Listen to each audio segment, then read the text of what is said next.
This guy is just peacefully living his best slow-paced life in the newbie village, farming his crops and minding his own business. When suddenly, boom, the demon queen herself shows up. She's here for one reason only, to kill him and prove that she's the strongest being in the world. But things don't exactly go the way she planned, because in the end, she can't even beat his robot dog. Yeah, a dog. And instead of finishing her off, our guy does something even crazier. He takes her in. After all, he's not about to let a beauty like that go to waste. So he casually locks the defeated demon queen inside his room like it's the most normal thing ever, which raises one very important question. Who the hell is this guy? His name is Laping, and he was just an ordinary office worker. The only thing that really excited him was watching short videos about farming and peaceful countryside life. And then one day, his dream suddenly comes true. He wakes up in a beginner village from what looks like a fantasy world. He has no idea how he got there, but honestly, he doesn't even care. This is exactly the kind of life he's always wanted. So following the guidance of a mysterious system, Laping slowly learns the basics of survival, hunting, crafting, forging tools, everything he needs to live peacefully on his own. To him, magic and swords are completely unnecessary. All he wants is a quiet life, good food, and a little farm in the countryside, but the system has very different plans. It constantly pesters him, telling him to leave the village, explore the world, learn powerful magic, gather companions, and eventually defeat the demon queen to become the legendary hero. Meanwhile, the demon queen Elizabeth has already conquered most of the world. At this point, she's completely bored. The only thing left that interests her is finding the legendary hero from the prophecy and defeating him herself. But there's one problem. That legendary hero couldn't care less about saving the world. Laping just wants to farm crops and live a simple carefree life. And then suddenly, the weather in his village changes drastically. The sky darkens and thunder rumbles ominously. And there comes Elizabeth, the demon queen herself. But instead of bowing in fear or acknowledging her immense power, our boy's first instinct is to rush to save his clothes and dried fish from the incoming storm. Our hero is in a good mood as he has saved his treasures. And, of course, his trusty electronic pet dog, Wang Chai, is by his side, the only real companion he has. He tries to hurry Wang Chai inside, but just as he is about to go in, a voice echoes from above. Elizabeth, the demon queen herself, decides to make an appearance. Our boy glances at Wang Chai and asks his pet dog about her, but apparently referring to a powerful demon queen, like she is just another passerby, does not sit well with Elizabeth. The MC then realizes his massive error and immediately apologizes. Inside, though, he is panicking because obviously this village is supposed to be safe, not a stage for a sudden uninvited guest who is on top of that, the demon queen herself. Elizabeth, on the other hand, throws something at him, probably to test his reaction. In a desperate attempt to protect himself, our boy tosses his treasure into the air. But the object lands right in his hand, and it turns out to be a sword. And not just any sword, mind you, but the glowing holy sword, Alpha. He tries to toss it away, but it seems like it has other plans. He is now holding a weapon of pure chaos, and he has no idea why. Elizabeth, who is watching him closely, mistakes his confusion for a clever trick. She figures he is hiding some incredible power. With that assumption in mind, she introduces herself, and then in the very next second decides that the best course of action is to kill him. Our poor hero is now more confused than ever, and he scratches his head as to how the heck the demon queen is here when he has not even left the village. Things are going from bad to worse, and just when he thinks it cannot get more ridiculous, Wang Chai starts barking at her. As Elizabeth starts casting her magic, the MC remembers that the system informed him that their encounter was bound to happen. And now, after realizing he has absolutely no control over his fate, he tosses the sword aside. After all, he is just a newbie in this crazy world. And with the ultimate boss showing up, it seems like surrender is his only option. With a half smile, our boy decides to retreat inside his house and feels oddly at peace with how his life has been here without any regrets, not even a single one. But Elizabeth misunderstands his smile as a challenge. So, in her infinite wisdom, she decides to throw boulders at his preciously built house.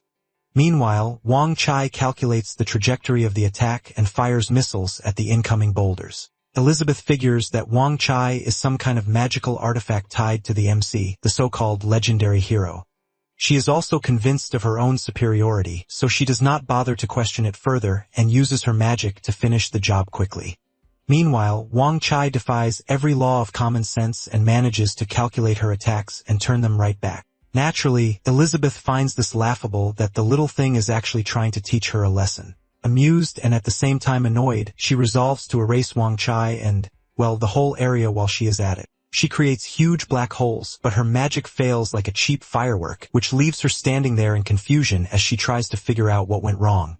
She wonders if our boy has done something inside that little house of his to mess with her power. Of course, the truth is far less glamorous. Our poor hero is lying on his bed and is completely resigned to his fate, probably mentally composing his farewell speech. Wang Kai, meanwhile, barks non-stop at Elizabeth, and she finds the gesture equal parts ridiculous and annoying. She then decides that enough is enough and unfolds her wings and rushes towards the dog. An hour later, the MC wakes up and feels unsure if he is dead or alive. Everything is quiet, unnervingly so. He summons what little courage he has and tiptoes to the door to crack it open and hopes for the best, but sees the worst. There she is, Elizabeth, standing in the yard with Wang Chai dangling in her hands like yesterday's laundry. The poor dog looks thoroughly lifeless. Their eyes meet, and with someone tossing aside a used napkin, she throws Wang Chai to the ground. She then mentions something about being sorry for destroying his magic tool, though her words lack any real care. Our boy knows very well that there is no point in arguing with her and suggests they sit and talk instead of continuing whatever this mess has turned into. Elizabeth agrees to talk to our boy, but only after making sure he is 6 feet under the ground. Before she can make that happen though, things take an unexpected turn. She realizes she has hit her breaking point and wonders if this is how it all ends for her. With all the grace of a toppled statue, she collapses. Our hero rushes over to check on her, but then things get weird as her clothes start disappearing. And as Elizabeth's body slowly becomes visible, the MC's nose starts bleeding like crazy. By the time night falls, Elizabeth wakes up to find herself on a bed. Her first thought is how humiliating it is for the Demon Queen to end up like this. She notices the handcuffs and assumes that our boy has decided to turn her into some kind of trophy instead of just finishing her off. She tries to use her magic but realizes that the shackles won't budge, and more than that, their clinking makes it clear they are yet another overpowered artifact of our hero. She then looks around the room and takes in the odd collection of weird things. It all feels like a wannabe wizard's hideout to her, and she realizes that she might have underestimated the MC. He is not just annoying, but he is weird as well as annoying. Her train of thought gets interrupted when our boy walks in carrying some food. But before he can launch into whatever awkward speech he has prepared, she shuts him down. There is no way she will beg for mercy. So if he plans to kill her, he might as well get it over with. Our hero is nervous, but the poor guy is trying his best not to show it in front of the Demon Queen and just wants to talk with her. As for the handcuffs, he assures her that they are only there for safety. But to Elizabeth, it sounds like he is testing how much he can humiliate her before she snaps. The MC then tries to prove that he is not a bad guy and unlocks the cuffs. He even smiles like that will somehow fix everything. To Elizabeth, though, it feels like he is mocking her and acting like she is no threat at all. She suppresses the urge to blast him to bits and decides to play along for now, but later, he will regret his attitude. Our boy then turns to leave to let her get some rest. Meanwhile, the question of why he has not killed her when he had the chance obviously lingers in the mind of many. For our hero, the answer is simple. In a world full of magic and resurrection skills, killing the Demon Queen could easily backfire. Plus, killing someone is not exactly his thing. He is more comfortable dealing with chickens and fish. His big plan to resolve their conflict is ridiculously simple, that is become her friend. He feels proud of his brilliant idea and laughs to himself. Unfortunately, his laughter only convinces Elizabeth that he is mocking her. She glares at him while he notices that his poor companion, Wang Chai, has turned completely miserable in the middle of all this chaos. Elizabeth is curious whether Wang Chai is some powerful magic tool of the MC. To our boy, though, it is just a little gadget he just recently made out of boredom. Elizabeth, who is waiting for the perfect opportunity, sees it as her moment. She decides to use her infinite magic to recover her strength as in her eyes. Our hero has just lost his magic tool, and now the power is all hers. She throws him a half-hearted apology for breaking his toy all while preparing to strike. The MC, on the other hand, is completely unaware of the Demon Queen's plotting and is busy taking out the memory card from Wang Chai. He then opens a shelf to reveal several more Wang Chais and reassures her not to worry as he has plenty more. Elizabeth freezes and finds herself completely caught off guard. Our boy, however, slides the memory card into another Wong Kai and activates it. Then Elizabeth catches the smell of something delicious. Despite her usual belief that she is beyond such trivial things like food, the smell pulls at her senses like a magnetic force. Our hero offers her some food made up of vegetables and grains he has grown himself. Elizabeth takes a bite of the dumpling, then another, as if she has no control over her own hands. The taste is an explosion like magical fireworks going off in her mouth. Even as a demon queen, she cannot deny that the flavor is irresistible. Then suddenly, the spice hits her like a punch, and soon she is sweating and trembling. The MC, who has added a bit of chili as per his own taste, begins biting his fingers nervously. As Elizabeth struggles to keep her cool, she thinks to herself that, of course, this evil hero is using food to imprison her for some sort of bizarre experiment. Our boy has carefully made a soup with different ingredients that can cut off the spice Elizabeth is feeling after eating the dumplings, but his food seems to mess with her head. One moment, she is sure he is feeding her poison, and the next, she feels like she is floating in the sky. Still, she takes the spoon and eats it, and for a brief moment, she feels stronger, like she has just discovered some hidden power. But then she snaps out of it and demands to know what he really wants from her. Our boy just simply wants to figure out how a demon queen and a hero can live peacefully together. But, of course, Elizabeth misunderstands again that he just wants to use her as a test subject to get stronger and defeat her. She is furious because as a knight, dying is fine, but being humiliated is not. Somehow, though, she lets it go and decides it is not worth the fight. The MC, on the other hand, is completely thrown off that if she will kill him for messing things up. But instead of doing that, Elizabeth climbs onto the bed and makes it clear she is agreeing to his terms, not because she is scared of him, but because she wants ultimate power. And, of course, her deadly aura makes it clear that if anyone tries to make her bow down, she will destroy them. Our helpless boy, not really knowing what else to do, agrees to everything she demands, even the extra food. A year has passed, and our hero finds himself lost in thought while using the holy sword to chop wood. The demon queen has broken the village's protective barrier, and now it is as exposed as a rabbit in a wolf den. Monsters have started to show up, though they seem hesitant to come too close, whether out of fear of the demon queen or common sense. Who knows? But the MC cannot shake the thought that if Elizabeth ever decides to leave, he will be doomed. Just as he is drowning deep in thoughts, Elizabeth snaps him out of it as she demands lunch, and being the good servant he has become, he rushes to fulfill her request. The MC's survival depends on one thing, which is getting Elizabeth's protection. But Elizabeth, on the other hand, is happily oblivious as she lies on the couch with a packet of chips like she has nothing else to do. After a year of doing absolutely nothing, she has basically become part of the couch and is turning into a potato. But despite that, she has the audacity to complain about getting tired of watching the same stuff on TV. Our hero, however, has more important things on his mind. He invites her to lunch, but instead of walking to the kitchen like a normal person, she uses magic to fly there. She knows she has gotten lazy, but instead of owning up to it, she just blames our boy for feeding her chips that are making her lazier. The MC explains that the chips are putting on the calories and fat. Elizabeth then notices the extra weight around her belly, and decides to turn that fat into magic energy instead. Our hero is stunned at the sight of the transformation of the extra fat into power so easily. Elizabeth now starts to boast about messing up another one of his non-existent plans. Our boy, who has long given up on arguing with her, just plays along with whatever she says. Elizabeth then starts to eat her food like there is no tomorrow, and the MC, who is now used to giving in, promises to make more. After all, he has accepted his fate to live with her in his near future. She immediately misunderstands that he is trying to fatten her up before killing her. Our hero, the other hand, gets up to bring out the dessert. But as soon as he turns his back, Elizabeth feels tired of him feeding her and decides it is time to get rid of him. But the second she sees her favorite pudding, all thoughts of rebellion disappear, and she starts drooling at the sight of it. Our boy knows exactly how to handle her. Just give her the right food, and she is anybody's best friend. Meanwhile, somewhere far off, a man and a girl are running for their lives from some masked figures. The figure, however, casts a spell and traps them in a magical cage. The man grips his sword tightly and urges his daughter to run to the town for safety while he stays behind to hold off the attackers, but his daughter refuses to go anywhere without him.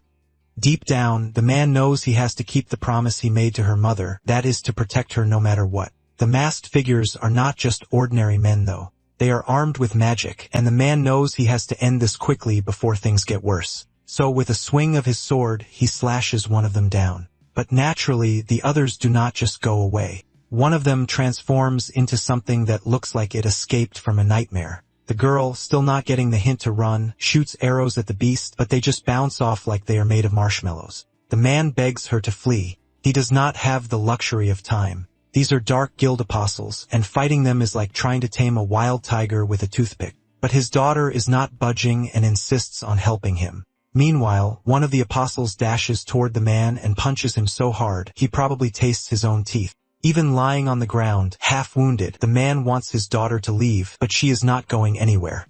The creature, now looking like a cross between a monster and something out of a horror show, threatens to finish them off. The girl finally realizes the situation and offers to go with them if they would just spare her father, but the creature does not give a damn about her negotiation. He rushes to attack, but then something massive steps on it and the whole area fills with dust. When the smoke clears, the girl opens her eyes to process what just happened. Standing there is Lord Mammoth, who has just crushed the creature under his weight. And atop Lord Mammoth is a shrine with the immortal frog inside, who reports to someone that the danger is eliminated. The immortal frog then asks what to do with the man and his daughter, and then a small house on the frog's top shows up. And guess who is there? It is none other than Wang Chai, who orders that the humans be spared as they will be taken to his master for further judgment. Evil wakes up in an unfamiliar room and feels confused. She quickly searches for her father, but cannot find him anywhere. Then the memory hits her that he has been injured. She starts to panic and runs to find him. She opens the door and is greeted by a sight she is not prepared for, in which her father, Burrs, is flexing his body like he is auditioning for a bodybuilding competition, and there clapping in awe is our hero. Meanwhile, Wang Kai is doing circles around our boy like a well-trained dog it is, but Elizabeth is not in the mood for this, and she kicks the puppy away. Apparently, Wang Kai's crime is bringing these uninvited guests into the house. Poor Wang Kai. Its robotic heart breaks as it recalls how it has recently been beaten and humiliated by the Demon Queen. And yet, its master is not paying attention to its suffering, but he is too busy admiring Burr's physique. Burrs then decides to rip off his clothes well, except for the undergarments, thankfully, and flex again as if our hero has not seen enough. Evil cannot believe her father, who was injured just hours ago, is now doing this. But then, Burrs finally sees her and calls her name. Before our boy can say anything, Elizabeth, who is far too annoyed for her own good, demands that Evil and her father leave. After all, she is the one who has been there first, obviously. The MC tries to save whatever dignity has remained and invites them inside to talk. Once inside, our boy offers them some tea. Evil eyes the cup suspiciously and wonders if it's some sort of magical tea that healed her father instantly. The MC clarifies that it's just warm water and nothing special. Meanwhile, Elizabeth is bothered by the uninvited guests. Though, of course, she has conveniently forgotten that she is not exactly on the guest list herself. As Burr slowly regains some of his memories, he recalls how Wang Chai brought them back and how our hero gave him water, which somehow made him feel energized. After drinking the tea, something incredible happens. Evel and Burrs find themselves lying in a vast field and feel so refreshed they could practically float away. The sky is so beautiful, it nearly makes them cry. And just like that, after a simple cup of barley tea, Evil transforms into a 1-star archmage. And not only that, but grows elf ears as well. Burr's archmage level also jumps from 3 to 4. The MC offers them some more, but Bert gets overwhelmed by his kindness so much that he does not know what to say. Our boy, on the other hand, is helpless as he has no snacks to offer them because the Demon Queen has taken all of them, and he cannot afford to poke her. Our boy just cannot resist asking why they are being attacked, and Burrs explains that it's all thanks to the elf bloodline in Evil's body. Evil then starts spilling her story. Apparently, her mother was some saintess of the elf race who fell head over heels for Burrs despite the elf bloodline's strict rule against marrying outsiders. Our hero then gets curious if it's the elves who are after them, but Elizabeth shuts that idea down and declares Evil's whole story pure nonsense because the interracial marriage rule is as outdated as dial-up internet, all thanks to the Demon Queen unifying the world. Then Burrs gets to share how when his wife was unfortunately forced to go back to the elf land, he heroically grabbed Evil and went into hiding. The MC cannot help but find this whole thing feels like one of those tragic love stories where everything is doomed from the start. But Burrs clears that up by mentioning the elves let them go because of his wife's sacrifice, and the real trouble now is the Dark Guild from the demon realm. Our boy glances over at Elizabeth, who looks like she is ready to bite someone's head off. He immediately realizes he might have hit a nerve, so he apologizes. Elizabeth, however, is still fuming, but decides to focus on the Dark Guild instead and demands more details. Burrs explains that the Dark Guild has been experimenting on humans and is trying to bring back the Demon Queen, and they apparently need elves for this project, which is why they are targeting Evil, who has not even activated her bloodline powers yet. Elizabeth sees right through our hero's thoughts, but he assures her he knows exactly where she has been all this time. Meanwhile, Burrs and Evil have no clue what kind of strange telepathic argument is going on between them.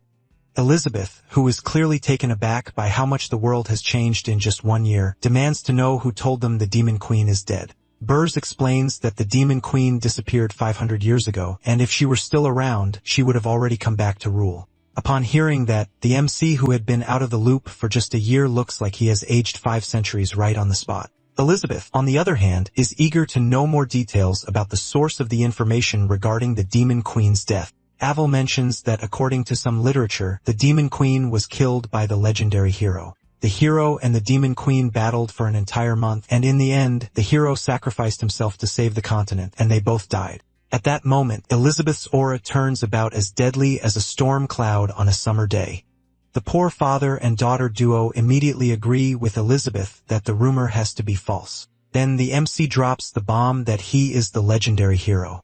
Well, according to the system anyway, but he does not stop there and also introduces Elizabeth as the Demon Queen. The father and daughter nearly pass out from the sheer overload of this unexpected information. Elizabeth, on the other hand, just as usual, misunderstands our boy's intentions and assumes that he is mocking her for being locked up by him. She gets furious and storms out while slamming the door with enough force to make the walls tremble. Burrs, who has been holding his breath all this time, finally exhales and turns to our hero regarding his plans about them. The MC, who is still in shock himself, decides to give it some time to let everything sink in. As night falls, Burrs and Evil lie wide awake. The events of the day have completely thrown them off. They whisper back and forth with Evil still in shock. Though strangely, she has a twisted version of the truth in her head, that Elizabeth has fallen for our boy, the legendary hero, and given up everything to live in hiding. Meanwhile, Burrs focuses on our boy's advice to calm down. Just then, the MC appears like a ghost in the darkness to check why they are not asleep yet. Late into the night, the MC suggests they play cards. Sounds like a harmless idea. Unless, of course, you happen to be Evil and Burrs, who assume it is some kind of test to decide if our boy will spare their lives. As they sit down, Evil cannot shake the feeling that the cards are radiating some evil energy. She musters her courage to ask our hero what the game is called. The MC pauses for a moment and loses himself in deliberation over whether to hit them with the original name, which is completely incomprehensible for them, or just tone it down for their fragile human minds. Finally, he settles on Dragonfight, a name that seems anything but reassuring. Upon hearing the name of the game, Evel and Burrs panic like they have just been handed their execution orders.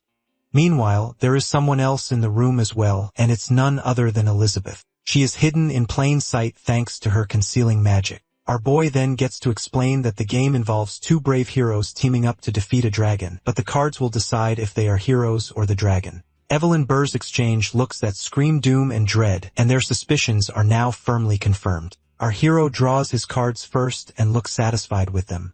Then Burrs pushes Evil, and she reluctantly reaches out. And the moment her fingers brush the cards, the entire room seems to shift. Evil feels her energy drain faster than a phone battery on a Zoom call. She whispers an apology to Burrs, but he, in his infinite optimism or perhaps denial, reassures her that he has it covered. The MC asks that if they want to become dragons. Evel and Burrs immediately refuse, and our boy confirms it once again and then draws some cards to start the game.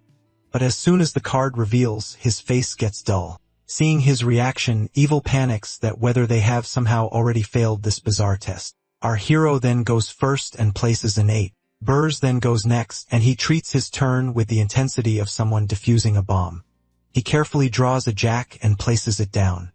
Evil skips her turn, while our boy takes forever to think hard about his next move, only to pass as well. Burrs is stunned and realizes that our hero is dragging the game on purpose and forcing him to keep playing and draining his energy. To end this madness, Burz decides to play all his cards at once. He uses a powerful combo called Flying Dragon as per the rules. But playing such big cards has a heavy cost, and now he is struggling with intense pain in his legs.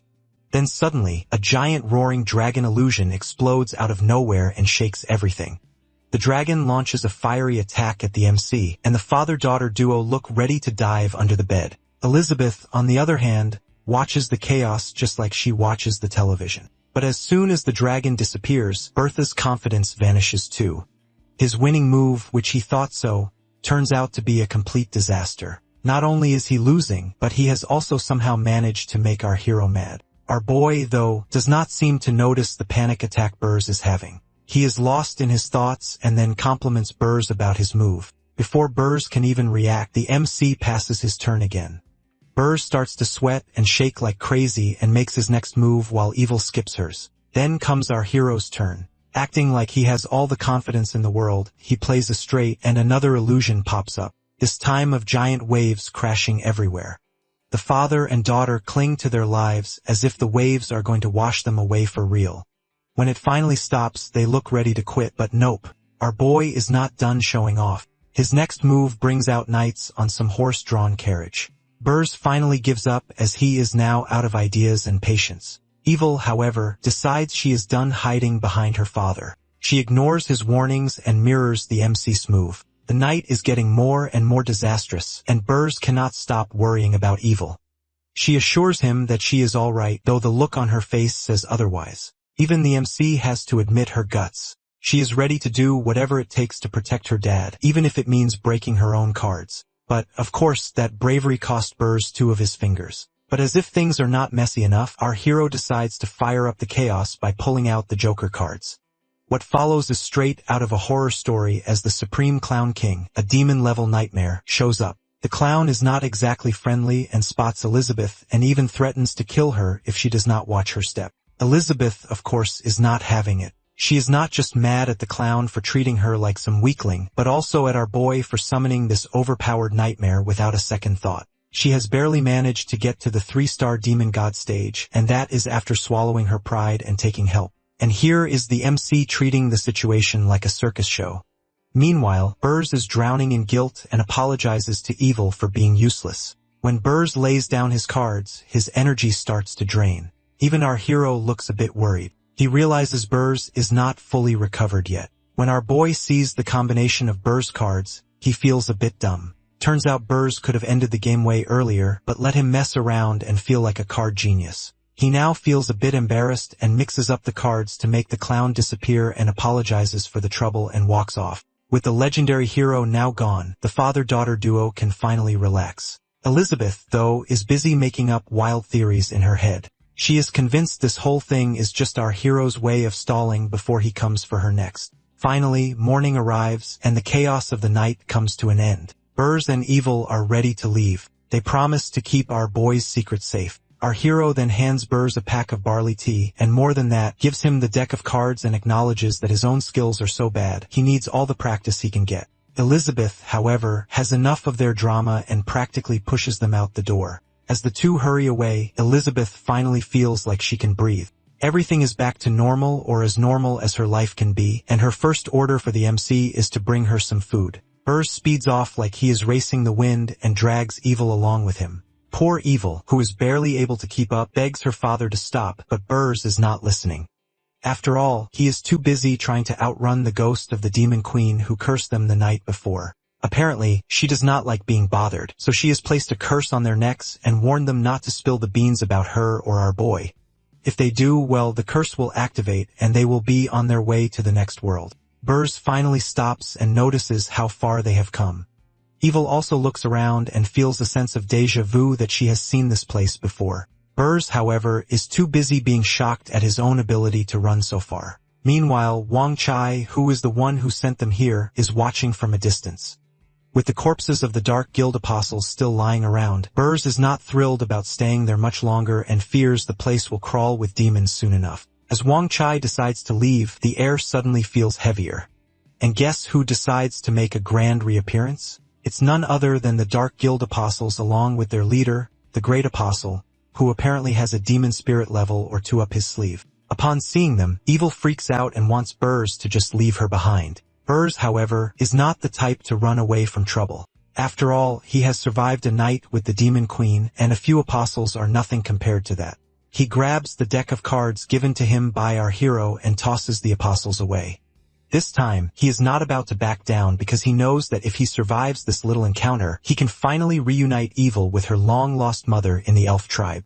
It will be just like when he went after her all those years ago. Then comes the big move. Burr summons the number 4s from his card deck and out pops a giant figure. Evil recognizes that it's her mother. At Burr's command, the woman starts shooting arrows like a pro and takes out the apostles one by one. The great apostle tries to block her, but he does not stand a chance in front of the elf queen. His head goes flying, and that's that. With the battle won, Burrs collapses to his knees and looks like he has just run a marathon in full armor. Evil rushes to check on him, but Burrs has just invented an entirely new profession. And so on that day, the card master is officially born. A week passes since Evil and Burrs have left, and the MC is back to his peaceful farm life. Right now, he is munching on a watermelon and admiring the magical world's fruit-breeding methods. Sure, the harvest is cool, but with no one to share it with, it feels as exciting as watching paint dry. At first, he was perfectly content with his quiet, peaceful life on the farm. No hustle, no bustle, just a simple existence with dirt under his nails. But ever since he met with people of the outside world, he started feeling restless. He can try to ignore it, but who is he kidding? Adventure is calling, and he is not exactly the type to ignore a good calling even if it means stepping out of his comfort zone. But he knows really well that he is not exactly the brave adventurer type and is weak after all. So he tries to suppress that desire down, but it is like a stubborn feeling that won't go away. Just then, Elizabeth pops in with her usual dramatic entrance. She notices our boy is looking all sad and just has to ask what is up. Our hero shares that he wants to go explore. Elizabeth suggests that he tag along with her. Upon hearing that, the MC's face lights up because, obviously, if the Demon Queen is with him, at least he won't have to worry about being weak. The duo then quickly gets ready and prepares to leave. Elizabeth uses her fingers and a magical portal appears. Before stepping through though, our hero hits her with a list of concerns. First, she has to promise not to ditch him halfway. Second, she needs to keep her emotions in check and maybe, just maybe, try not to attract unnecessary attention. To her, it probably sounds like he is giving her orders, but surprisingly, she agrees without too much fuss. Then comes his final concern as he wants to know if she would come back with him after the trip because, obviously, he is not about to test his survival skills alone in a village filled with monsters, the credit of which goes to her as well. Elizabeth agrees right away as she has no intention of going before defeating him. But in return, she has a request of her own, which is a fruit pudding. Simple, sweet, and totally Elizabeth. With everything finally settled, they step through the portal while leaving poor Wang Chai to guard the farm or maybe just sulk. On the other side, they find themselves in a vibrant town. Now they are in Bostertown, a neutral place. The MC gets all excited and acts like a little kid as he looks around from the equipment shop to the meat shop. He is running around happily while Elizabeth notices that even after 100 years, the outside world has not changed much. He agrees that it does not seem as crazy as Burrs had made it out to be. Elizabeth takes all the credit for the supposed peace due to her incredible leadership that has saved everyone. Our hero is not listening, though he is too busy at a nearby stall where kids are selling dolls. Suddenly, a beast man who looks like a pig comes and kicks over the kids' stall with his rage directed at the little ones. Apparently, their church owes money to his gang, and they have the audacity to put a stall in his territory. The kids, especially the little girl, Annie, are understandably scared. She tries to stand her ground that they are not paying him a dime since the gang does not provide any protection. The pig head, however, does not seem to care much for her logic. Annie also does not back down either and warns him that the nun will be back soon to sort him out. As people gather to watch a good street drama, the MC cannot take it anymore and shouts at the beast man to stop. The pig head turns his attention to our boy, and, of course, our hero has no idea what to do now. So he silently begs Elizabeth for help. Though judging by her cold shoulder, it's pretty clear she is not interested in playing the hero today. So now our hero decides to play the crowd by announcing that the beast man is harassing a little girl. Surely the people will step up, right? Nope. The audience remains silent as they are probably too entertained by the free show to do anything useful. Then the pighead notices the MC's southern clothes and starts drooling over Elizabeth.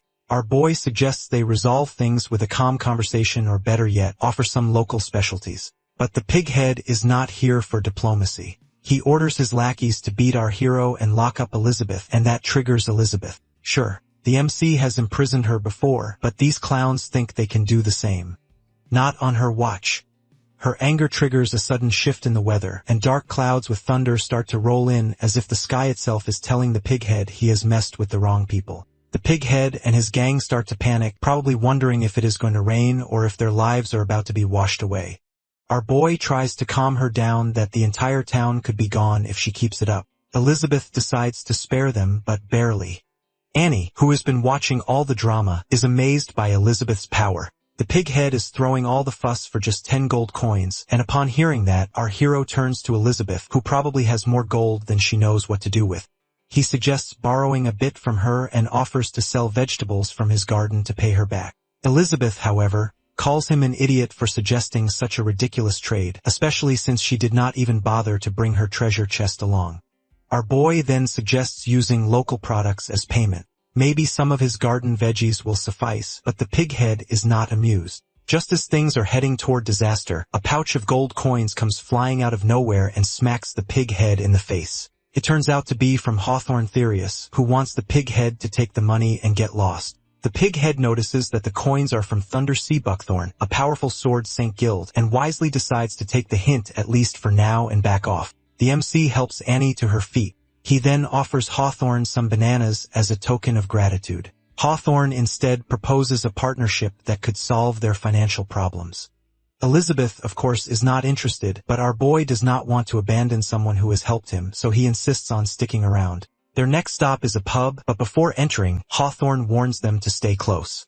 As soon as they enter, a beast man makes the unfortunate mistake of flirting with Elizabeth. Elizabeth shoots him a glare so icy it could freeze the sun. The beast man and his buddies have to look away. Elizabeth then turns to the MC and blames him for dragging her into this pathetic excuse for a gathering. Our hero turns her attention toward a private room. When the door opens, they are greeted by several women who immediately throw themselves at Hawthorne. Our boy freezes, and his jaw practically hits the floor as he tries to process that these are Hawthorne's wives. Yes, wives. Plural. It seems like Hawthorne is running his own harem. They all then sit down for tea, and Hawthorne begins the introductions. First is Gasha, a shield warrior, then Lolo, an assassin, followed by Glee, a mage, and finally Galia, an elven archer. The MC shares that he has met another elf recently. Elizabeth, however, is done with the small talk and wants Hawthorne to skip the family reunion and get to the point, but her attitude annoys Gasha, who wants her to stop being so rude. Lolo and Gilia also pass some harsh comments about Elizabeth's confidence and looks. Elizabeth is on the edge of an outburst. She gives them a warning that if they want chaos, she will be happy to deliver it, but they better not cry about it later. Our hero can sense that a storm is on his way, so he immediately pulls out his secret weapon, Elizabeth's favorite pudding. One spoonful later, her anger vanishes like it had never existed. Our boy then shares a ridiculous story about how they are members of some nameless tribe with Elizabeth as their queen and himself as her loyal servant. It's the kind of nonsense that has no real purpose except to distract everyone and to give Lolo and Galia more material for their rude comments. They don't hold back and poke fun at Elizabeth again. The MC explains that it's her first time out in the world and she is still getting used to all the cultural differences.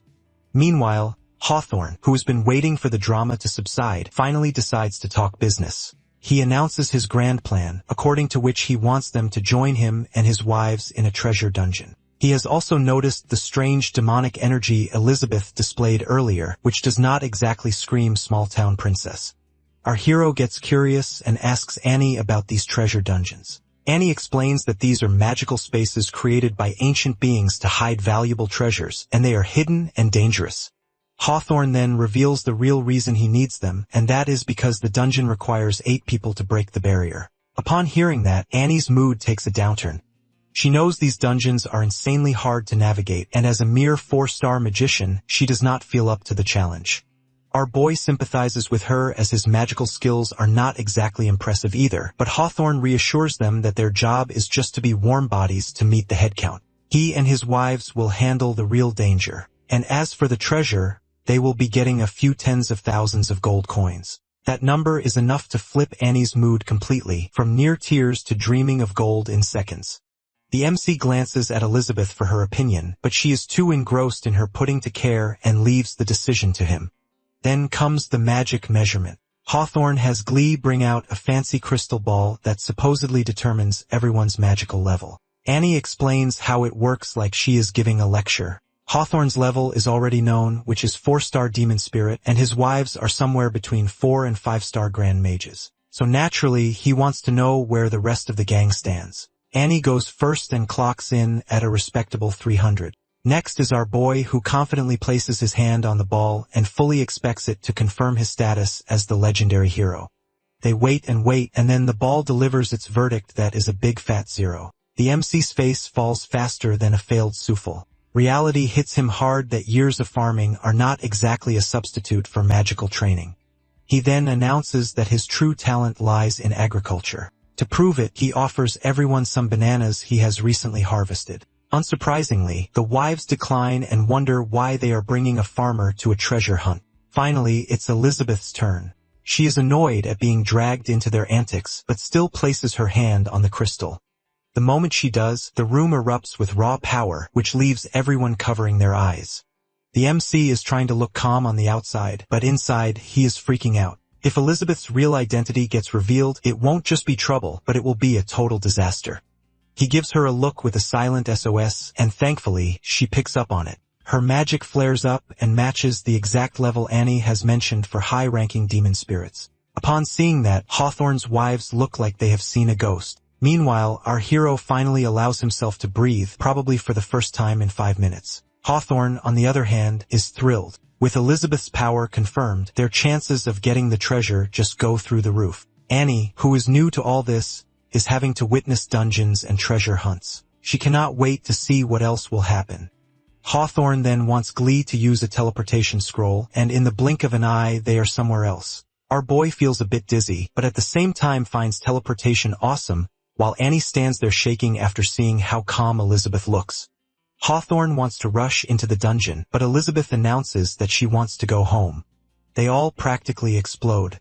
Gasha is furious, and even Glee and Galia are angry, but Elizabeth does not care at all.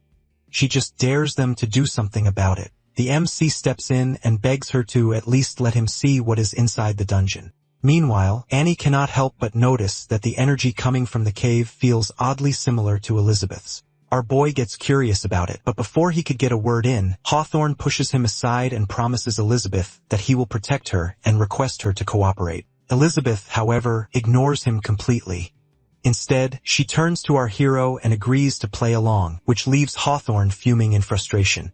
She then starts to lead towards the cave with the MC tagging along like an excited puppy. Hawthorne follows behind, all while grinding his teeth so hard it is a miracle they don't break. As soon as they get inside, the barrier slams shut behind them, which definitely does not help our boy's mood. He starts panicking, and Elizabeth further scares him that the only way out is to either be stronger than the person who made the barrier or complete whatever task they have set. Glee tries to cheer everyone, or maybe just herself, with confidence in Hawthorne to find something, but Gasha shuts her up before she says too much. Annie gets full of questions, but Gilia assures her it is just treasure and gold coins. Then the path splits into different directions, and Hawthorne wants Glee to use her magic to find the shortest route. She does, but spreading her magic everywhere drains her energy, and she feels exhausted. Glee admits that her magic could not find the end of the maze even after stretching it out for 3 whole kilometers. Galia then suggests using her spirit divination power, though she is not convinced it will be of any help due to low accuracy. Lolo proposes splitting into groups and backing it up with her clone technique just in case things go south. Meanwhile, our boy has a quiet chat with Elizabeth and learns that the maze is just an illusion. He suggests she pitch in to help them out of this mess, but Elizabeth is too busy enjoying the show. She does not want to bother when she can just let them dig their own graves and bonus points if they manage to drag our hero down with them. Annie, on the other hand, points toward the third curve. Something about it feels special to her, though she admits it might just be her gut talking. Glee, however, cannot sense anything and is pretty sure Annie's instincts are off, so Annie wisely decides to keep quiet for now. Glee then shows interest in the last passage. as according to her powers it has the fewest monsters. But Lolo is all about splitting up and exploring everything, while Gasha insists they should stick together for safety. After getting all sorts of suggestions, Hawthorne decides to go with Glee. Annie, however, is convinced the last passage is a terrible idea. And to prove her point, she uses magic on her doll and sends it in first. Turns out it's just as Annie predicted, and the doll gets destroyed by a bizarre mimic worm. Our poor hero nearly has a heart attack at the sight of the disgusting creature. Elizabeth explains that the mimic is a parasitic beast usually found inside giant monsters, and she is way more interested in leaving the rest to fend for themselves. She just takes the MC and heads further. Annie tries to intervene again, and Lolo suggests using a clone to follow them and gather some intel, but Hawthorne decides a clone is unnecessary. He can practically feel the calmness radiating off Elizabeth. Her choice is not some random impulse, but a decision made with pure confidence, so he decides to follow her. Meanwhile, in the shadows of the passage, something or someone waits for them to make its move. Hawthorne and his wives are busy fighting with the endless army of monsters, which seem to multiply faster than they can deal with them. In the back, the MC and Annie are hiding like they have found the safest spot in the world, which is behind Elizabeth. To Elizabeth, though, our boy's acting skills are so bad that even a blindfolded dog would know he is pretending. She can tell, but she does not say anything. Meanwhile, Glee is giving Elizabeth the dirtiest look because she is furious about being led down a monster-filled path. Elizabeth explains it is perfectly normal for monsters to show up around magic. Glee, though, is not in the mood for explanations, especially since Elizabeth, who is like the walking powerhouse, is just standing back and enjoying the show instead of actually helping. Hawthorne tries to cool things down, but Glee is not in the mood. To her, it looks like Elizabeth is trying to seduce her master. Gilia and Gasha suggest that they rest for a bit, but Elizabeth is not having any of that, as she is not here to waste time. Gilia and Lolo then want Elizabeth to go on without them. Hawthorne tries again to get Elizabeth to take a break and drink some elf potion to recharge. Upon hearing about a mysterious potion, our hero wants to drink it as it might give him inspiration for his next great culinary masterpiece. Elizabeth can understand all too well that he has eaten his way through the finest dishes in existence and is now craving something simpler, and just for that reason she agrees to take a break. As they sit down, Gilia proudly flaunts her special elf potion like it is a priceless treasure. Of course, Elizabeth, being the powerhouse she is, does not need it. But Hawthorne senses the rudeness in Gilia's words, so she passes the potion to Elizabeth upon her master's command. But Elizabeth tosses it to the MC, who downs it faster than a starving man at a buffet. But the grassy taste is so strong he almost gags. He then offers it to Annie, who turns it down since she has not used much of her magic. Gilia's face turns bright red with anger after seeing her potion getting rejected. To make matters worse, Elizabeth decides to dump it. This, of course, only makes Gilia angrier. Now our boy, in his simple mind, has got the perfect fix for this mess with some of his treasured countryside delicacies, that is bananas. Everyone gets one, and then he hands Annie an apple. The simple gesture nearly brings Annie to tears, not because she is sad about receiving an apple instead of a banana, but rather she thinks about the kids in her orphanage who have not had fresh fruit in ages. Our hero promises more fruit will be sent to her and the others. Gilia, however, is having none of it. In a fit of rage, she throws the banana away and Glee squashes another one. Hawthorne, on the other hand, suggests they eat for now and promises something far more extravagant once they find the treasure.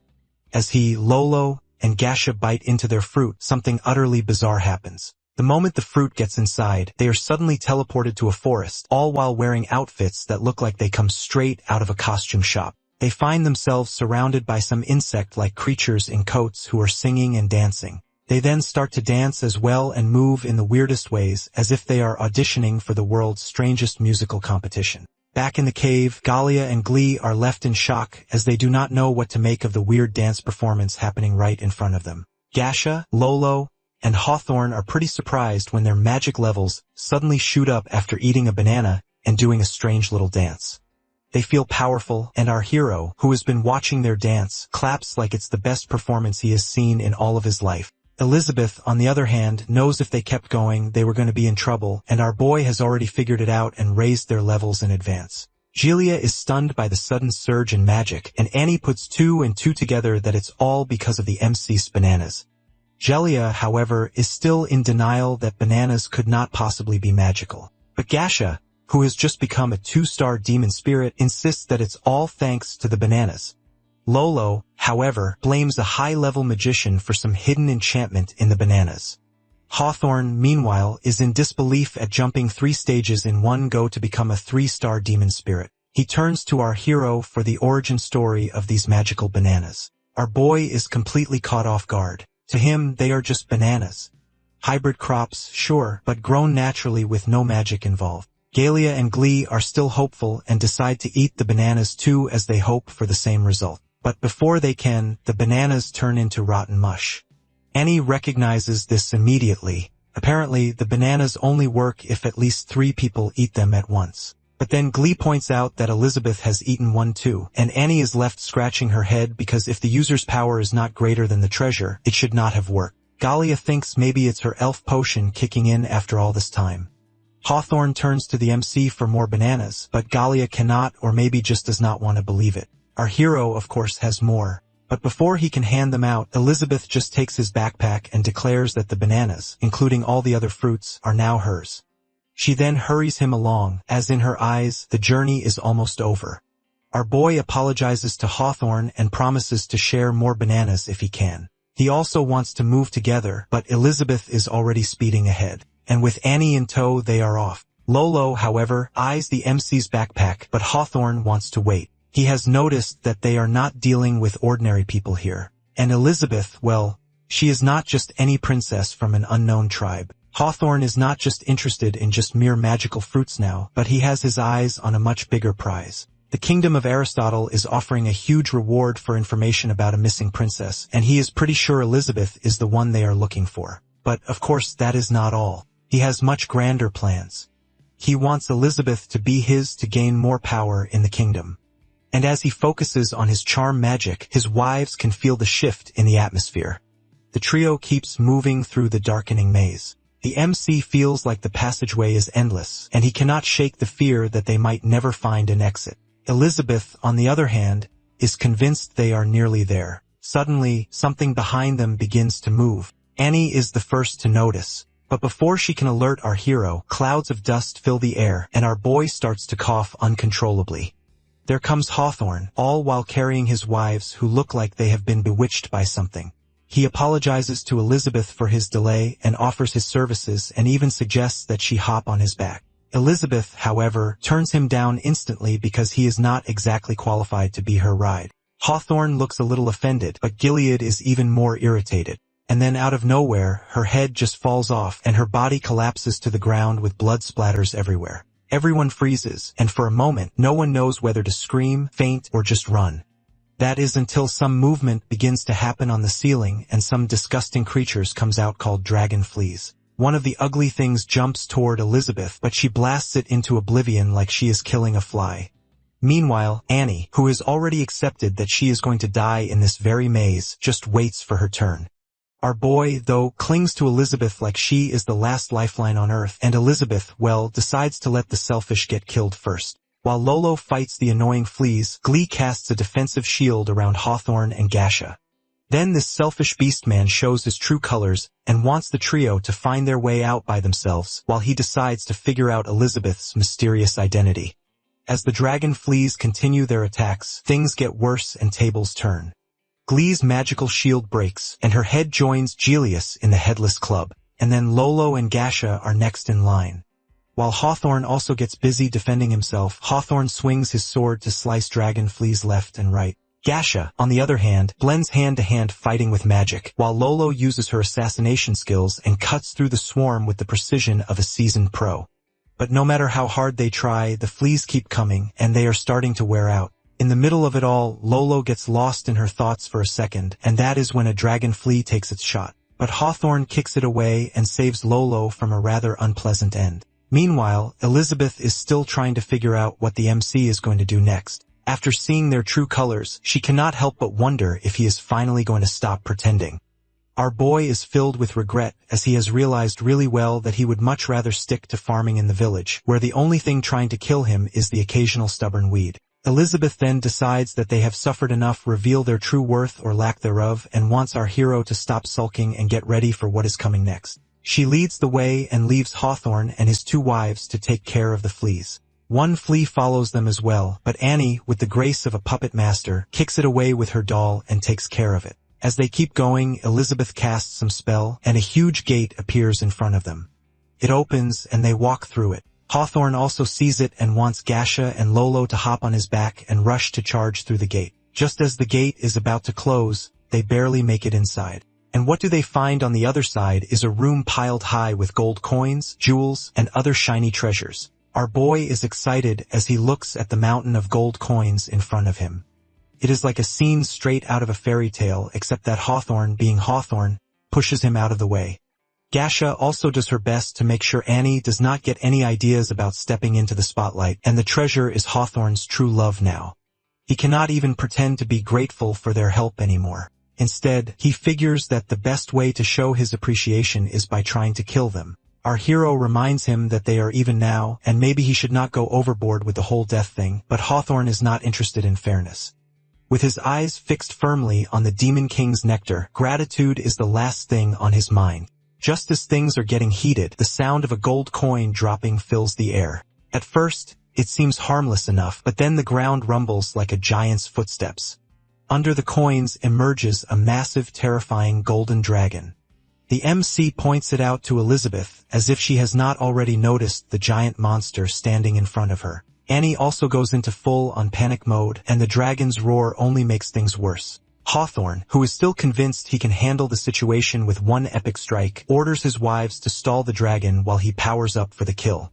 Lolo and Gasha move into action, with Lolo taking the lead. She uses her clone technique and hopes to confuse the dragon. The dragon, however, is too busy being a dragon to care about a few clones. Meanwhile, to Hawthorne, this is it, and the dragon is the last hurdle, and it's time to unleash his full power. As he gathers all his energy, Lolo switches tactics and uses her assassination skills to strike from multiple angles. The dragon does not even flinch. It is like poking a rock with a toothpick. Then it is Gasha's turn. She transforms her magic into a shield and throws it at the dragon. Gasha feels pretty pleased with her recently upgraded attack and thinks it is flawless. Too bad the dragon does not agree. With a swipe of its claw, it sends her flying. Upon seeing that, Lolo gets fed up and decides to pull out the big guns and uses her 1,000-person clone technique. Sure, she knows it won't do much damage, but she is convinced that these clones will at least keep the dragon distracted. Unfortunately, the dragon sends a shower of gold coins flying and wipes out all of Lolo's clones in seconds. Of course, the coins does not spare the trio as well. Elizabeth, who is safely wrapped in her protective barrier, cannot help but notice how shockingly calm our hero seems. But what she does not know is that he is not calm at all. He is frozen in place and is completely paralyzed by the chaos. Meanwhile, Annie summons a giant bear doll to block the storm of coins. But Lolo is still obsessively focused on protecting Hawthorne and uses her clones to shield him.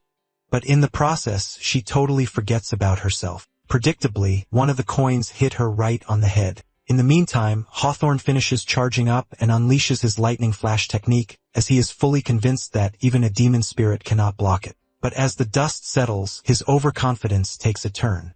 His sword, rather than cutting the dragon, breaks into 100 pieces. And, of course, the dragon just casually kicks him away like he has nothing. Now standing there is the 4-star demon sect dragon, and it is ready to face the trio. Our boy has just watched Hawthorne get slapped by the dragon's tail, so he decides it's time to use his secret trick.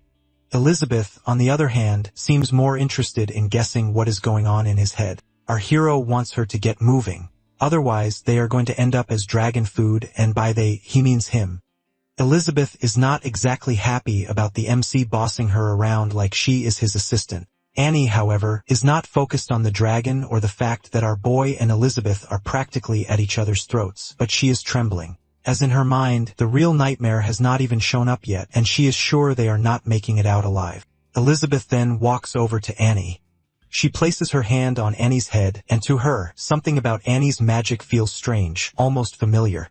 It reminds her of the Jim bloodline. As Elizabeth looks deeper, Annie's memories flood in. She sees flashes of a happy, peaceful church where little Annie played and laughed, but that peace did not last long when apostles appeared and destroyed everything. Annie remembers a nun who had once been kind to her, but that woman's smile feels sinister in her memories. And then the violence began.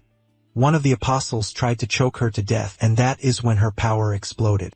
It came out with such terrifying force that it wiped out everything around her. Apostles, children, and adults, no one was left. Now back to the present.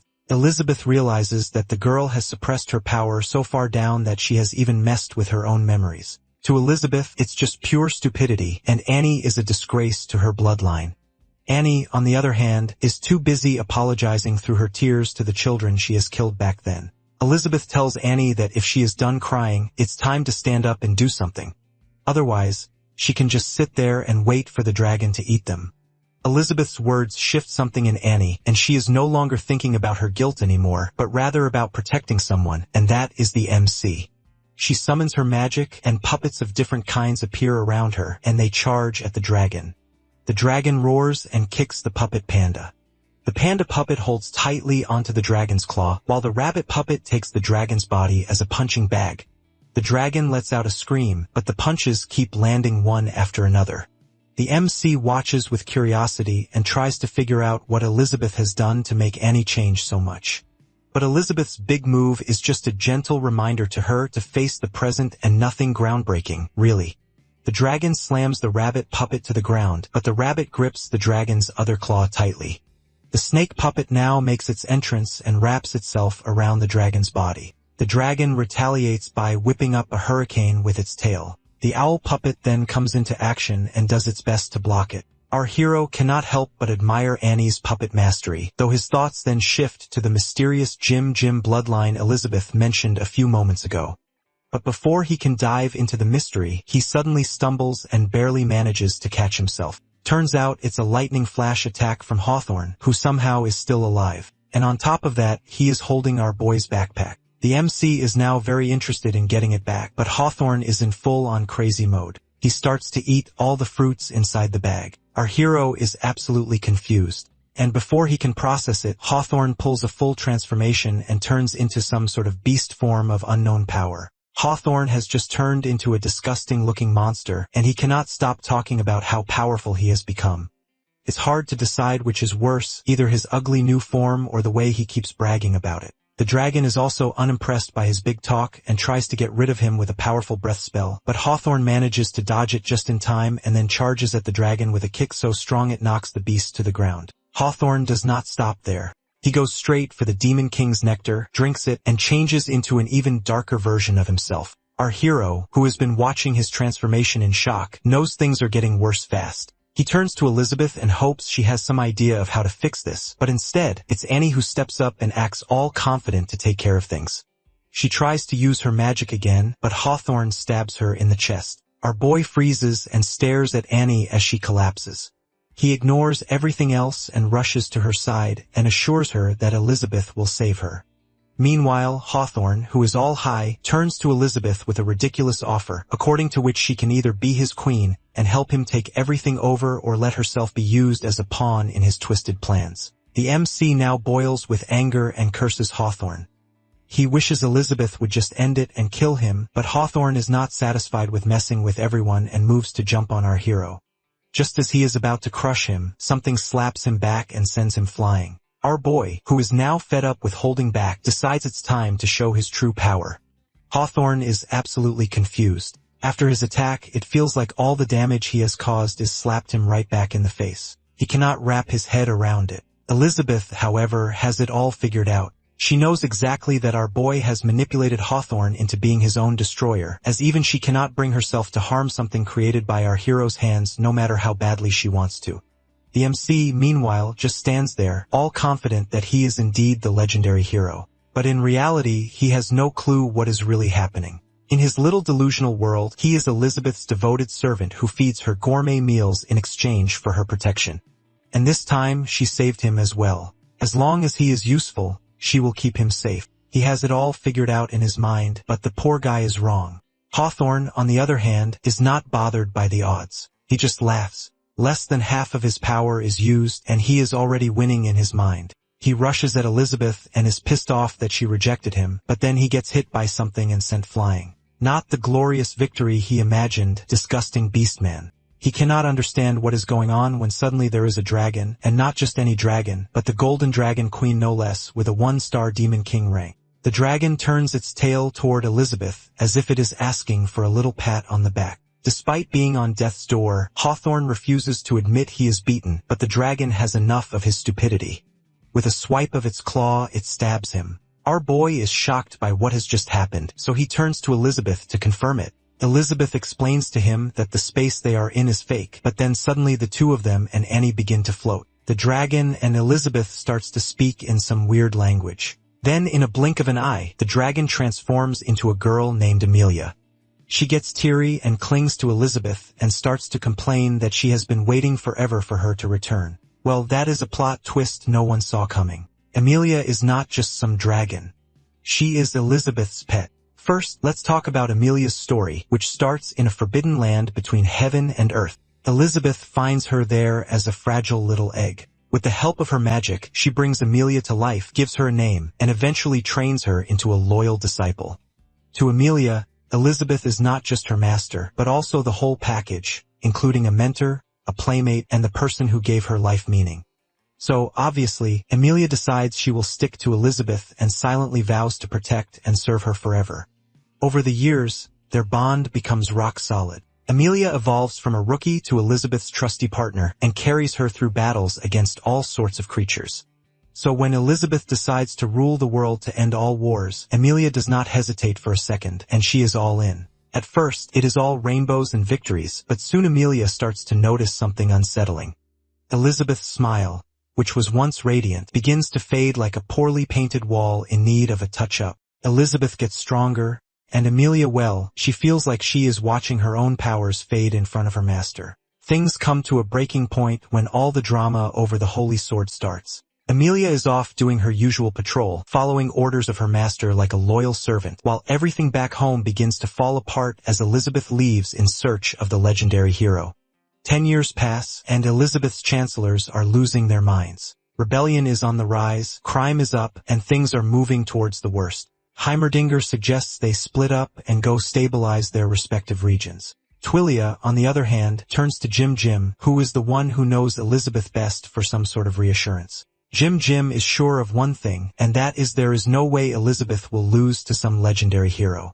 But Amelia is beyond caring about any of that. She is too busy sipping wine and reminiscing about the good old days when she was Elizabeth's favorite. So she returns to the spot where Elizabeth had found her all those years ago in the hope that maybe, just maybe, her master will come back there one day. Seasons turn into years, and now Elizabeth finally returns, and things are going to go back to normal, at least in Amelia's mind. Elizabeth, however, did not want Amelia to cling to the past, but she wanted her to meditate and grow stronger like some Demon Queen level powerhouse. But Amelia misunderstands the whole thing. She begs Elizabeth not to leave her behind, as she is convinced that the reason for Elizabeth's disappearance all these years was for her. And then there is our hero who turns Elizabeth's focus back to saving Annie instead of dwelling on the past. Just in time, Annie wakes up, but Amelia is now fuming. Elizabeth is not even looking at her, but she is busy focusing on this some guy. And just when Amelia thinks things could not get worse, she finds out that this random guy is the legendary hero, the one responsible for taking Elizabeth away all those years ago. That is it for her, and she decides she has to settle things with him once and for all. The MC, who is totally clueless, happily introduces himself. Amelia, however, transforms her hand into a dragon claw and rushes at him to teach him a lesson. But instead of landing a hit, her attack bounces off. Our hero, who is still oblivious of her intentions, holds out his hand for a handshake because in his pure eyes, she is just a friend of Elizabeth. Elizabeth, however, corrects him. She is her ride, which turns on our boy's wild imagination, and he pictures the human form of Amelia carrying Elizabeth on her shoulders. Elizabeth uses magic, and in no time they are back home. Amelia is completely amazed to witness her master's power once again. The MC, on the other hand, is also impressed at how easily he is back in his peaceful village. In his mind, one thing is obvious, which is to stick with Elizabeth, and his life problems will all disappear. As for Annie, she is out cold thanks to the teleportation. Elizabeth wants our boy to take Annie inside and let her rest while she deals with Amelia, who stands there waiting like an eager student ready for instructions. Elizabeth now has some bigger problems like figuring out the Dark Guild in the demon realm. Amelia explains it is created by someone named Malfoy, a name that sounds vaguely familiar to Elizabeth. As for why it matters to her, it is because this guild has been killing a whole lot of people while claiming it's all in the name of bringing her back to life, and Elizabeth finds it absolutely annoying. She then gives Amelia her orders to wipe out the Dark Guild while keeping her name and location hidden, and as a reward, she will finally earn her freedom. Upon hearing that, Amelia lights up, though her excitement is mostly about being able to curl up in Elizabeth's bed every night like a spoiled kitten. With her mission clear, Amelia moves off into the sky, but her grand takeoff does not go as planned. Out of nowhere, something hits her hard. She turns to see her attacker and finds Wang Chai, who has apparently decided she is its target practice for the day. Another missile comes flying at her, but she blocks it with her dragon wings. She starts to feel confident until an entire wave of missiles rains down on her. By the time the smoke clears, Amelia looks less like a powerful dragon and more like a burnt chicken, but Wang Chai is not done yet. It notices she is still alive, barely, but alive, and then starts preparing for another round. But before it can act, Elizabeth gives it a death stare. Wang Chai obviously does not want to get on the Demon Queen's bad side, so it quickly adds Amelia to the do not attack list, pretending it has not just roasted her. Meanwhile, poor Amelia hovers there, beat up, humiliated, and on the verge of tears, and wonders what she has done to deserve this nightmare. Our boy makes some fresh orange juice for Annie. Annie, who is still shaking, takes the glass and starts drinking. As the juice goes down, she feels its power, like the pulp and magic are helping her relax and energizing her. But then her vision blurs, and the ghostly image of the nun appears who spouts nonsense about embracing her true self. Annie, being the emotional wreck she is at the moment, bursts into tears. Meanwhile, the MC flops onto the sofa like a hero returning from battle. Well, in his head anyway. He savors his little taste of adventure when Elizabeth walks in.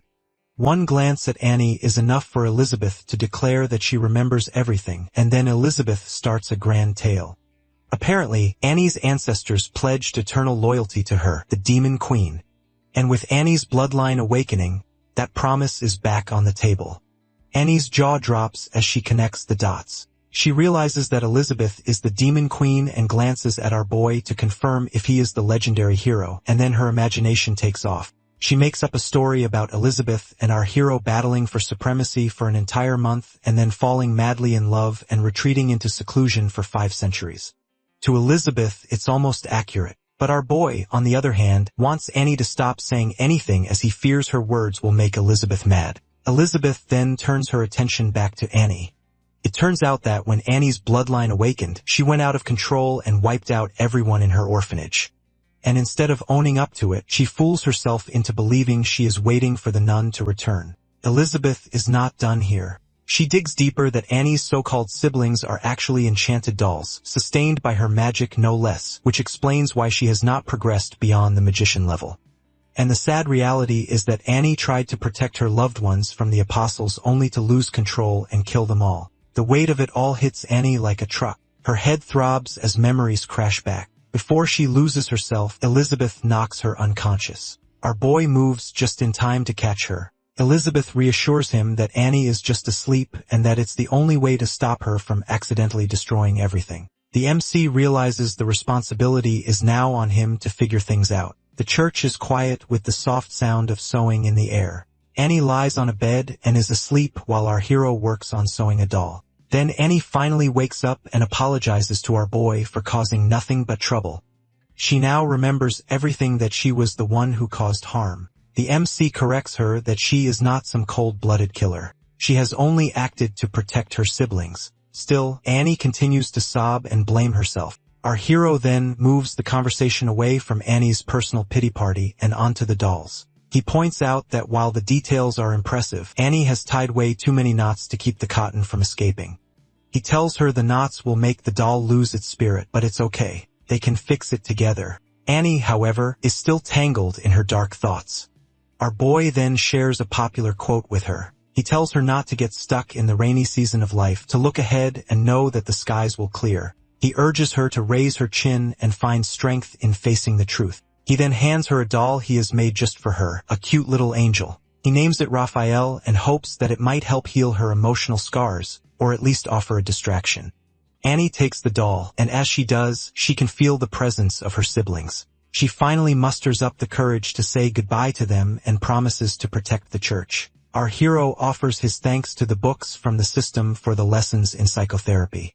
Still, he knows he has to check on Annie every now and then. After all, he cannot fix everything in one go.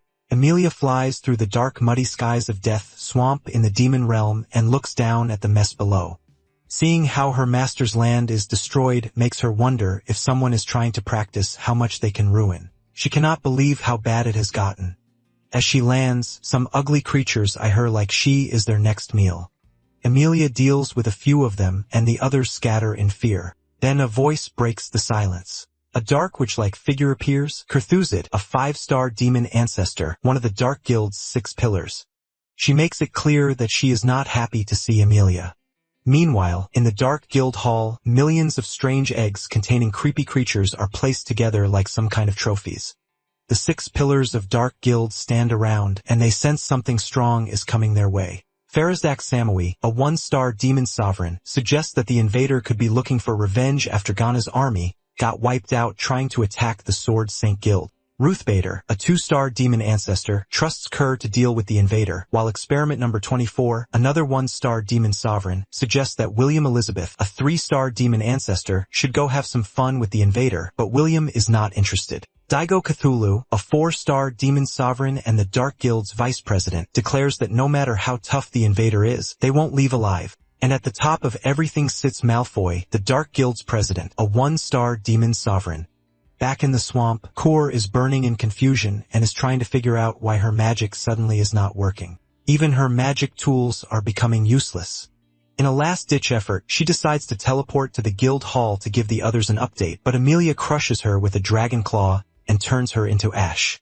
With Kor now gone, the remaining great apostles eye the empty spot in the pillars and start planning how to take down Emilia while she is supposedly tired. Emilia does not even care. She sees them as nothing but trash. One roar from her golden dragon turns them into dust, and she just keeps moving forward like it's no big deal. She soon runs into a monstrous creature guarding the gate of the Dark Guild Hall. The creature tries to act tough and demands Emilia answer its questions or die, but Emilia just kicks it aside and walks through the gate. Finally, she meets Malfoy, who instead of looking like the decent guy he used to be, has aged into a twisted, ugly version of himself. To Emilia, he does not look like a threat anymore. In fact, it's starting to feel more like a joke. Emilia knocks Malfoy out in just one hit, which leaves his demon pillars to just stand there completely stunned. But surprisingly, Malfoy is not actually dead. He regenerates himself and starts talking about how strong Emilia has become.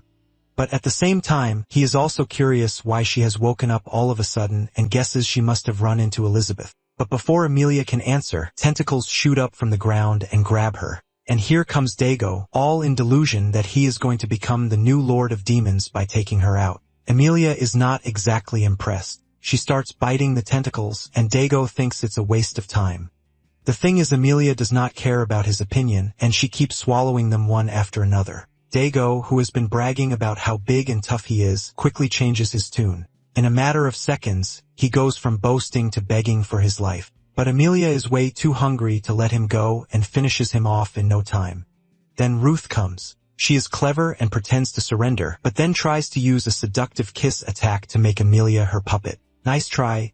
But Emilia plays along for about a second and then gets bored and throws her aside.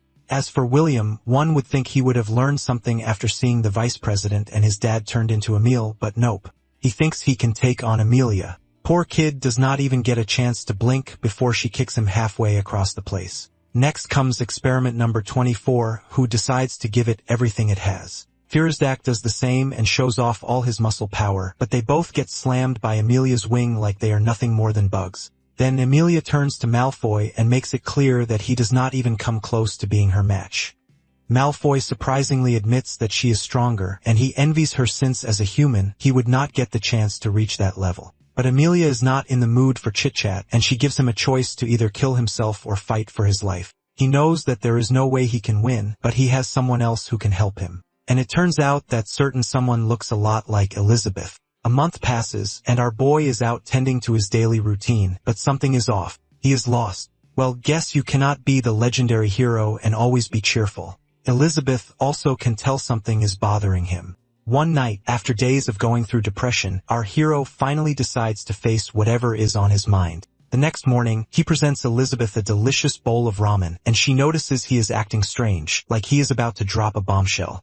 The MC then starts the conversation by pointing out that after living together for so long, Elizabeth can sense he is not a threat to her. In fact, the two of them, that is the legendary hero and the demon queen, can live peacefully together. And now he has a request for her as he wants her to return to her place, pick up where she left off and start ruling the world again. To Elizabeth, that came out of nowhere, and she has no idea why he is bringing it up now. Our boy explains that when he first arrived in the village, he thought he could stay here forever, living a peaceful life. He did not believe in their fated encounter according to the system, but then she came to him. And because of that, the time barrier around the village got broken. And in the outside world, 500 years have passed in the blink of an eye, and things turned chaotic. Dark guild forms, and the whole mess involving Burrs and Annie is just the tip of the iceberg. Elizabeth, however, is confused as she does not see how this has anything to do with them. But our hero knows that deviating from his destined path means he cannot live without her, and he does not want to live just as a farmer oblivious to the chaos around him. He wants to be the very hero everyone thinks he is. But what really gets to Elizabeth is when the MC admits he cannot live without her. Now that is interesting to her. Our boy, on the other hand, does not want to be some useless hero stuck in a village when the world is falling apart. He is not about to live a selfish, peaceful life while everything burns. And if the village gets wiped out by monsters, all he can do is move to the city and get a regular job. In the meantime, Elizabeth finishes her noodles and gets what he is trying to say. Our boy wants her to fix the mess outside, which is no big deal for her, and she can handle it. Upon hearing that, our hero gets happy and offers to help her pack. How sweet. But Elizabeth is not exactly eager to go back into the outside world. But instead, she has two solutions to deal with the problem. The first option is to cast world-destroying magic and just end it all in one go. The MC immediately rejects that idea. No surprise there. So Elizabeth moves on to option 2, which is to find someone capable of ruling the world and teach them from the shadows. And who, in her humble opinion, is the perfect candidate for the job? None other than our boy himself. The MC grips the holy sword tightly and tries to wrap his head around how he ended up in this situation. There is Elizabeth sitting a few feet away who is enjoying watching our boy, the mighty hero, get dragged into swordsmanship training after constantly annoying her with his tricks, the sweet, sweet taste of karma. While she acknowledges our hero's raw power is far beyond hers, she takes immense pride in her mental strength and experience, something she is convinced he will never quite match. Just a few hours ago, she was ready to walk away as he wanted until he confessed that he cannot live without her. In her eyes, it is clear that ruling or destroying the world are just trivial matters for him. So he has decided to just sit back and watch things unfold while Amelia takes care of the Dark Guild. Of course, she cannot help but think all his strange actions for the past few days and then babbling nonsense this morning are just excuses to get her attention. After spending a year together, it is obvious to her that he has fallen for her, whether he admits it or not. Our hero, however, is a man of deep thoughts. He wonders if mastering swordsmanship is really as simple as swinging a sword 1,000 times a day. To him, it sounds a little too easy. Meanwhile, Elizabeth just watches him with barely contained amusement. She might not have been as strong as him, but she enjoys every moment of watching him struggle. She is convinced that she is the only one who can control his wild interests. Love is not really her thing, but with the MC, well, she might make an exception. Between his control over creation and production and her own expertise in swordsmanship and magic, she cannot help but daydream about their future child. Surely the kid would be the strongest ever, but, of course, his father needs to get his act together first. Our hero, poor guy, has absolutely no idea what is going on in Elizabeth's head. As he struggles to figure out her true intentions, things take an unexpected turn. A small explosion occurs, and just like that, the holy sword disappears from his hands, leaving what looks like a boy in its place. The MC stares as his mind is utterly confused if this is some sort of joke. The boy shouts at him that he is not a kid. Elizabeth also notices the chaos and recognizes the boy as Alpha, the holy sword spirit. Alpha does not seem too happy to see her, and then rushes at her with clear intent to kill. Unfortunately for him, Elizabeth sends him flying with a kick. Poor boy lands with a bump on his head and looks like he has just been through a serious boxing match. They then sits down to talk. Our hero apologizes to Alpha for not realizing the sword had a spirit inside. Alpha lets it slide on the reason that his appearance is supposed to come at the critical moment when the hero battles the Demon Queen, not for a year of chopping firewood. He then grabs our boy by the collar and demands an explanation for such a misuse of his power. The MC tries to calm him down, but Alpha is having none of it. To him, it looks like our hero has forgotten his true calling as the legendary hero, and is now too busy making friends with the supposed villain of the story. Elizabeth gets curious if Alpha wants to kill her. Alpha's anger disappears immediately, and he admits that it is just the system's settings. Though under the current circumstances, he supposes she is his savior. Elizabeth then suggests that Alpha should help our boy rule the world. Alpha gets confused, and the MC tries to explain that he has been idle for too long and has decided to take responsibility as a hero. And his plan is to practice first and then save the world. Alpha points out that our boy has already accumulated enough experience to fight a Demon King level enemy just by swinging him around for practice. The MC goes on that he has no natural talent, but with Alpha and Elizabeth by his side, he is confident he can accomplish anything. Before Alpha can say further, Elizabeth silences the boy with magic. She wants our hero to wait while she takes care of things. She grabs Alpha, who is now in full panic mode, and signals our boy for help, but Elizabeth drags him away. After a brief lesson, Alpha returns with his face swollen like a balloon, and he agrees to help the MC. With everything sorted for now at least, Elizabeth instructs our hero to begin his journey and focus only on swordsmanship. The trio lands in Tadano Town, which is alive with people, especially around the Sword Saint Guild's area. Elizabeth has used her magical instincts and dragged our hero and Alpha here, all while claiming that something big is about to happen.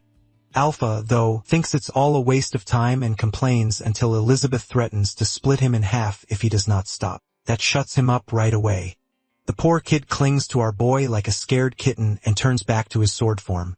The MC spots a flyer on the ground. It advertises a guild competition where fighters from different guilds will battle it out. Then a loud announcement echoes through the streets that the bets and entries are open. The crowd goes wild and runs to place their bets and grab seats and practically drags our hero and Elizabeth along with them.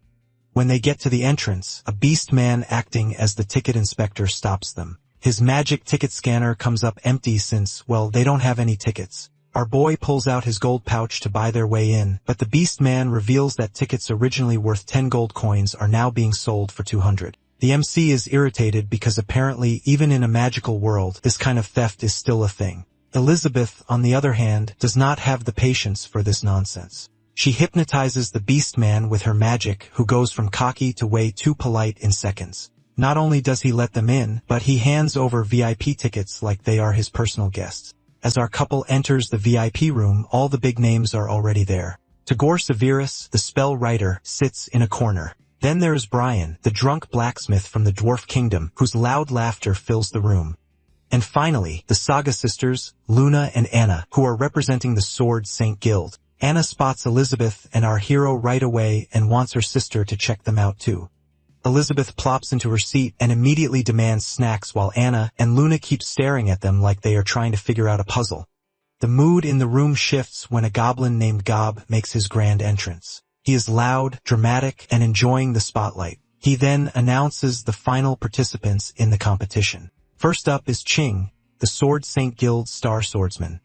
Next is Gala, a giant of a man from the Giant Bear Guild who looks like he could crush people with a hug. Then comes Travis, a ridiculously good-looking elf who makes half the room mesmerized with his looks. And finally E, the mysterious guest from the Card Guild who steals the show just by standing there. As the competition begins, the arena erupts with cheers. Travis looks around the battlefield like he is the only adult in a room full of clueless kids. His eyes stop on Yahello, and to him, Gala is the definition of a useless idiot who is loud, overconfident, and probably about to make a fool of himself. He is not much better. He is only here because his guild has helped the Sword Saint Guild once. The only person who seems worth his time is Ching. The fight starts with Gala charging in like a bull with no plan and just speed. Travis, on the other hand, fires a bunch of arrows. Everyone dodges them easily, and Gala breaks it. But then the arrow sprouts roots that twist and grow and form a cage around everyone. Gala, being the stubborn guy he is, tries to muscle his way out, but the roots have other plans. They wrap tighter and start oozing some sticky sap that leaves Yahello stuck like a bug in glue. Travis explains that how these roots are from a gum tree and are designed to shrink on impact and release sap to trap opponents like Yahello. But before Travis can savor his moment, Ching takes out his sword, and with a single swing, he cuts through the roots and frees himself and offers an apology for destroying Travis's creation. Upon seeing that, Travis feels thrill like a madman and does not care about the plant, but wants Ching's life as payment instead. He then sends a swarm of glowing butterflies toward Ching in hopes of overwhelming him, but Ching remains unbothered and swings his sword again.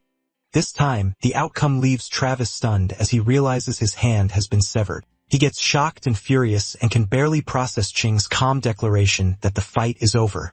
But even injured, Travis is not ready to admit defeat. He acknowledges that Ching deserves the title of a genius from the Sword Saint Guild, but reminds him with a grin that he is a genius of the Elf Guild himself. Just as Ching begins to lower his guard, one of the butterflies explodes and forces him to stumble back. The blast sends his sword flying to the ground. Travis spits something on the ground, and a flower called the Healing Lily pops out. He slaps it onto his body, and it starts turning into a hand that looks just like his real one. Travis now feels unstoppable and proudly announces that with the sacred tree's blessing, the elves are the strongest of all, but that confidence does not last long. Jola appears and smashes both Travis's ego and his body into the ground and leaves him buried 6 feet under. The crowd goes wild with half cheering and half stunned, while Gob loudly declares Travis officially out of the fight. Gala then turns to Ching and laughs like he already has victory to his name. His energy feels dangerous, and Ching can sense it. King stays calm and pulls his sword from the ground, all while realizing that Yahello has used his sweat to escape the roots. Yahello then charges like a madman and is ready to destroy Ching. But Ching dodges just in time, encounters with his cold slash technique, and lands a few strikes on Yahello. But the result is barely a scratch, like he has been slicing a rock with a butter knife. To make things worse, Ching's fancy dwarf forged sword starts cracking. Gala does not waste the chance. He rushes again, but Ching manages to block the hit and rolls out of the way. The sword takes a serious dent from the impact and loses its worthiness. Ching throws it aside and is ready to dodge Gala's endless attacks with nothing but his instincts. The crowd is enjoying the fight. Our hero is also loving the action. While Anna is busy trying to figure out how a high-quality weapon could break so easily, Luna suggests they step in to stop the fight and save their guild from embarrassment, but Anna does not want to. Her mind is elsewhere about how the giant bear guild has suddenly become this strong. Something does not add up, and she has a nagging feeling the Dark Guild might be behind it all. In the middle of the chaos in the arena, Ash, the gray sword of the Sword Saint Guild, brings up that an apostle is here to Bali, the Elder Sword. Elder Bali, however, wants the others to deal with it themselves. And guess who is sitting here as the president of the Card Guild? It's Burrs, the genius who created the whole profession of card masters. Turns out he is a former member of the Sword Saint Guild too, except now he is sitting there and looks like he is one wrong move away from either blowing up or fainting. Keep in mind, this guy is a 4-star demon ancestor, but apparently even that does not make him immune to nerves. Burst has his own reasons though. His whole life is basically about hating the Dark Guild, and he has built the Card Guild from scratch just to fight them. Over the years, he has killed more apostles than anyone cares to count. But today, anger is not the issue, but it's pure fear because sitting up in the VIP seats are Elizabeth and our boy. Naturally, Burrs assumes they are plotting to kill him for not meeting their crazy high expectations. He is not just worried about the guild's performance, but he is also stressing over the card deck and barley tea the MC handed him to properly utilize.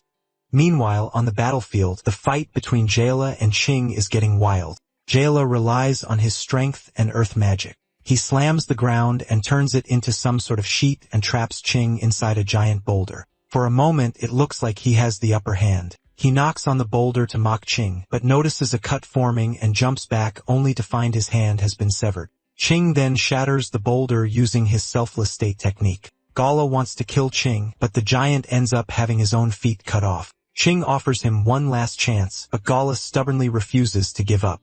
He then thinks about using his last resort, which is a forbidden drug his teacher told him not to touch unless things get really bad. It would make him super powerful, but only for a short time, and it comes with some serious side effects. Ching, on the other hand, just stands there with his magic aimed at Gala like he is waiting for him to make a move. Gala, not seeing much of a choice, swallows the pill. He has big dreams, which are turning into a demon king and killing Ching. Unfortunately for him, Ching has other plans. Before the drug can do its thing, Ching's blade ends the fight and Gala's head rolls across the arena. With Gala out of the picture, the last fighter left is E, but the E behind the mask turns out to be Evil, who is psyching herself up for the final round. At the card guild, Evil is meditating with her cards and sipping barley tea, and then she levels up to a 1-star great demon spirit. Just then, Burrs walks in and calls her by her fancy new name, Eli Fu.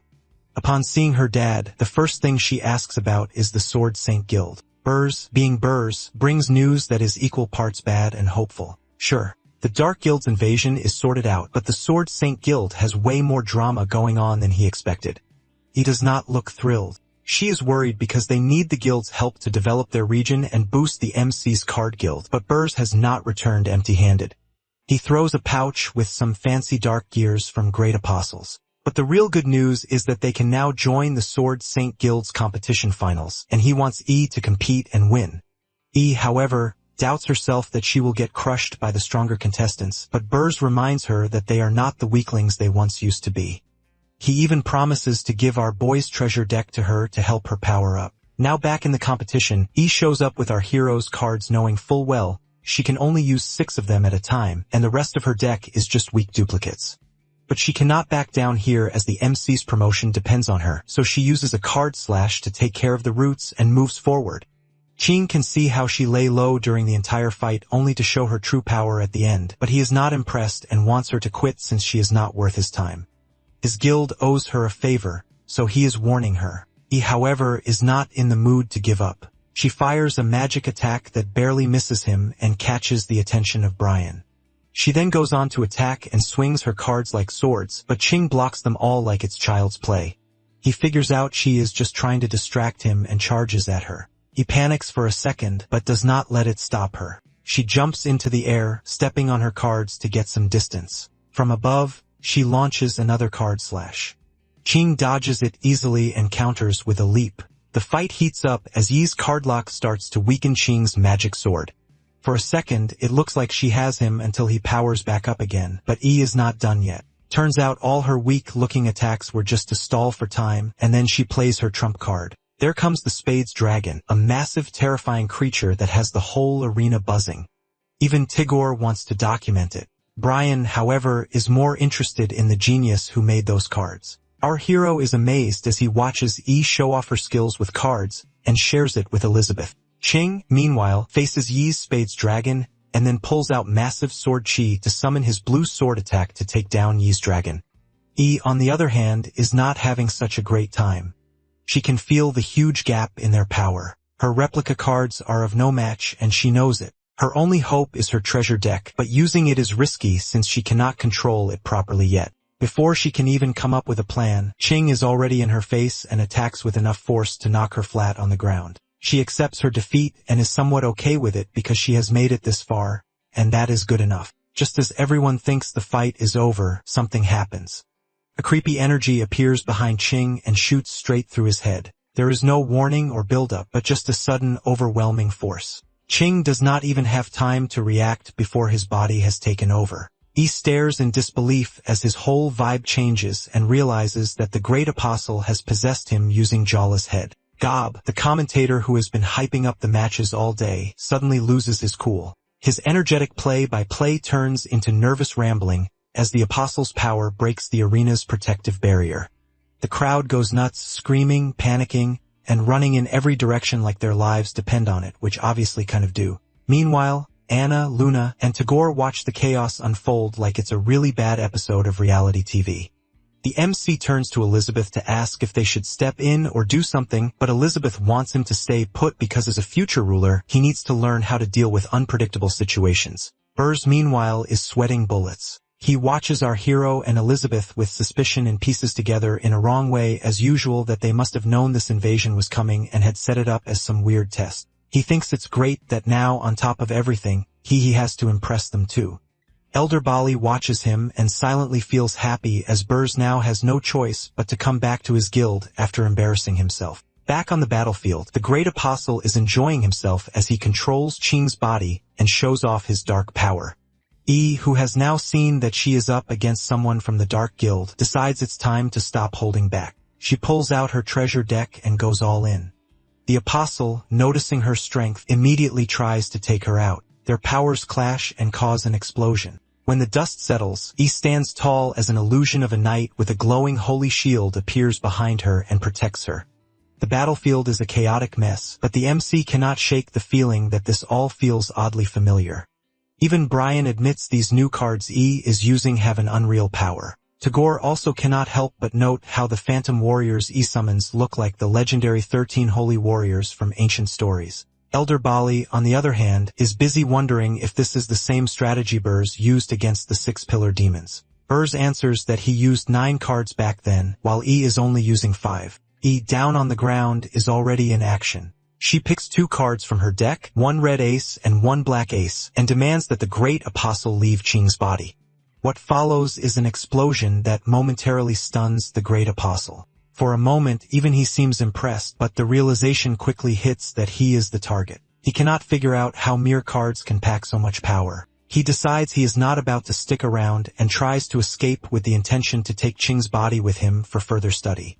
Unfortunately for him, one of Yi's illusion warriors blocks his way with the shield and tosses it to another, then another, and effectively traps him. The Great Apostle is completely thrown off by the sheer absurdity of it all. He is not ready to die so soon after being just born, so he desperately unleashes his most powerful move, a fierce sword spell. But before he can do anything, the illusion warriors trap him inside a glowing box. He orders the warriors to press in. The shields move and slowly close the box tighter and tighter. The Great Apostle panics and begs for mercy, but his pleas fall on deaf ears. Moments later, the shields compress completely, and his body bursts inside the box. Qing falls to the ground free at last, though his swollen face makes him look like a puffer fish. Yi's mask slips off, and she realizes that she has been a bit careless. As the fight ends, Burrs finally relaxes and convinces himself that Elizabeth and our hero will be satisfied with how things have played out. Our boy, however, is not just satisfied. He is thrilled. The moment he recognizes E, he turns to Elizabeth and nudges her to remember the father-daughter duo they met before. Elizabeth, who is far less impressed, shoots an annoyed look at Burrs, who immediately starts sweating under her glare. He silently vows not to disturb them again and bows deeply as if his life depends on it. The MC also sees Burrs and grows even more excited. He cannot wait to ask questions and catch up, which only makes Burrs more terrified. The poor man seems convinced that our hero's enthusiasm means he has somehow failed to meet expectations. Elder Bali, who has been watching from the side, cannot hide his curiosity about the very person that Burrs respect so much. Elder Bali welcomes a mix of people to their meeting hall that is the father-daughter duo, and, of course, Elizabeth and our boy. Everyone takes their seats, and Elizabeth's intentions are crystal clear that she wants our hero to learn about world affairs as a part of his preparation for leadership. Our hero, however, decides to call it experience. Elder Bali starts things off by congratulating Burrs on winning the competition. But Burrs, being the humble or rather sacred guy he is, turns the attention away from himself and introduces his saviors, the MC and Elizabeth. Although with the death glare Elizabeth is giving, he does not dare to breathe a word about who she really is. Our boy cannot help but feel bad for Burrs, who has to juggle all these secrets like his life depends on it. Even stepping outside with Elizabeth feels like dragging trouble along to the MC. He then suggests to Elizabeth to call her a beginner to avoid drawing attention. Elizabeth is uninterested and wants him to do whatever he feels like, so he takes her indifference as a go-ahead and makes up one of his usual ridiculous stories. This time, he claims he is some minister from a far-off nation and that Elizabeth is the princess. Ash, who knows the area, wonders how he has missed hearing about Princess Elizabeth. But Burrs, like the loyal sidekick he is, backs up our hero's nonsense without hesitation and even credits him with teaching card tricks. Not wanting to leave Burrs hanging, the MC returns the favor by praising his card skills and even asks for sword fighting tips. This shocks Luna, who cannot understand how someone so good with cards needs help with swords. Qing, however, wants her to keep quiet and not embarrass them in front of the adults. He turns to our boy and asks for his honest opinion on her skills. Our hero gets clueless. Then Burrs also requests feedback. Poor MC has nothing useful to say and admits he has not expected them to get so creative with his cards. Burrs then shares that they have copied his cards and even started a guild without telling him. He looks a little down as she feels like she is not strong enough, but our boy cheers her up that opening the guild to more people is actually a good thing. Somehow, the father-daughter duo completely misunderstands him and takes it that he means that regular folks like them can easily teach the card tricks and help the guild grow. Our hero just silently cries as he envies them for having magic power. Meanwhile, Tagore with his fancy demonic eye lens scans everyone for magical energy. He sees that Elizabeth glows with power while the MC barely has any at all. When Elizabeth notices Tagore staring, he panics, and her glare is so intense it makes him rethink every decision he has ever made. Elizabeth shares her desire to kill someone, but luckily, our boy saves the day by offering Elizabeth her favorite pudding, which immediately calms her down. The conversation then takes a serious turn as Elder Bali brings up the need for an alliance to fight the Dark Guild. Ash lays out a bunch of dark gears they have collected during the competition, and Burrs explains where they come from. Apparently, these gears grow inside people who accept the Dark Guild's power. Luna guesses that one of the participants, Gala, might have accepted the dark power after passing a purification test. Anna, however, suggests the Dark Guild might have just skipped the test entirely. Tagore mentions that detecting fusion through purification only works for the weakest cases. He explains that fusion has 3 levels. In the weakest, the host becomes a puppet like Dark Apostle. In the middle level, the host births a great apostle but cannot control it. At the highest level, the host fully controls the fusion, gains immense power, and serves the Dark Guild as a pillar demon. The one thing that ties them all together is the Dark Guild, of course. They have to follow the orders of whoever gives them their powers. It's like being stuck in a never-ending job with no way out. King wonders if he almost became one of the top apostles of the Dark Guild. Tagore explains that while Ching was under their control, he was not completely in it. If he were, his skills could make him super powerful like a pillar demon. Elder Bali is grateful to Burrs for his help. Burrs, as a former member of the Sword Saint Guild, just did what was expected of him. No big deal. Ching accepts his defeat and admits that E is strong, especially with her card skills. But E gives all the credit to our hero. Brian then turns to our boy and wants to know if he made those cards and where he learned blacksmithing. He also notices the holy sword in his backpack that just does not look like any ordinary sword. The MC answers that he is not really a blacksmith and he does not know much about it. He just does a bit of work at home for fun. Brian does not buy it and just laughs it off. Luna feels confident that the Dark Guild won't dare to make a move as long as the Sword Saint is around, but Anna warns her not to talk too much. Naturally, that makes the MC even more curious about the Sword Saint. So he asks Burrs, who shares that after the Sword Saint sent word from the mountains 6 months ago, there have been no updates since. Ash further breaks it down for our hero.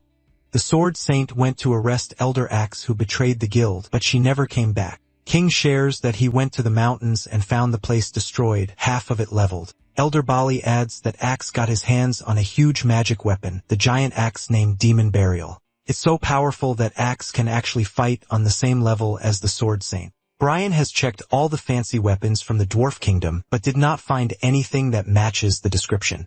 So he figures it must be something made by the Dark Guild. Our boy, who is still not getting it all, listens as Burrs explains how the Sword Saint Guild works.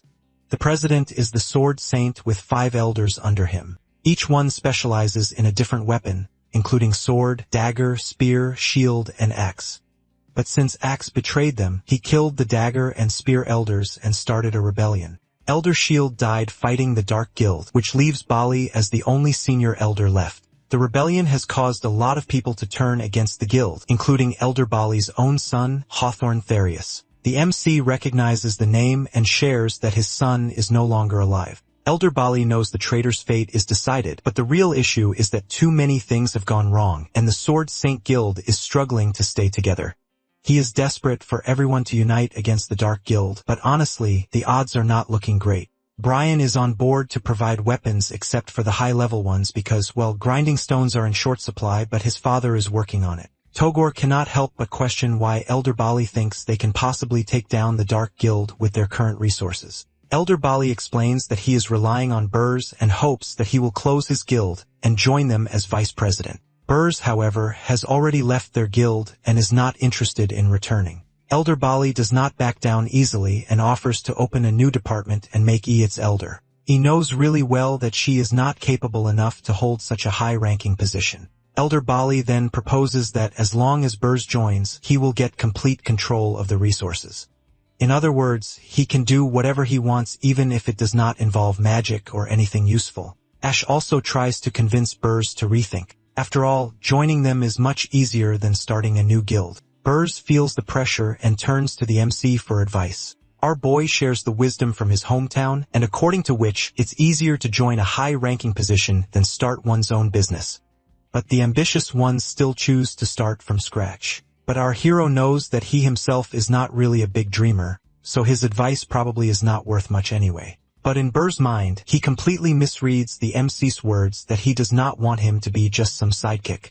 He is now caught between not wanting to offend Elder Bali and not wanting to disobey his savior and is in a tough spot. Elder Bali even offers Burz to add his own conditions if it helps. Finally, Burz stands up and explains that he did not create his guild for fame or wealth, but to raise the MC's reputation.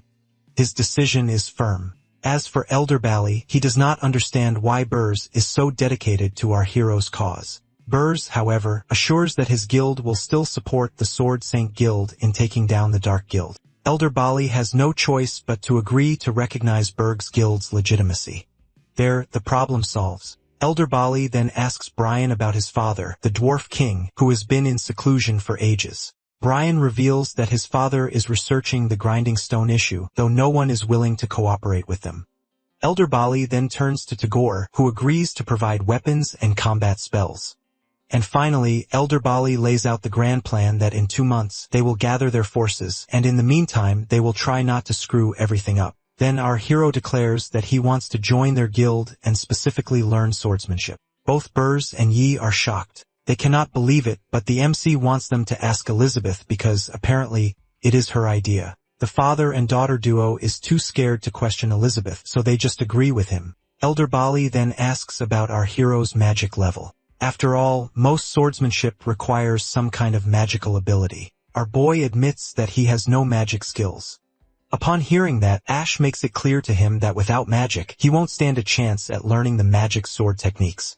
Elder Bali is not so sure about that either, but he does mention that there is only one person who has mastered swordsmanship without magic, and that is the Sword Saint. So if he is serious, he will have to find her. Burz also thinks that the MC will need to step up if he wants to learn from the best. Our hero understands them, but inside, he cannot help but feel like they don't think he is cut out for any of this. And honestly, that stings a little. Tagore writes down some sword skill spells and hopes they will help the MC.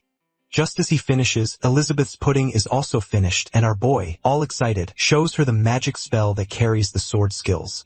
Elizabeth crushes the leftover pudding cup in her hand, and then out of nowhere, Tagore, who has been sitting there just seconds before, explodes into a bloody mess. Meanwhile, somewhere else, the mighty sword Saint Chi-Chi Saugus is in the middle of a fight with Elder Axe. She is determined to take him down for teaming up with the Dark Guild. Chi-Chi uses her magic to attack Axe, but, of course, he blocks it with his weapon, the Demon Burial. Axe then starts to brag that as his bond with his weapon grows, Chi-Chi's threat will go away, and soon he will have the upper hand.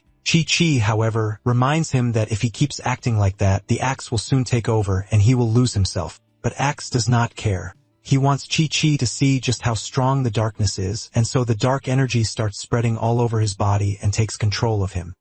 Axe's body starts to change in the most inconvenient way as it transforms into that of a woman, though thankfully, his face remains intact. Burial. The demon is clearly in control now and is overtaking every inch of him.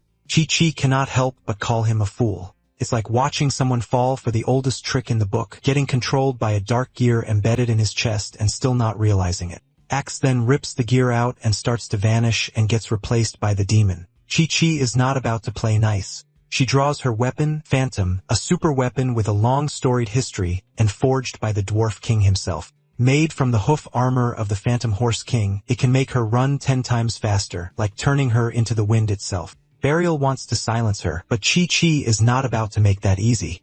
She unleashes her chopping skill and rips the ground apart. As the fight drags on, Chi-Chi watches in annoyance as her phantom weapon cracks under the pressure. Burial, who is now in Axe's body, still struggles to adjust and block some blows while others hit their mark. Chi-Chi knows that the Phantom Horse King can travel up to 100,000 kilometers a day without getting exhausted, yet it barely caused any damage to her. Burial, on the other hand, gives Chi-Chi some time to think while she starts to stretch her muscles. But Chi-Chi has no time to waste on her, and she pulls out her next set of weapons. First up, the Stalactite Spear, a weapon forged from the rare stalactite columns deep in the dwarf secret treasure cave. It's deceptively light but at the same time indestructible. Then comes the Insect Scythe, a weapon made from the sickle of the insect king mantis. It can lock onto targets and convert damage into magic energy. Next is the Thulu Cane, which is crafted from the limbs of a dark sea creature. It comes with a lovely little bonus that the user's soul will slowly erode. Finally, Chi-Chi pulls out the Explosive Knife, which is made from rare ores from the Earth's core. It's a weapon that requires the user's high skill to control it. Otherwise, it can explode if one so much as sneezes near it. Burial can feel her new body loosening up, but Chi-Chi is not waiting around. She summons the Snow Silkworm Shield, which is made from the silk of the snow-white silkworm and is cold, tough, and practically indestructible. Chi-Chi is ready to end this, and she has a plan. The Stalactite Spear will boost the Insect Scythe's power. The Cthulhu Cane will twist space, and the Explosive Knife will release energy from the Earth's core in a continuous explosion. But she can only hold it for a minute before the dark power starts messing with her mind. A minute of chaos is all she needs. Just to top things off, Chi-Chi summons the Hammer of All, which is forged from the fossilized bones of a mammoth lord.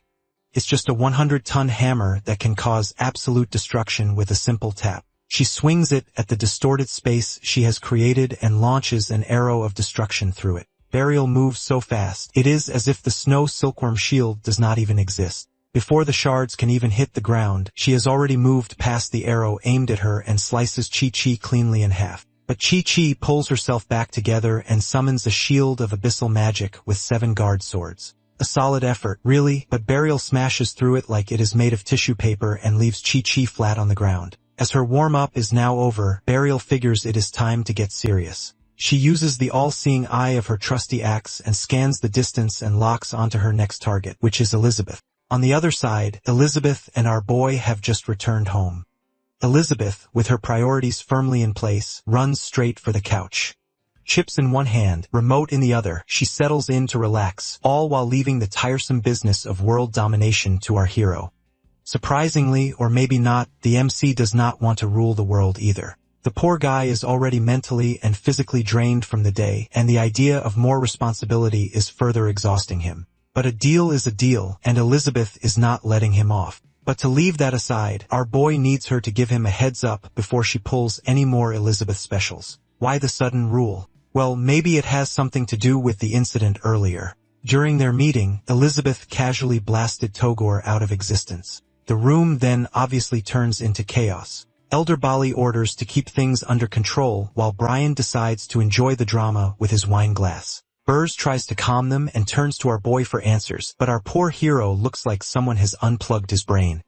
Elizabeth grabs the sword recording spell from our hero, tosses it onto the table, and wants everyone to pay attention. She activates the spell, and it turns out to be a parasite looking for a host. The nasty thing immediately rushes at our boy, but Elizabeth destroys it just in time. As the parasite turns into some creepy dark energy, they realize something worse. Even Togor's body is part of the spell. Apparently, Togor has also signed up for the Dark Guild's life-ruining membership. Elizabeth point out that this is not just some random magic. If they let Togor cast a spell during their fight, the whole area would have become a breeding ground for parasites. The MC, on the other hand, nervously bites his fingers as he is thankful to still be alive. Elder Bali wants to know how Elizabeth detected the parasite, but she is not in the mood to explain and keeps it to herself. Burrs, meanwhile, is freaking out. He knows Elder Bali's massive ego all too well and figures he will assume Elizabeth is some low-ranking nobody, insult her, and set off a chain reaction of chaos. So, of course, Burrs turns to the MC for help, but our boy is too busy still trying to wrap his head around everything. Elizabeth is now done with the drama and announces it's time for tea and drags our hero along with her and leaves Burrs to deal with the mess himself.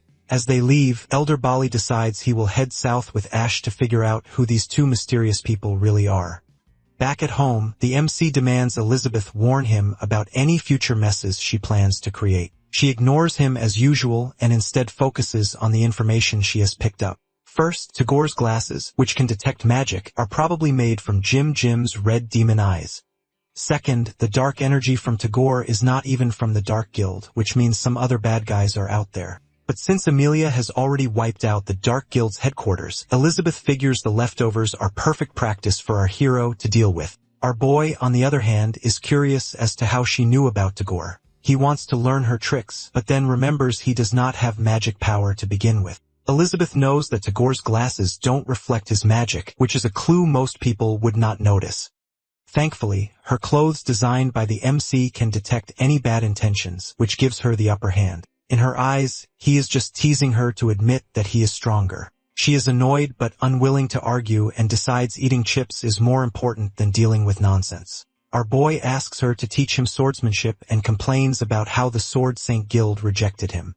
Elizabeth immediately says no and reminds him of their agreement, which is a deal she has just made up. Apparently, to rule the world, the MC has to master both magic and swordsmanship, and he cannot take any of his inventions except his clothes and has to follow her rules. Having no other options, he decides to ask Burrs for help. But before he can leave, Alpha pops out of the holy sword and tells him not to bother as Burrs does not have pure swordsmanship skills. Our boy understands and then goes to check the bookshelf for something. Alpha gets suspicious that if he is looking for the item he once got from the system, the one he just threw away like it was nothing. Alpha decides to explore the MC's house, a place the Demon Queen finds as her personal paradise so much that ruling the world is not as appealing as lounging there all day. He sees the microwave, fan, and vacuum and scrutinizes them like they are some sort of alien relics. Just as he is piecing together this mystery of domestic appliances, he steps in the kitchen, and suddenly pain shoots through him, sharp as a knife, or at least that is what it feels like. The sensation disappears as quickly as it came and leaves Alpha in confusion. He looks around to see from where that sudden killing intent comes. Our boy? Please, the guy cannot intimidate a houseplant. Elizabeth? Now that is a possibility, but her murderous vibes would be way scarier. His eyes then land on the kitchen wall where a set of butcher knives hang innocently. Only they are not so innocent. Strange energy radiates from them, strange enough to make even the king of weapons uneasy. It looks like his soul has left his body, and he runs out of the house without a backward glance. Our hero, on the other hand, is unaware of Alpha's dramatic exit and is busy with his latest discovery, which is a book on Tai Chi sword exercises. He dismissed it as useless before, but desperation has a way of making even the dullest things seem promising. The book claims the techniques are simple and require neither magic nor extraordinary skill, perfect for someone like him. Still, he cannot shake the nagging doubt that they will help in a real fight. Meanwhile, Elizabeth, who has just finished a bag of chips, is starting to feel sleepy. When the MC asks her for help, she figures he has arms and legs so he can go practice on his own. As he leaves, she grins to herself. She has a plan. She will let him practice, fumble through the moves, and when he has no idea what he is doing, she will step in to save the day. Outside, our boy finds Alpha in his sword form as uncooperative as ever. As he did not get any response from Alpha, he opens the book and starts practicing the first move. Meanwhile, 300 kilometers away, things are getting messy. The Toad Immortal is fighting Burial. The Toad starts throwing stomach acid, but Burial easily dodges it and kicks the Toad back. Toad Immortal lies on the ground as it's gravely injured. And then, as if its poor condition is not enough, Burial surrounds Toad Immortal's body with a sound-absorbing energy field. And then from the Immortal's head pops Wang Chai, her real enemy. Toad Immortal then pushes Wang Chai to take over. Burial, however, wants Wang Kai to move aside if it treasures its life. But Wang Kai is not in the mood to cooperate. After sizing things up, it decides the only way to protect its master is to eliminate Burial. So it cranks up its defenses and launches a missile shower at her. Back at home, our boy is busy practicing sword moves from the book he found. After hours of hard work, he finally masters all of them. When he finishes, Alpha suddenly comes out after getting fully recovered. As if our hero was waiting for someone, he wants Alpha to give him some advice on his sword skills. But Alpha has no clue what he is talking about. The MC explains that the sword moves he just learned to make his body stronger and are not really meant for actual fighting. But still, practicing them makes him feel pretty good, like he has just had a refreshing nap. Alpha, however, remembers something else from earlier. That is when he found some really scary weapons in our boy's house and ran off. Once the top weapon, the legendary hero sword, Alpha was just reduced back to its original not-so-glorious form. He almost lost his soul in the process. Would be pretty embarrassing. If it had not been for our hero practicing with the sword, Alpha would have stayed weak and basically just a tool for chopping wood. As the MC keeps feeling good about his Tai Chi sword practice, Alpha is having a mini identity crisis. Not only has our boy unknowingly saved him, but Alpha also misunderstands our hero's words and thinks he is bragging. So the once proud sword starts questioning if it is even worth anything anymore. He feels down and decides to leave, leaving the MC worry about his sword practice. Back in the middle of the battle, Burial tries to get Wang Chai to work with her so that they both can destroy everything together. Wang Chai, however, just barks at her and refuses. This makes Burial annoyed, and she throws a chopping attack at it. Wang Chai figures out that if Burial's attacks keep going, they will tear through the ground and cause a lava explosion and earthquakes that could really mess up its master's life. It then extends its robotic hand and grabs the dark energy deep in the ground. Burial, on the other hand, is sure Wang Chai won't survive, so she throws another powerful chopping attack and is convinced that it will be the end. But when she sees her energy being absorbed like it's some kind of tasty treat, she is both mad and confused. Wang Chai, however, is enjoying her energy and even offers her a chance to leave. But Burial is not interested in backing down. She has something much worse in mind. She gathers all the pain, torment, sadness, and 500 years of anger she has inside and packs it into one massive attack and throws all that built-up resentment at Wang Chai. But Wang Chai does not even blink. It pulls out a tiny smooth mirror, which is one of our hero's creations, and reflects the attack like it's no big deal. The blast shoots out of the earth, goes through the universe, and who knows where else. And Burial just stands stunned as her years of pent-up rage are dismissed like it's nothing. Then to make things even worse, she sees the dog Drone, a buddy of Wang Chai, floating above her. She tries to destroy it, but before she can, she finds herself trapped in a force field. Wang Chai, who is still chilling, calls her the toughest opponent it has faced since Elizabeth, though it does not seem all that worried. The dog Drone cranks up the force field's power. Burial does her best to stay confident and tries to hang in there, but the pressure keeps building, and soon enough, she cannot take it. She gets burnt and buried deep into the ground. As the job is done, Wang Chai stretches its body and is excited to go through the MC's discarded junk and pick out things to upgrade. But just as it is about to leave, a hand shoots up from the ground and then out pops Chi-Chi, who is wearing the lucky pendant. The pendant seems to be an ancient item from a lucky star that passes by the hero continent every decade and has been made into a piece of jewelry by the Dwarf King. Chi-Chi has spent years collecting pieces of this star, and whoever wears the pendant is said to bring incredible luck. Elizabeth is chilling on the couch and happily snacking on chips while watching the television. The ads are annoying her, but she just cannot resist finishing off the last crumbs in the bag, the ones loaded with all the extra spice and crunch. She savors each bite like it's the most satisfying and addictive thing ever. Once the bag is empty, she gets up to check on our boy. In her mind, he has to be struggling, and only she can step in like a hero, ready to guide him and save him. It would be perfect. She opens the door with a big smile, ready to offer her wisdom, but instead finds him sitting on the grass and fully focused on his exercises. He motions for her to be quiet, like he does not even notice her come in. At first, she is irritated at his audacity to ignore the Demon Queen, but then she figures it out that he must have hit a tough spot and is trying to avoid it. So, of course, she comes up with a genius plan, and according to which, he will beg her for help, and then she will teach him a few moves that will guarantee his success, but only if he follows her conditions. But no, the MC is not even listening to her. He is too busy meditating and totally ignoring everything she says. Elizabeth's patience is starting to wear thin, but she tries to stay calm. She reminds him that he is supposed to be learning swordsmanship, not meditating. Then, as if to prove her wrong, our boy points a broken branch at her and mentions his strengthening exercises that are meant to train both the mind and body. While she has been eating chips, he has already mastered all 13 sword moves. He even offers to show her. Elizabeth is sure that he will just make a fool of himself and allows him. The MC starts with Tai Chi basics that include a calm mind, right posture, and deep breathing.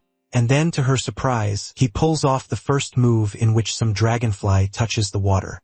That actually looks pretty powerful. She's not going to admit it, but it makes her stop and think. The next few moves only confirms that his power is real, and she cannot deny it anymore. When he moves on to the thunderstorm move, she has to admit that he has done better. As it is getting serious, she decides to step in. She uses her magic and pulls out her demonic sword of destruction. Our hero, on the other hand, moves on to his fifth move in which a blue dragon comes out of the water, while Elizabeth uses the sword and summons the demonic dragon. It is frustrating to Elizabeth that how her once mighty sword force looks like a toddler's tantrum compared to whatever nonsense our boy is doing. Meanwhile, the MC, who is completely oblivious to her struggle, just stands there with his eyes closed and preaches about calmness and the truth of Tai Chi and looks like he is hosting a meditation seminar. And then, just to make things even more dramatic, he executes his eighth move and a glowing moon rises from the water. Elizabeth, on the other hand, summons rock aggregates to destroy the moon as she tells him he wandered into the wrong field. Instead of swordsmanship, he should have stuck to philosophy or moon-gazing. But then the moon balloons in size and the ground beneath her starts to shake thanks to our hero's gravity trick. But she is not about to let him win. She propels herself to the moon's surface. While the MC reveals his ninth move and meteors start to rain down like fireworks, Elizabeth cannot help but notice each one is packed with destructive force equal to her most powerful magic, and there are so many of them. She then shifts to her demon form and tears through the meteors like a storm, then charges at him to end his annoyingly calm existence. Her ultimate technique, which is an all-out slash that shreds the moon and erupts with a power so immense it seems like overkill even to her. She then pauses to see if she has finally managed to wipe that annoying peaceful expression off his face. But no, our hero stands there without a single scratch on him. Elizabeth just cannot believe it. And then, as if he has not already done enough, he unveils his 10th move, which is to hold the moon. Elizabeth cannot believe how dumb she is for getting distracted and worry of him. She then decides to put an end to this nonsense and pours all her magic into one big move and aims straight for the moon. Meanwhile, our boy is off in his own little world and shows off a move called the Sword of Enlightenment. Elizabeth, however, is not going to sit there watching him play around, so she unleashes her ultimate magic and summons 9 clones of herself, each just as strong as the real deal. The clones charge at him with swords ready to strike, but none of them manage to land a hit. At first, she thinks our hero has dodged the attacks, but it turns out that space itself has stretched and pushed them away. She is now fed up and decides to go all out with her most powerful move, which is the Arrow of Destruction. This is the move she has spent years perfecting. There is no way he will survive this. But no, the MC brings out yet another fancy technique and creates this weird cosmic hole in the air. Her arrow, which she is so proud of, flies straight into it and just disappears. Elizabeth is left staring in disbelief. They are now back on the water, and she cannot hold it in anymore. Years of hard training and countless hours perfecting her swordsmanship, all of it has failed her. And to make things worse, our boy is standing there lecturing her about sword techniques. But then her anger fades, and she realizes something. Maybe it is time to stop clinging to her pride and let go of all that baggage and actually listen to him. Elizabeth knows that to take down our hero, she has to break a few rules like messing with time and space and moves closer to him. She is about to pull off a technique that might destroy her completely. Life without him does not mean much anyway, so to her, this end feels pretty decent. All she wants is for him to remember that she was the one who beat him. Our boy, on the other hand, is busy setting up his final flashy move. He reaches out, takes her finger, and instead of the epic showdown she expects, he pulls her closer. Before she can process anything, everything shifts and suddenly, they are back home. Her body goes back to normal, and her power jumps up to 7-star Demon Lord status. As they stand there in silence, our hero asks her opinion on his swordsmanship. Elizabeth, who is still trying to make sense of everything, does not even register his question properly. Her face turns red, which he notices, and suddenly, they are both standing there like awkward kids at their first dance. The MC tries to fix the vibe by praising her effort and dedication in guiding him, but, of course, Elizabeth takes it all the wrong way. In her head, everything our boy did is part of some grand plan to help her break through her cultivation struggles. First, he pushed her senses to the limit. Then he made her face impossible challenges. And finally, he beat her sword, the one she gave up everything for, just to rewind time and let her get stronger without paying the price. To her, this is not just about strength. It's proof that he has one ultimate goal, which is marriage and having the strongest kid ever. Obviously, she decides all by herself that she is not strong enough for that yet. Our boy, on the other hand, is completely clueless about the soap opera going on in her head. He notices her zoning out and snaps her back to reality. She responds by telling him to stop looking down on her. He really has no idea what she is talking about and stands there, confused, while she gets worked up over imaginary insults. She convinces herself that he wants her to train harder for the sake of their future superhero kid. So she gets considerate of him and promises to get stronger, though what she really wants is to ask if he likes her. But the words get stuck in her throat. Just then, Wang Chai lands nearby with Chi-Chi's body and kills their romantic tension. The MC can see that Chi-Chi's injuries are pretty bad. He then praises Wang Chai for doing a good job with the first aid. Wang Kai puffs up with pride, but its moment does not last long as it senses something is off. It turns and sees Elizabeth, who looks like she is about to explode with anger. She is furious because it has brought more people and ignored her warning. Meanwhile, 30 kilometers away, Alpha is out of breath after flying the long distance. He has just woken up and life is already a mess. The hero has apparently decided to play Romeo with the Demon Queen, which is inappropriate on so many levels. But Alpha's real issue is how everything our boy has set up makes him, the so-called king of weapons, feel completely useless, like a piece of scrap metal. He even turned back into his original form out of fear. He is losing his mind because his only job now is chopping wood. He decides to rediscover his meaning of existence and gain confidence, but then he hears someone asking for help. He turns and sees Barrio lying there. She explains that her original body has been wrecked by some bad guy, and if she does not find a new one soon, she will disappear. Alpha, who has never seen such a gorgeous weapon spirit before, is completely mesmerized, but he knows that getting a new body for her is not going to happen overnight. Seeing his hesitation, Barrio suggests he let her enter his body for the time being. Alpha agrees as he is too dazzled by her looks to think straight. Barrio thinks he is an idiot for agreeing but decides to play along. She smiles sweetly and asks him to come closer, all while putting on her best innocent act. Alpha leans in, and she pulls him closer with her eyes full of resentment and asks about his own problems so that she can help him deal with them. Alpha gazes into her eyes and gets completely captivated, as if her very essence has trapped his soul. He then confesses his deepest resentment that he has lost his purpose, and it is all because of them. She promises that if he hands over his body, she will shoulder his burdens. Alpha agrees and allows her to take control of his body. With Alpha's resentment fueling her strength, Burial feels an almost overwhelming surge of power. Even though the body is frail, she ignores its limitations. Her failures have taught her a valuable lesson that recklessness is her enemy.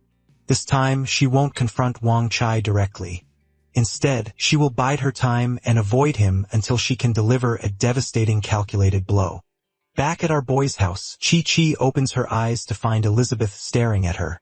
Dazed and confused, she begins asking questions. Elizabeth does not care about her confusion and warns her to be careful. She makes it clear that this house, everything in it, including the MC, belongs to her. Chi-Chi, who is still weak and is feeling the power radiating from Elizabeth, has no choice but to nod along. Just then, our boy walks in holding a bowl of noodles, only to freeze in his tracks when he sees the awkward position in which Elizabeth and Chi-Chi are practically on top of each other. It's like something out of a weird romance scene. He gets dumbfounded and shuts the door so slowly, it's as if he is trying to pretend nothing has happened. A bit later, they are sitting in the lounge, and our hero kindly suggests Chi-Chi rest. As for the injuries, he asks if they are caused by monsters, but Chi-Chi explains that she has been tracking a traitor connected to the Dark Guild, though she decides her identity is probably best kept a mystery. Elizabeth does not let it slide. She presses Chi-Chi about the Dark Guild as they have already disappeared. But in the back of her mind, she is already planning her little chat with Amelia.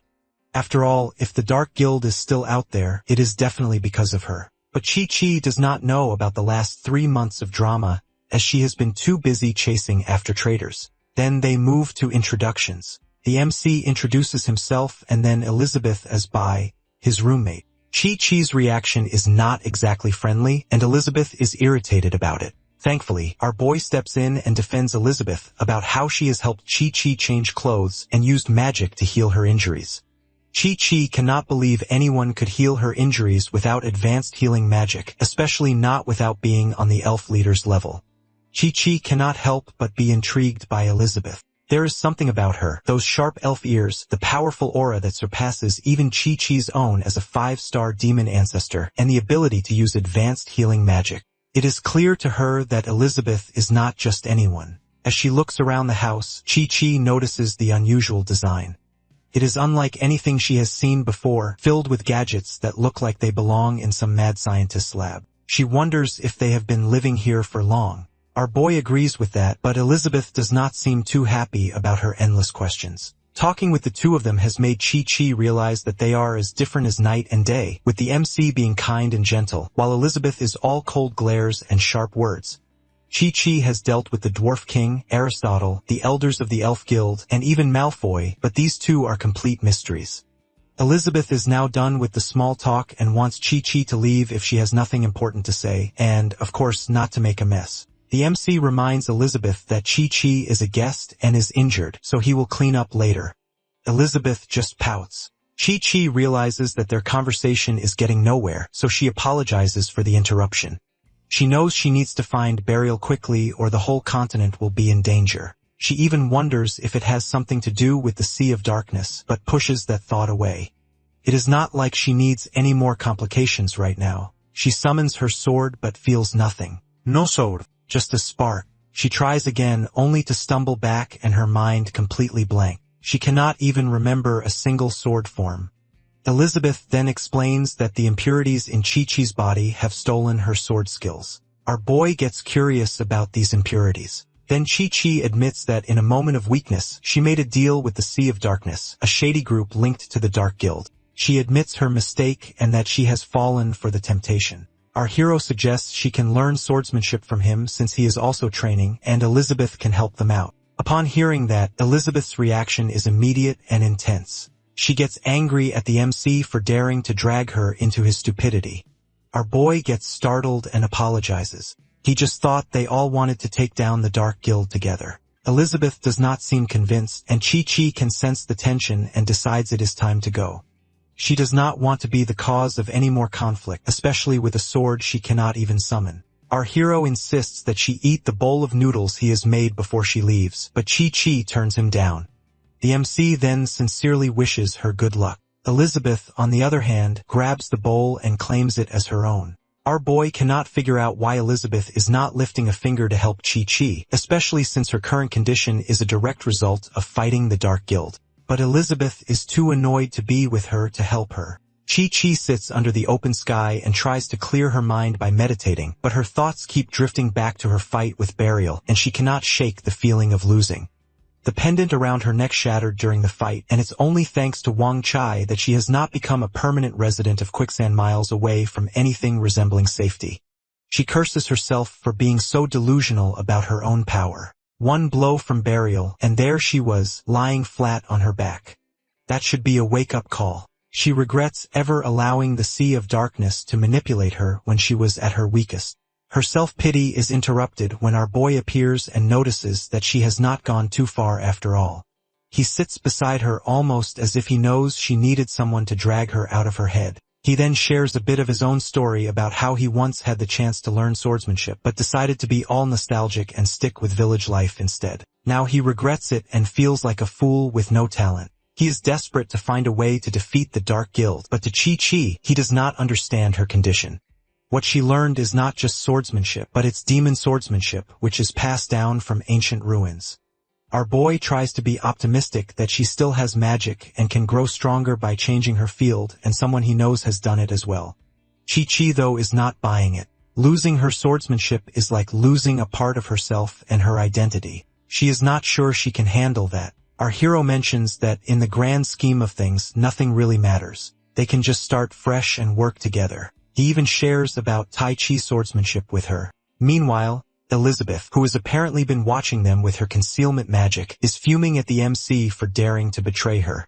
She lets her imagination run wild and pictures our boy and Chi-Chi getting all cozy, practicing together, and probably becoming best friends forever or a couple. Who knows? Of course, that just sends Elizabeth into a rage. Our boy hears Elizabeth's voice, and she pops up, and he takes it that she wants to help them. But instead, Elizabeth reminds him of their agreement, according to which nothing can be given to anyone without her say-so. Our boy jogs her memory that she ate the noodles he has made for Chi-Chi. But to her, everything is for herself, including him. Our poor hero, who is in desperate need of her help, has no choice but to agree to whatever nonsense she throws at him. Then just to make everything even more ridiculous, Elizabeth pulls out her space curtain, wraps Chi-Chi in it, and takes her away. The MC just stands there alone and feels that Elizabeth's sharp tongue is matched only by her unexpectedly warm heart. Chi-Chi finds herself in a strange place owned by Elizabeth. She looks around and knows right away that this space can only be owned by the Demon Queen. Elizabeth promises to help her, but Chi-Chi senses danger and hardens her defenses. She is right to be cautious because in an instant Elizabeth launches a fierce attack at her. Chi-Chi dodges the attack and cannot understand why Elizabeth, who once saved her, now wants her dead. There is no personal grudge between them, so she just cannot comprehend this sudden hostility. Elizabeth is not exactly giving off friendly vibes. She just wants Chi-Chi dead as fast as possible and even suggests she stop resisting to make it easier. Chi-Chi is not about to give up either. She makes it clear to Elizabeth straight up that she is not some weakling but a top-tier demon ancestor. Elizabeth, however, does not look impressed. She keeps hammering Chi-Chi with attacks until she finally manages to pin her down. Chi-Chi demands to be let go, but Elizabeth is not listening. Then things get weird. Elizabeth notices that Chi-Chi's head is not in the game anymore. Without her swordsmanship, Chi-Chi has turned to some shady power inside her, and it's clearly messing her up. Instead of finishing her off, Elizabeth switches tactics. Her energy forces its way into Chi-Chi's body and takes out this parasite-like creature that has been living inside her. Chi-Chi hits the ground and starts to recover while Elizabeth turns her focus to the slimy little hitchhiker. The parasite, the dark sinister form, tries to dodge Elizabeth's questions about its ties to the Dark Guild. Elizabeth gets fed up and blasts it into nothing. Just when Chi-Chi thinks the nightmare is over, her body starts acting up. She moves like a puppet with its strings cut, then she starts to talk as if she is possessed. Apparently, the thing inside her made a deal with some magical entity. It promised her the power to become the Demon Queen on the condition that every time she showed weakness, it took something from her. And if it gets destroyed, it has a backup plan, which is to use her body instead. Turns out that certain someone was Elizabeth, and it blames her for breaking the terms of the contract. Elizabeth recalls that something like this happened before. In the Demon Queen's training area, Elizabeth is working hard to reach the Demon Queen level because she knows that a clash with the legendary hero is coming sooner or later. Just as she is pushing herself to her limits, a voice interrupts her. The voice introduces itself as Azathoth, the Lord of the Sea of Darkness. He offers her power, the kind that can rocket her straight to the Demon Queen realm and make her laugh in the face of the hero's strength. All he asks in return is, well, the teensiest little favor, which is to let him live inside her body. Elizabeth smells trouble, and a little poking around in his intentions reveals that Azathoth is not in this for charity. He is planning to reside in her body, lie low until the hero shows up, and then snatch the prize for himself. And yet the moment she grabs his chaotic essence, their contract gets sealed. But Elizabeth is not about to let a shadowy stupid call the shots. She leads his essence to the lava pit, which is a barren place and probably feels like home to him. She drops him in without so much as a goodbye. Azathoth throws a fit about contracts, backlashes, and how this is so unfair. Elizabeth, however, has a plan to become the Demon Queen by herself and turn the chaotic force she has already absorbed into her own strength, and that contract of his will no longer exist then. He sinks into the lava and curses her till the end. Fast forward 5 centuries, Azathoth is here to settle the score and show her the real power of his chaotic force. He turns himself up into his chaotic form, combines it with the top-level swordsmanship of Chi-Chi, and throws an attack at Elizabeth. Azathoth attacks straight at Elizabeth, but it gets blocked by a barrier. He gets furious as he realizes that his great swordsmanship has no effect and simply vanished. Elizabeth, explain it for him that the techniques he is using are created by her, so naturally they would not work on her. After seeing our hero's impressive skills, what he has just used is not even close to the strongest swordsmanship. Azathoth is now even more confused and angry, and is seriously questioning his power. According to the laws of power, he should have reached the 2-star Demon King level by now, but here he is getting his attack wiped out like a bad joke. He decides to leave and break his body's seal, but as he tries to move, Elizabeth's power grabs his clothes. When he attempts to escape, his clothes tear apart because Elizabeth is not letting him off that easily. He threatens her that unless she wants to kill Chi-Chi with him, no magic will work on him. But, of course, Elizabeth does not take him seriously. Instead of a powerful spell or an attack, she just throws a bowl of noodles at his head. Azathoth takes it as the ultimate insult, but then something strange happens. The energy in the noodles begins to seep into his cells, and suddenly, his body starts to react. Azathoth screams in pain as his chaotic force escapes from his body. Meanwhile, Elizabeth calmly collects the chaotic energy, and is irritated at herself for once again needing our boy's help. A bit later, back at the same spot, Elizabeth returns. The MC sees her carrying Chi-Chi's naked body, and he quickly covers his eyes like a true gentleman. The next day, Burial, now in the form of the Holy Sword, is getting closer to our hero's house, but she spots Wang Kai and vanishes in an instant. Wang Kai senses that something is off, but its radar does not pick up anything.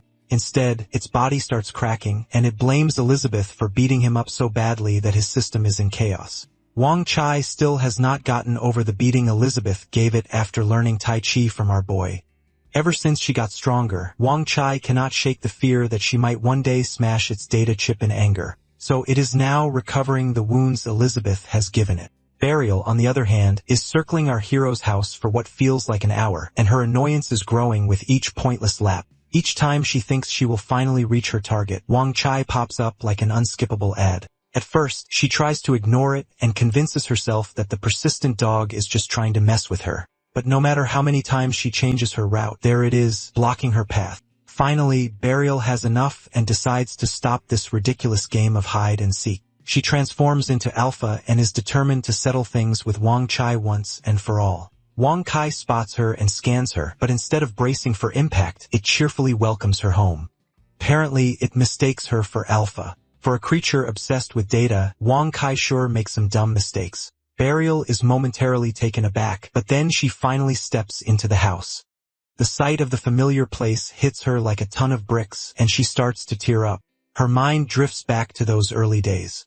She remembers the MC working non-stop to make an axe, the very same Dajuang that appeared in the start of the story. And guess what? That axe is actually Burial herself. She is there to help him cut wood and grow from a clueless kid into a young girl. But, of course, not all the memories are so heartwarming. She thinks back to that one rainy day in the forest when our boy grabs a bunch of wood and forgets her there. Years pass, and 500 of them to be exact, and Burial is still stuck in the forest, forgotten by her master. All those years alone definitely made anyone angry, and that happened to Burial as well. One night, Axe shows up there and chats with the apostles about the Sword Saint Guild. He wants something to make him stronger. The apostles hand him a potion from the Dark Guild, and he chugs it like it's some magical energy drink. Dark gear appears on his chest, and he suddenly feels like a new man, probably imagining himself as the hero of some kind. Meanwhile, Burial, who is lying around in her axe form, starts radiating some dark energy, and a sudden blast kills all the apostles. Axe turns around to see the attacker, but realizes it's the axe. Then a voice comes from the axe and wants him to kneel. Burial comes out and offers Axe the power he is so desperate for, and this is how they ended up teaming up. Now back in the present, Burial is irritated. After 500 years of holding a grudge, the first thing she felt after coming back is nostalgia. While she tries to process all of it, the door creaks open and out walks our hero, who is apparently heading off to gather firewood. Burial, in a panic, turns back into her sword form. Our boy notices the holy sword and stares at it for a moment.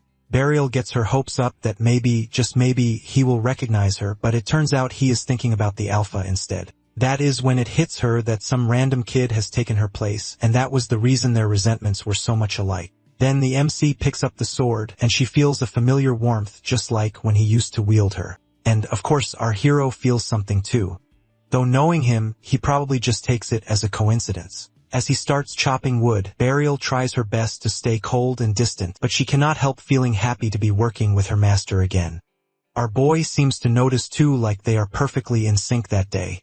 As the MC keeps chopping wood, Burial starts to feel a strange energy moving through her. Our boy also notices something new while swinging his sword. It's like he is holding Dajuang again, and after such a long time, he is actually enjoying it.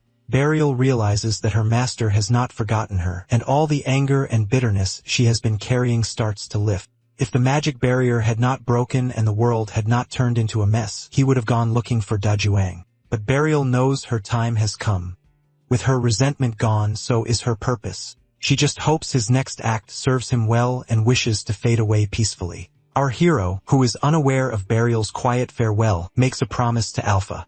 He vows to create the perfect axe and swears that Alpha, as the holy sword, will be his companion on many adventures. With that, he goes inside to cook. But as he leaves, something changes. Alpha appears truly as Alpha now that Burial is gone. While the two have reconciled, Alpha cannot help but feel discarded, used, and forgotten. Inside the house, Elizabeth asks Chi-Chi how she knows about her swordsmanship, and Chi-Chi begins to share a story that spans over a century. It all starts with the rise of the Dark Guild, which has begun capturing different races across the continent for their sinister experiments. With no one brave enough to stand up to them, Chi-Chi forms the Sword Saint Guild and sets out on her own to gather information in the demon realm. But things quickly turn sour. Her position is discovered, and a swarm of Dark Guild apostles comes after her. She then barely manages to escape. But in her panic, she falls into an abyss and lands in the Demon Queen's cultivation ground, where she finds a demon monument made of magma. Despite her injuries, she sees traces of the Demon Queen's swordsmanship and, instinctively, begins to mimic the moves. In that moment, her understanding of the sword deepens, and she absorbs energy from her surroundings. She spends the next 3 months training in that place until the traces finally vanish. Though she has not fully mastered the swordsmanship, the progress she has made is undeniable, but it also leaves her conflicted. She has reached the peak of what she can learn in this life, and yet she knows there are far greater heights she will never reach.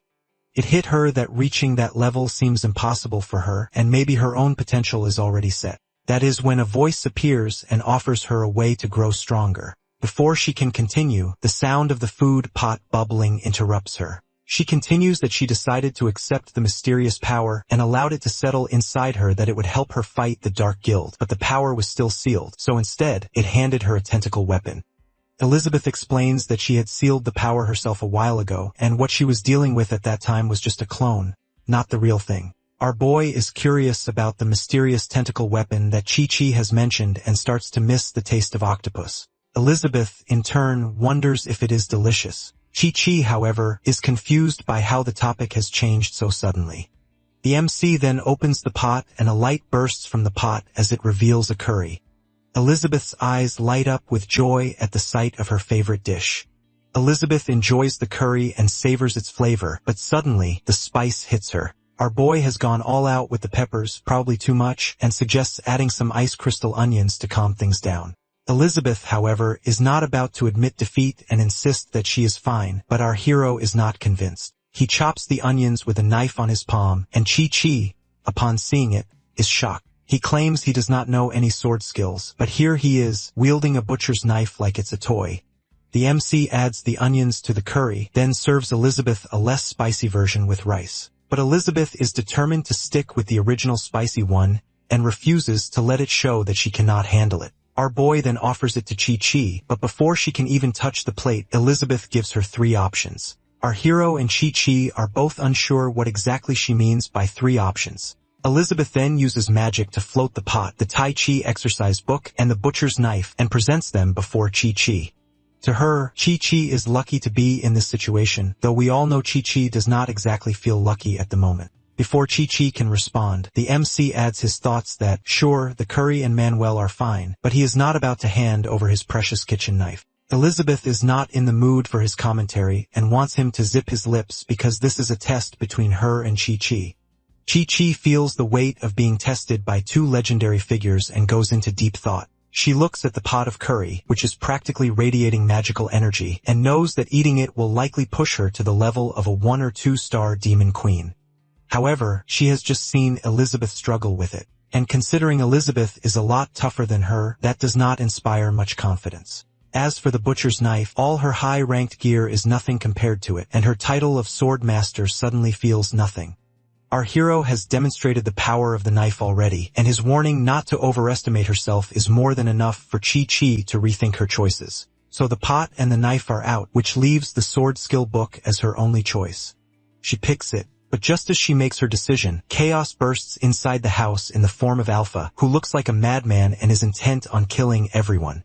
Chi-Chi senses Alpha's aura and figures out that burial has come for her. At this point, Chi-Chi decides she cannot keep bothering our boy and Elizabeth and decides to take matters into her own hands. She grabs the MC's knife to deal with the situation. But the second her hand makes contact with it, she feels like she has just tried to pet a tiger. The knife radiates a powerful aura, and before she knows it, all her energy is being sucked out. In a matter of seconds, she collapses to the ground looking less like a warrior and more like a zombie. The knife rolls away and finds its way to Alpha, who is clearly just as surprised as Chi-Chi. It sucks the dark energy right out of him, and Alpha turns back into his sword form. The knife then rolls back to its rightful owner. That is our hero, who is now staring at it with pure confusion. The MC looks between Chi-Chi's zombie-like body and Alpha, now a sword again, and finally loses it. Firazdak, the giant bear guild president, lies on the ground and looks more like a pile of fur than the fierce leader he once was. Experiment number 24 performs first aid on him, and in no time, Firazdak is back on his feet, all healthy and ready to jump back at Amelia. But before he can do much more than stand, Ruth intervenes and blows him a soft air kiss to calm him down. A bit of magic here, a touch of charm there, and Farazdak's rage disappears, as she assures him that the battle is already over. Experiment number 24 turns to Ruth and accuses her of vanishing without a trace while the vice president got eaten and William got thoroughly beaten. Ruth had a reason to run away. She cannot face the Demon King or the Golden Dragon King, as she is not exactly built for that level of intensity. But as Malfoy is back in action, everything is fine now. Meanwhile, Amelia, who is now turned to an egg, catches Malfoy by surprise. He did not expect Amelia to be this resourceful. He never really wanted to hurt Amelia, not like this. Then the tentacle emerges and scoops up the egg and shoves it into the oversized egg-shaped container. A burst of light shines from it, and Malfoy feels something strange stir within him. As he feels the power of the Demon King, he ages backwards and marvels at the change. Just a little more, and he will have Elizabeth back. Then Togor makes his entrance and announces that his connection to Dago has been cut off. Malfoy shares that Dago has sacrificed himself for the guild. Malfoy then demands to know why Togor is here. Togor explains that his current body has been exposed, and he needs a new one.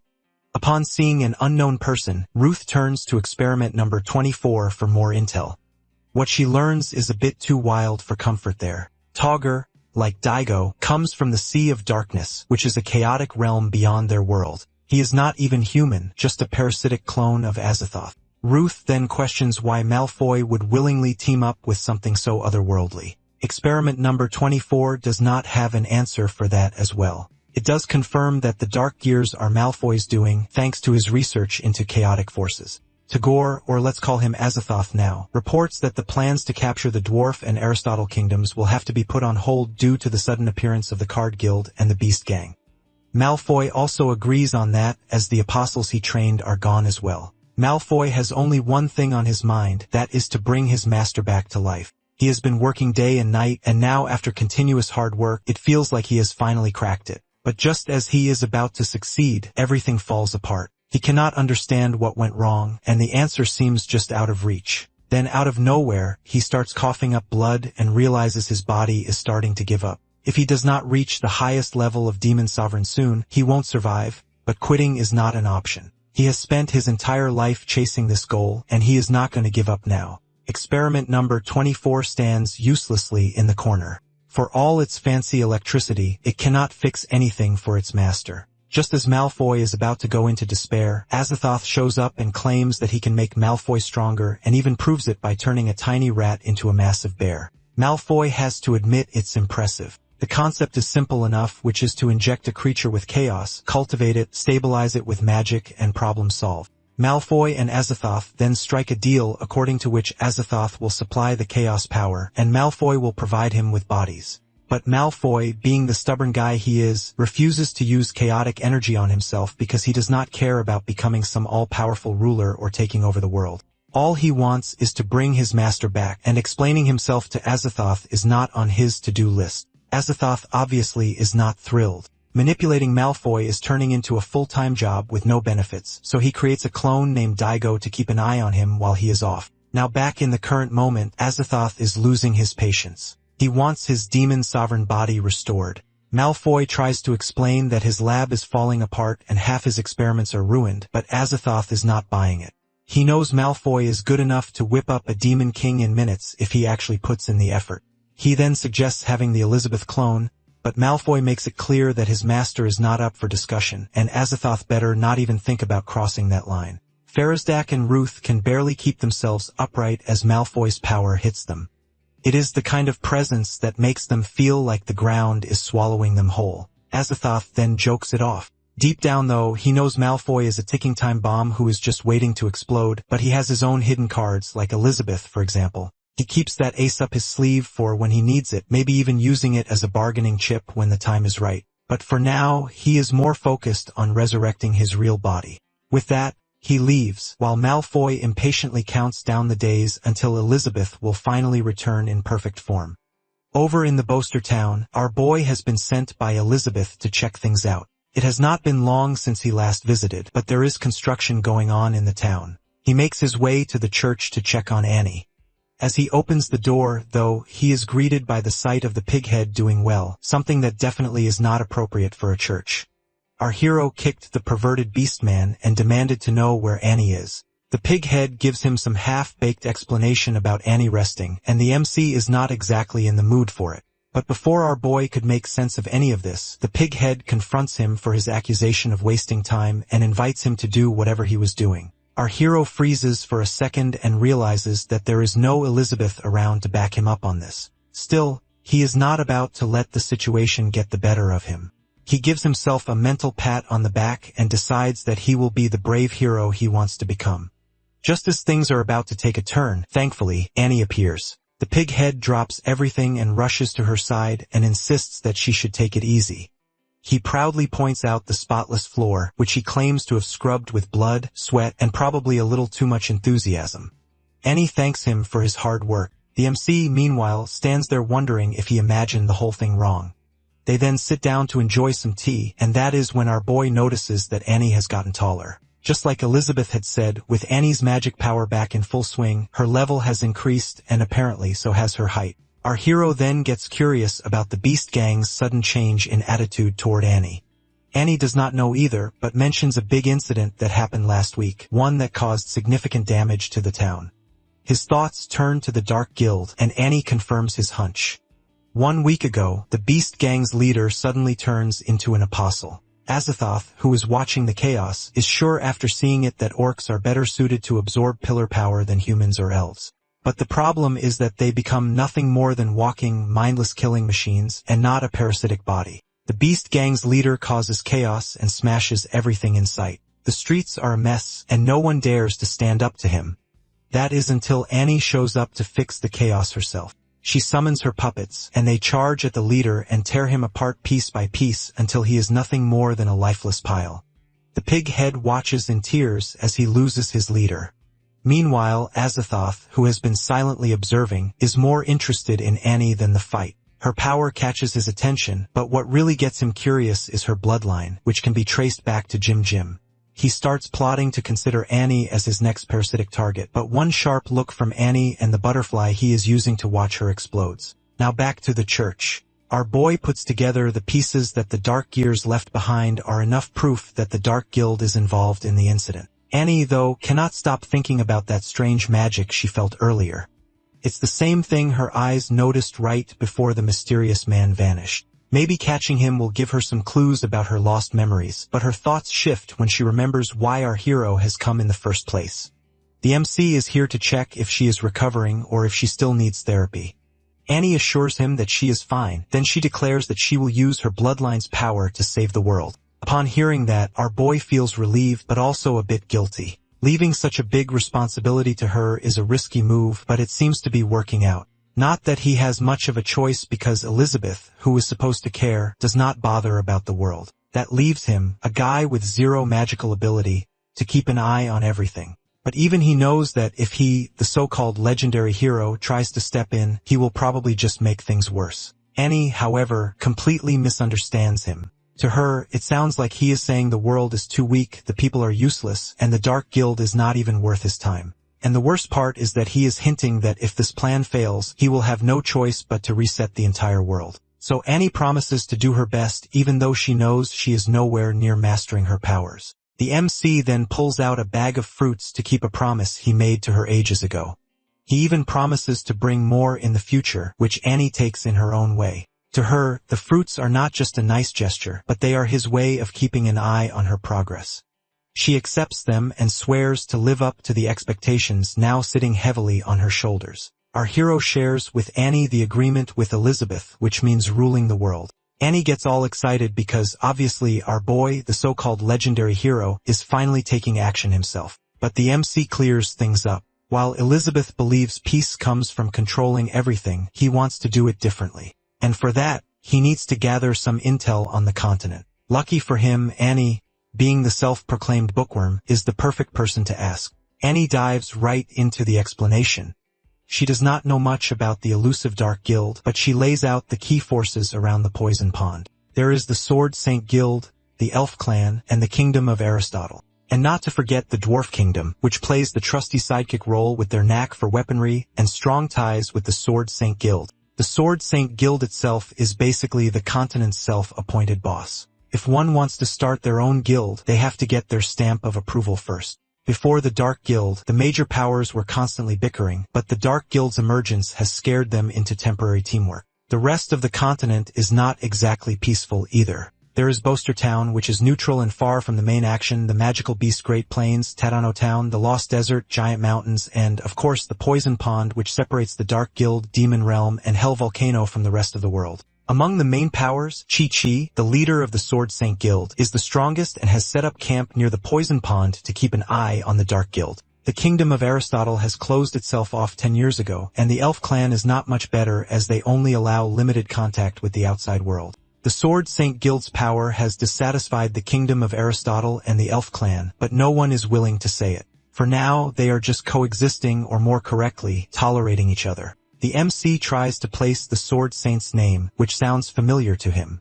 Annie then asks how he plans to achieve peace. He explains that resolving the Dark Guild conflict is not enough. The real problem is the endless bickering among the three powers, which will inevitably escalate into chaos. Sure, Elizabeth can suppress everything with her power, but he wants to unite the forces into a real alliance. He has already abandoned magic long ago. And as he tried to join the Sword Saint Guild to learn swordsmanship, he was rejected, and even Elizabeth turned him away. Still, he sees the Dark Guild crisis as an opportunity. His plan is to convince the powers to work together willingly. Annie, with her over-the-top imagination, decides there is definitely a secret bet going on between him and Elizabeth about whose method to rule the world is the best. 5 centuries ago, Elizabeth achieved peace by ruling with an iron fist, but now our boy is out here trying to teach people to achieve peace on their own. It sounds nice in theory, but even Annie has to admit it's unusual and, honestly, a bit too optimistic. Still, she cannot help but feel honored to be part of his grand chessboard, not that she has a choice. If he does not find her useful, she might just end up as collateral damage. That thought alone is enough to make her want to train harder, even if only to survive. The MC notices her zoning out and asks about the Kingdom of Aristotle. Annie admits she does not know much other than the wild stories about their steel giants, massive constructs powered by a tiny bit of magic. Our hero gets intrigued, but Annie suggests he visit the Elf Clan first since Aristotle is still playing hard to get. She also mentions a new guild recently recognized by the Sword Saint Guild and now allied with the Elves. And just at the mention of the new guild, the very founders of it, Burs and Evil, travel under the guise of an illusionary carriage pulled by 3 horses and reach their destination. Burs and Evil stand at the edge of the plant purgatory, the trial zone that serves as the first hurdle to entering the elf tribe. They pull out their trademark card/technique and cut through the thorny plants like they are nothing more than weeds in a garden. But, of course, this is just the outermost layer. The real challenge is yet to come. There is also someone else in the shadows watching them. The Sword Saint Guild has already sent a head onto the elf tribe about their arrival, but, apparently, the plants don't get the memo. The further they go, the more ridiculous things get. Burs knows they are just being tested and only the strong make it through. Lucky for them, they are so strong. Soon enough, they face the infamous 5 Elements P, the final obstacle before the elf tribe. Evil is curious how Burs knows it's the last stage. But before Burs can answer, the plant starts launching peas at them. As the peas come flying, Burs mentions that 30 years ago, when he was part of the Sword Saint Guild, he faced this exact thing to enter the elf tribe. The duo cuts through the peas with their card/technique, and when the plant tries to get too cocky, they use the duo attack and slash it together. Burs warns Evil not to get too excited as the plant is not finished. Sure enough, it comes back and even stronger than before and starts shooting peas which blast into thorns. Burs tells Evil to make a shield and stand behind him. Evil, of course, is not having any of it. She insists she is fine and can keep fighting. Evil gives it her all and keeps the defensive barrier up. After a while, the assault stops and she has a small scratch on her hand. Burs tends to it and heals the wound with his magic. He tells her to take a break and rest while he handles the rest of the fight, but Evil refuses to back down and insists on staying in the fight. Burs gives her a warning to be careful. The plant reveals its true form and flexes its powers, including fire, ice, venom, and flora. It is not just a plant anymore, but it has become the full package of the floral horror edition that can rival a demon sovereign. With its 5 elements working together in perfect horrifying harmony, it seems determined to prove that it does not matter who the enemy is. Can crush them all. Burs has encountered this plant before, back when Chi-Chi wiped it with it in no time. But now, years later, it has clearly become stronger. The longer they fight, the more dangerous it becomes, and Burs knows they cannot afford to waste time. He decides to pull out his 3rd skill, but before he can act, an arrow comes out of nowhere and lands with a thud. A flower blooms from it, and the 5 elements P, despite all its earlier swagger, freaks out and gets back into the ground. Evil cannot shake the sense of familiarity in the energy, and Burs points out it is because of her elven blood. And then an illusion of an elf appears who invites them in. Evil, however, cannot help but wonder why her mother is not the one greeting them. Burs explains that elves have a ridiculously complex hierarchy. To protect them, her mother went to the Holy Land 16 years ago. He assures her that her mother's love won't change. When they finally enter the elf tribe, they are met with icy glares and hostility. Evil asks Burs why everyone looks like they want to throw them out, and he mentions that the elves are not exactly social butterflies and don't trust outsiders. Evil points out that she has seen elves in strong guilds outside. Burs gives her the lowdown that the tribe has a ranking system, and elves closer to the giant divine tree in the center have purer blood and access to better resources. The ones on the outskirts are the less pure elves with just enough talent and plant magic and archery to scrape by here, but are apparently hot commodities outside the tribe. Before Burs can dive deeper into the politics of elf society, Blanchett, the great general of the elf tribe, makes her entrance.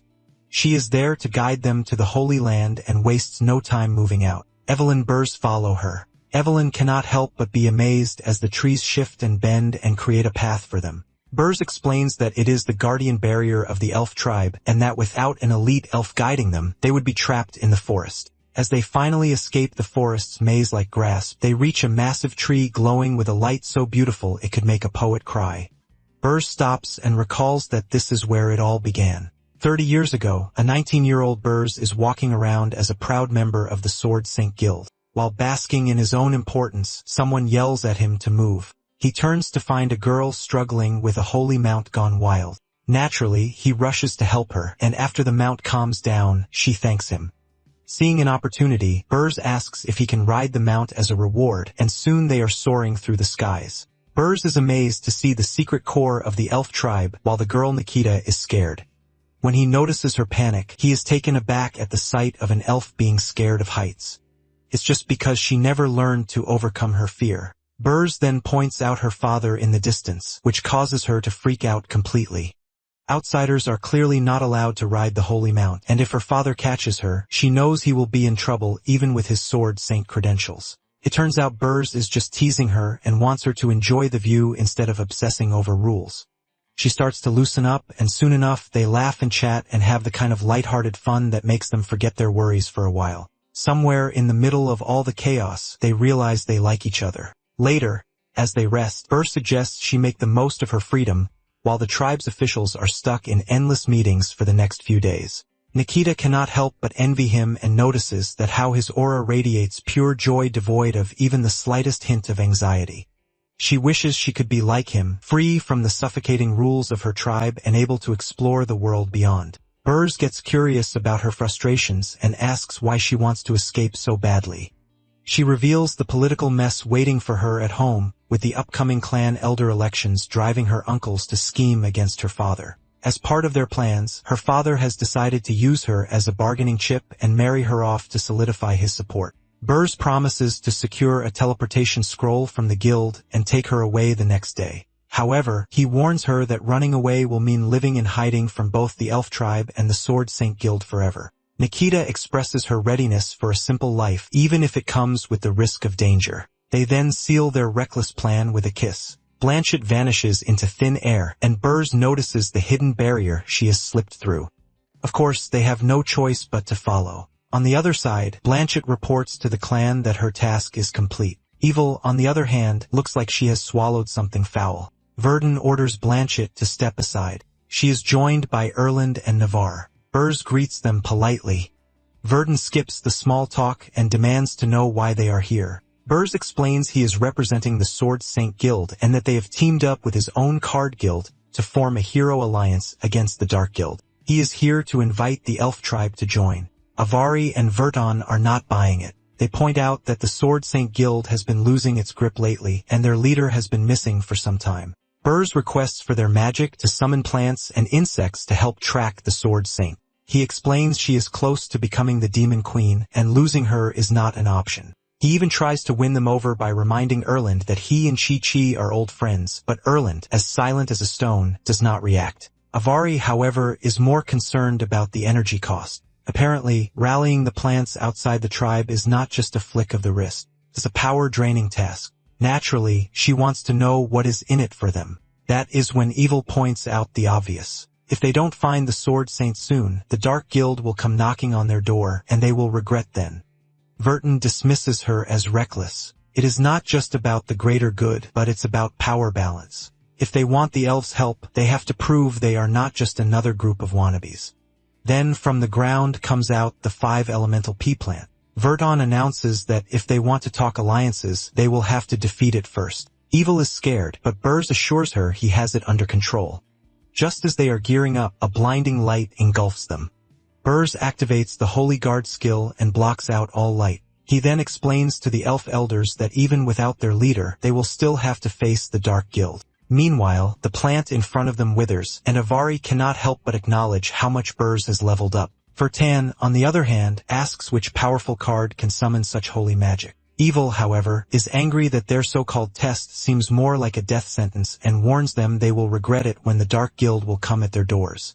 Burrs does not want Evil to be rude. Then Elrond finally opens his mouth that it has been 16 years since they last met. Evil cannot wrap her head around why Burrs is suddenly so respectful to these ancient figures, especially when she just wants to find her mother and get out of there. Then comes the plot twist when Burrs drops that Erland is her grandfather. And then, out of nowhere, Erland throws them a little welcome party for Evil, and it turns out they were all messing with them. But the father-daughter duo is still as clueless as ever. Erland asks Burrs to refer to him as father. Burrs tries to make sense of it all and asks for his wife, and Erland eagerly invites them to follow him. Evil has no idea what is going on, and Burrs is not much better off. Still, it seems like Evil's mother has somehow managed to patch things up with her father over the years. But judging by Erland's creepy smile, it's pretty clear there is more to this than a family reunion. They turn to see the gigantic divine tree, and Erland mentions that the tree they saw outside is nothing but a projection and that this one is the real deal. He goes on to share the ancient story of how the first clan leader, Twilia, sacrificed herself to create the tree and give the elves their magical gifts. Over the centuries, the elves have become a powerhouse thanks to the tree's protection. But now the tree is withering, and their dependence on it has led to their decline. As the elves began mixing with outsiders, it completely went against the first clan's original goals. So naturally, Erland had a problem with Burrs and Nikita's relationship as it's apparently draining the tree's life force. Erland then performs a spell that strips away the tree's magic and reveals its true lifeless form. Evil feels uneasy, and Burrs stares at the center of the tree, finally seeing Nikita's body transformed into nutrients for the tree. Erland explains that this is all for the good of the tribe. While Burrs is now completely broken, Burrs is absolutely furious. He grabs Erland by the collar as he rages about being kept apart for 10 years from his wife and how Erland has just used her as tree fertilizer. He demands that Erland hand her back like now. Erland signals to Verdun and Avari, who move toward the ancient tree. They hug it like it's their long-lost best friend, merge with it, and soon enough, a branch sprouts from the tree. Upon seeing that, finally lets go of him. Bulland explains that the two elves have become nutrients for the tree. It's the highest honor, and surely Nikita feels just as honored. Burrs punches the ground in frustration. He is having a hard time buying into the whole selfless elf thing. Orlan mentions that even a tiny branch can extend the tree's light for another year. Sure, outsiders might not get it, but elves have their reasons. Then Erlang drops a bombshell that Nikita can still be revived, but only if Burs is willing to pay the price. And the price is just the hero treasure cards Evil has on her waist. Erlang has sensed some divine power in the cards, and if they offer them to the divine tree, it might be able to bring Nikita back. Burs is curious now, but Evil reminds him that those cards are meant for saving the world, not playing around with life and death. Erland, however, insists that if the tree absorbs enough divine power, it can totally bring back the lives it sacrificed. And just to sweeten the deal, he promises to protect Nikita afterward. Burs, who is torn but desperate, starts to warm up to the idea. Evil warns him about the possible fallout. If things go wrong, Elizabeth and the MC will totally blame them, but Burs takes the cards and agrees to take on the responsibility. Burs hands over the full deck of cards to Erland, and Erland assures him that once he casts the elven spell and lets the divine tree absorb some divine magic, Nikita will be back in no time. Evil, who clearly has a better sense of caution in comparison to her father, tries once again to get Burs to think this through, but Burs is willing to risk it all to bring his wife back. Just then, roots shoot out of the ground and wrap tightly around Burs and Evil, and Erland suddenly seems like a completely different person. He starts laughing like a maniac and reveals dark gears embedded in his body and drops the news that the elves have been allied with the Dark Guild all along. He is not the Elrond they thought they knew, just a puppet manipulated by something far more sinister. As if that is not enough, a plant sprouts from the ground, and from its opening petals comes out a Joker figure. The Joker then explains how he turned the Elven clan elders into his puppets a decade ago, and replaced their organs with dark gears to achieve his own twisted version of immortality. As long as he does not interfere, the elders act like themselves. But the moment he steps in, they become his obedient playthings. Erland, who is under the Joker's control, hands over the deck of cards. The Joker does not hesitate to examine his prize and pulls cards from the deck one by one. Meanwhile, Erland unleashes his plant magic and covers Burs and Evil with flowers. Not the nice romantic kind, but these flowers are energy-sucking little nightmares. The Joker then praises Erland for his efforts and then allows him to rest. He then turns his attention back to Burs and Evil, and after observing their abilities, he has deduced that the cards allow them to summon spirits from other worlds, though at the cost of their life force. For a second there, Burs feels somewhat relieved and assumes that the Joker's lack of knowledge about using the deck will prevent anything catastrophic. But as if reading his mind, the Joker's ambitions become painfully clear. He is not planning to experiment on himself. He intends to fuel the card's power with the lives of the entire elf tribe. The sky darkens out of nowhere, and the ground begins to shake. The elves are in panic mode as their life force literally streams out of their mouths and floats toward the divine tree. Not even the holy mounts are spared. And then there is the Joker, who is gathering all the energy on the card so that they can absorb it. Upon witnessing that, Burs realizes that they are, without a doubt, screwed. Just when things cannot get worse, the Joker decides to summon his skills, and as well as a ridiculous creature that looks more horrifying than him. Meanwhile, in the peaceful chaos of our boy's home, Elizabeth suggests washing the dishes, a perfectly normal idea until a parasite-looking decides to crawl out of the dirty pile. It spots our hero and rushes at him, but is swallowed by his vacuum cleaner. The MC and Elizabeth don't even notice as they are too busy debating his latest grand idea. He wants Elizabeth to accompany him to the elf tribe.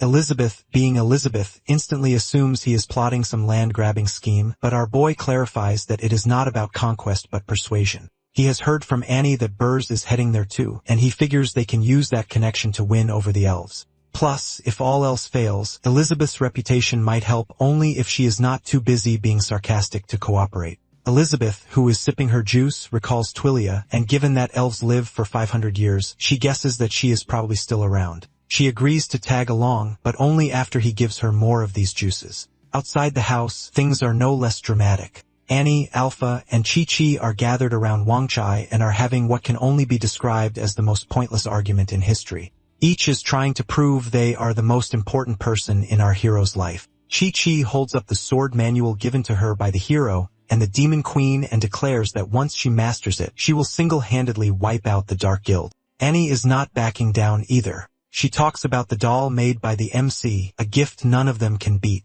Alpha, of course, cannot resist a laugh. He does not need to brag, or so he claims, as he is our boy's younger brother and his destined sword. But the truth is he has just been chopping wood with our boy for 500 years. Annie knows that Alpha, being our hero's exclusive weapon, is practically untouchable, but Chi-Chi is not the type to bow down easily.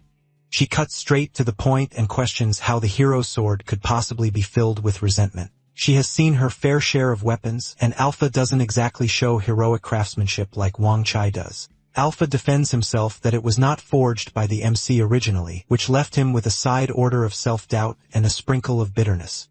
But then our hero resurrected him, making him worthy of the hero's weapon. Annie decides to cross-check the story with Wang Chai. The dog confirms it. Apparently, the sword has been split in half at some point, and our boy trying his hand at swordsmithing only manages to break it further before resorting to glue.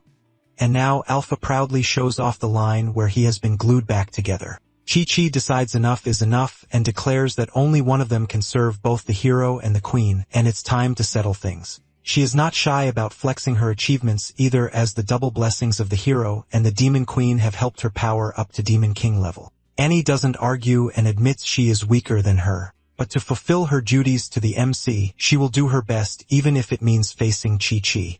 Still, she knows she needs Raphael's power because without it, her chances against Chi-Chi are slim to none. Alpha, meanwhile, is losing his patience. His hands change to sword-like blades as he prepares to settle the argument in his own way, and then Chi-Chi and Annie activate their powers.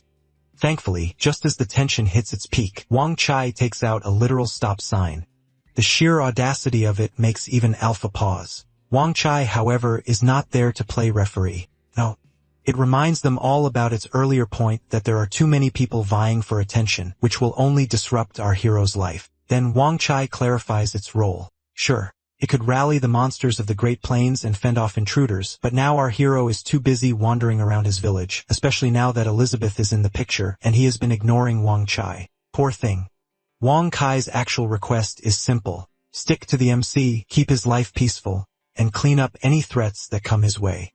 And while they are at it, they can stop trying to outshine each other. The perks of serving our boy are obvious, and Wang Chai is not about to waste time spelling them out. And one last thing, it claims exclusive rights to rummage through our hero's trash. The three nod in agreement. Just then, Wang Chai's radar notices and signals that our boy is approaching. As our hero steps outside, he finds the group sitting together, all smiles and zero chaos for once. Annie breaks the silence and asks if he is heading to the elf tribe. The MC answers that he needs to stop by the workshop first to pick up some tools before heading there. The trio feels Elizabeth's glare deep in their bones. Not that she is even paying attention to them, but her mind is busy piecing together the MC's big world-conquering plan. Bostertown in the east is under Annie's control, while the Sword Saint Guild in the west is Chi-Chi's responsibility.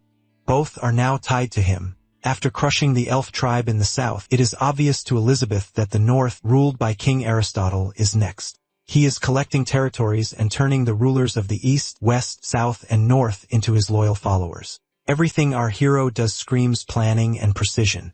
He found Jim's descendant, upgraded weapons in advance, and somehow roped the Sword Saint Guild into his growing circle of allies. Even the elf tribe's related father-daughter duo fits perfectly into his master plan. There is no way this is all coincidence, but it is clearly calculated. She can see right through him. What annoys her most is the unsettling thought that she might also be a piece in his game. Her intimidating energy suffocates the trio, who silently beg Wang Chai to step in and save them.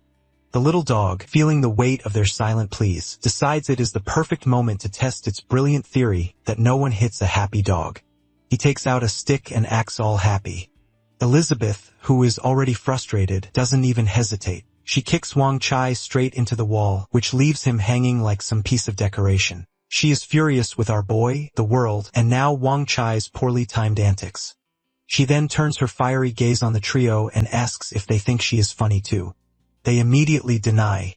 She then delivers a serious warning to them that if they are sticking with our hero, they have to be ready to risk their lives at any moment. Luck won't save them forever, and they cannot always count on her or the MC to bail them out. The trio understands right away. Our boy then comes back, all while carrying a chainsaw. Alpha is now going back to its duties, and this chainsaw is apparently stepping in as the new tool for chopping. He also thanks Elizabeth for upgrading his backpack with space magic, though her expression suggests she is debating whether or not to strangle him. Her magic, which has only just reached new heights, has finally had some effect on his creations. Meanwhile, Annie and Alpha have their attention drawn to the small girl hiding behind our boy. Annie notices the forging on the girl's body and cannot help but think it looks far more complex than anything done to Alpha. Alpha, of course, gets jealous and assures Annie, or more correctly himself, that at least he is still the hero's weapon spirit, which is clearly his greatest advantage. The MC, who is unaware of all the drama, focuses on his next plan, which is to collect the elf tribe's magical plants and replant them in his field. As he gets ready to leave, Elizabeth reminds him that he has promised to take only 2 people with him. This sparks immediate competition as Annie and Chi-Chi eye a spot while Alpha tries to act like his place is guaranteed. As the hero's weapon, one spot naturally belongs to him. Our boy, however, stops him with a calm explanation that this is a peace mission, and bringing weapons would not exactly send the right message. Alpha's confidence crashes instantly and leaves him looking completely defeated. With Elizabeth's portal ready, they are all ready to move, all while leaving Alpha behind to watch the house. Alpha feels that he has left out once again and starts to question his entire existence. Just then, he hears a voice calling out to him and sees injured Wang Chai, who asks if Alpha has learned the way of survival yet. Alpha figures the MC's plan, which he obviously takes all wrong, that staying back with Wang Chai is like hitting the jackpot. In his mind, who needs some overhyped trip when he has the chance to patrol and learn from the legendary Wang Chai? This seems far more important, or so he convinces himself while happily tagging along with the dog. Meanwhile, on the other side of the portal, things are not exactly smooth. Our boy and the group have just arrived in the elf tribe's territory, and unsurprisingly, Annie cannot handle the ride through the magic portal and faints. Chi-Chi takes it upon herself to check on her, while our hero is completely distracted admiring the giant ancient-looking tree towering in the distance. To him, it is breathtaking, but to Elizabeth, it is nothing more than a lifeless husk of wood. The MC wants to take a closer look, but Elizabeth decides that a change of clothes is necessary first. She uses magic to strip Chi-Chi of her outfit and leave her utterly mortified as she hurries to cover herself. It seems too much trouble for Elizabeth to bother giving a heads up. Though, thankfully, she spares her from further embarrassment in front of our boy by summoning new clothes for Chi-Chi.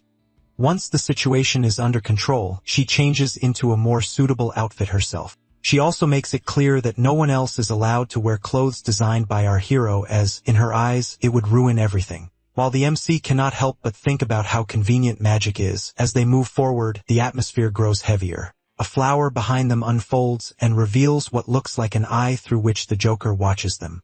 He has already captured the father and daughter duo and turned them into decorations, but Chi-Chi's sudden appearance throws him off. Her presence makes him suspect that a major clash between the guilds is coming. He then shifts his attention to Elizabeth and recognizes her through Burr's and Evil's memories despite the centuries that have passed. It is a shock to see her again, though she does not seem to have the same arrogant demeanor he remembers. She looks different, less intimidating, and more grounded, if that is even possible. Convinced she is up to something, he decides that it is best to eliminate the group, sparing only our boy.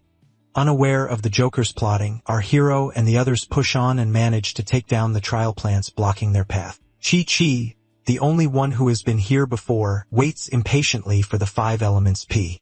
The MC asks about her connection to the Sword Saint Guild, even comparing her skills to those of the legendary Sword Saint. She then finally reveals that she is, in fact, the Sword Saint herself. Before our boy can even begin to process it, a sudden volley of arrows comes flying toward them.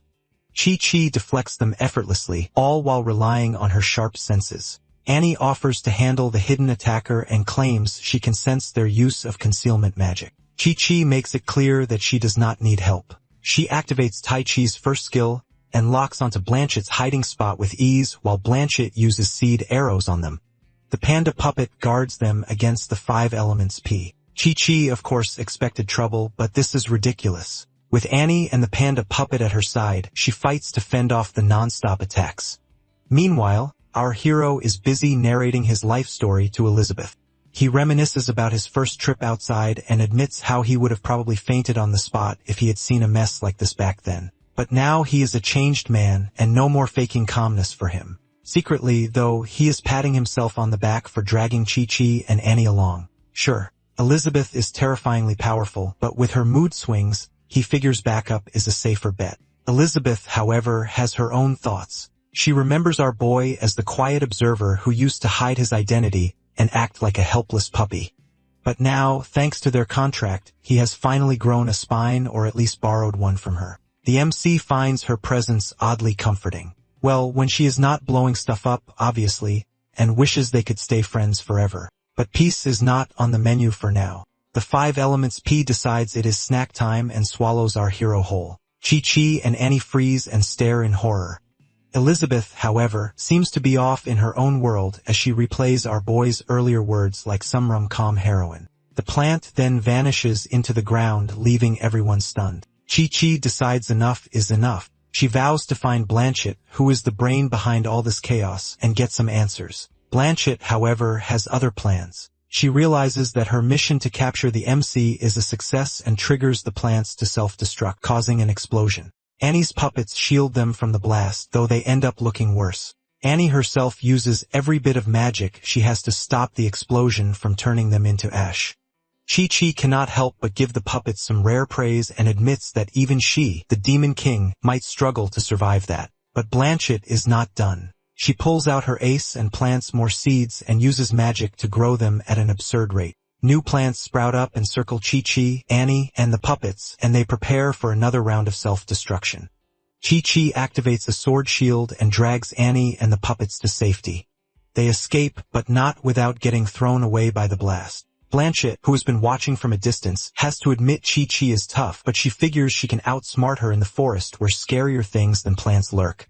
She then decides that she needs a break and turns to leave, but then comes Elizabeth, appears behind Blanchett and demands answers with the aura that makes it clear she is not in the mood for excuses. Blanchett, who thought that the explosions had already taken care of Elizabeth, looks like she has seen a ghost. She even has the audacity to demand Elizabeth's identity, as if that is the real issue here. Elizabeth is unimpressed and decides to let Blanchett stew in her confusion. Upon seeing that, Blanchett's survival instincts kick in that falling into Elizabeth's hands will be a one-way ticket to the afterlife. In a last-ditch effort, she removes the armor on her hand and activates a seal and self-destructive arrows on herself. Elizabeth is convinced the elves have joined forces with the Dark Guild. 5 centuries of her rule, and people have already forgotten who is the boss. If they want a reminder, she is more than ready to oblige, as terror has always been her specialty. Meanwhile, deep in the middle of the forest, the 5 elements P suddenly erupts from the ground and spits out the MC like a defective vending machine. Thoroughly disoriented, our boy blinks at the weird scene unfolding around him, but his confusion does not last long. The plant rushes at him, which leaves our hero to flail his arms and stumble back and hope for Elizabeth to come as some miracle and stop it. Just as it seems things cannot get worse, the plant pauses mid-charge and starts sniffing the ground. The MC gets confused, and then he notices the open packet of organic fertilizer in his pocket, spilling its contents everywhere. His carefully chosen gift for the elf tribe has apparently turned into bait for a psychotic plant. To make things even stranger, the plant suddenly transforms into a leafy puppy. Our boy, who is running on pure survival instinct, pulls out the rest of the fertilizer and holds it up like a peace offering. The plant puppy does not need to be told twice and devours the gift with all the enthusiasm, only to collapse moments later in a bloated heap. Our hero seizes the opportunity and tiptoes away. He prays that Elizabeth will find him before the forest throws something else at him. Far from this chaotic scene, Erland delivers some unwelcome news to the Joker. He explains that the MC has vanished mid-teleport. The Joker, however, seems more intrigued than annoyed. He pieces the puzzle together and concludes that our boy is none other than the legendary hero. It is all the confirmation he needs, and he decides he will use our hero's magical cards to prove to Elizabeth that he is every bit as formidable as her. Meanwhile, on the other side of the forest, Annie and Chi-Chi are recovering from what can only be described as a terrible day. After being hurled through the air by an explosion, they crash land in another patch of trees, bruised and disoriented. Chi-Chi coughs up blood as she feels the effects of unstable magic messing her up from using those sword techniques earlier. Annie feels a powerful wave of magic coming their way and alerts Chi-Chi. Annie and Chi-Chi are deep into the fight with their puppets moving fast to block the attacks from the little cartoon mage, a 5-star demon sovereign. They notice that the cartoon mage has the aura of a hero, but there is something dark and nasty hiding under it. Chi-Chi uses her Tai Chi 3rd skill, a perfect move that should work, but the cartoon mage covers itself with a matrix guard. Then something else charges right at her, but Annie throws her puppet owl in the way just in time to protect Chi-Chi from the attack. But as if that is not enough, Annie starts to feel drained. Her red demon eye has been overused, and she is getting pretty worn out. And then another monster appears. That is the cartoon guardian at the peak of a demon sovereign. Chi-Chi wants to take it on, but before she can even react, she coughs up blood because, of course, her magic is unstable again. No matter how hard she tries to mix her sword skills with what our boy has taught her, it is not working. The cartoon mage, on the other hand, is busy making something that could probably blow up half the world. It combines ice, poison, fire, thunder, and void all into one big attack. Annie instantly knows this is way too much for her to handle alone. Chi-Chi is already hurt, and Annie is not doing great either. But then she remembers all the time our hero has spent training her. She cannot let him down, not now at least. This whole peace plan thing is way too important. The cartoon mage throws the big bomb, and just as the smoke clears, Annie's snake puppet swallows it whole. And then, like a miracle, Annie feels her bloodline awaken, which gives her a big boost in power. Chi-Chi, who is still shocked, watches as Annie's strength shoots up to the peak of Demon Sovereign, maybe even stronger than Chi-Chi herself. Now feeling a lot more powerful, Annie sends her snake and owl puppets to attack.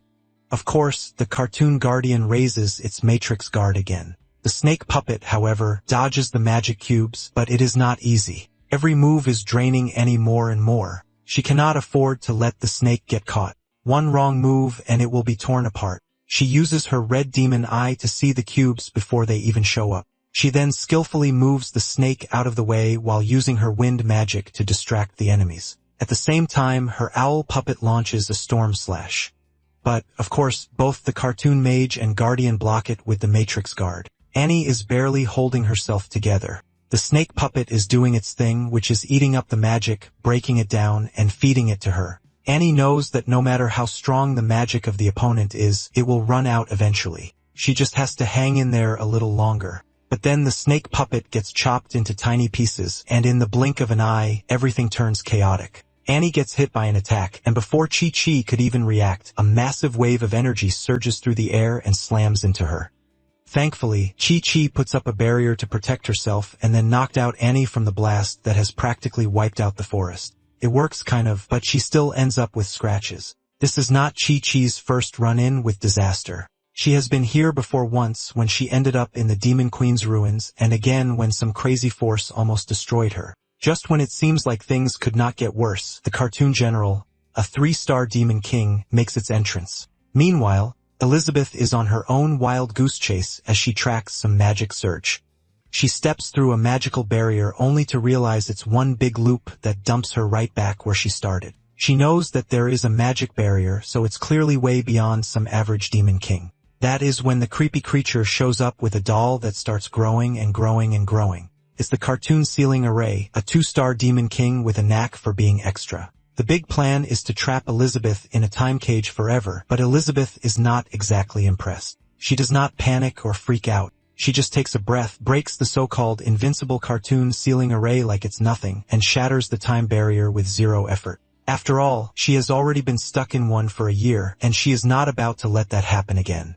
As the barrier falls apart, the creepy creature takes out another weapon. Elizabeth's patience is officially out the window. All she wants is to get past this mess, but a weapon stabs her. And before she can even catch her breath, it shifts focus to another headache, the cartoon Grim Reaper, a 1-star Demon King. This creepy excuse for a demon has a fancy trick up its sleeve. It can ignore levels and yank souls out of bodies. Tries it on Elizabeth thinking it is being clever, but her soul has other ideas. Instead of being dragged away, her soul grabs the Grim Reaper by the collar and demands answers of its master. The Grim Reaper, who probably thinks it is the scariest thing there, suddenly looks like it needs a hug. For the first time ever, it feels the cold breath of fear. In a state of panic, it blasts itself away, leaving the cards on the creepy thing's hand, who realizes that even the invincible soul-snatching trick does not even work on her. Elizabeth's soul then casually returns to her body, and she can feel that it is our boy's power.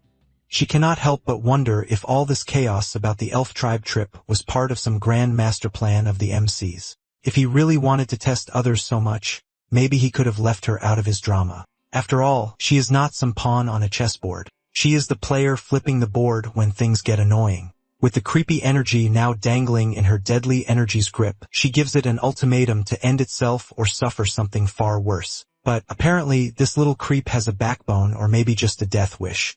It drags her into the cartoon maze, a brilliant trap created by one-star demon kings to outsmart stronger opponents. Too bad it does not know who it's dealing with. Elizabeth takes a look around, and she can tell this is one of our hero's creations.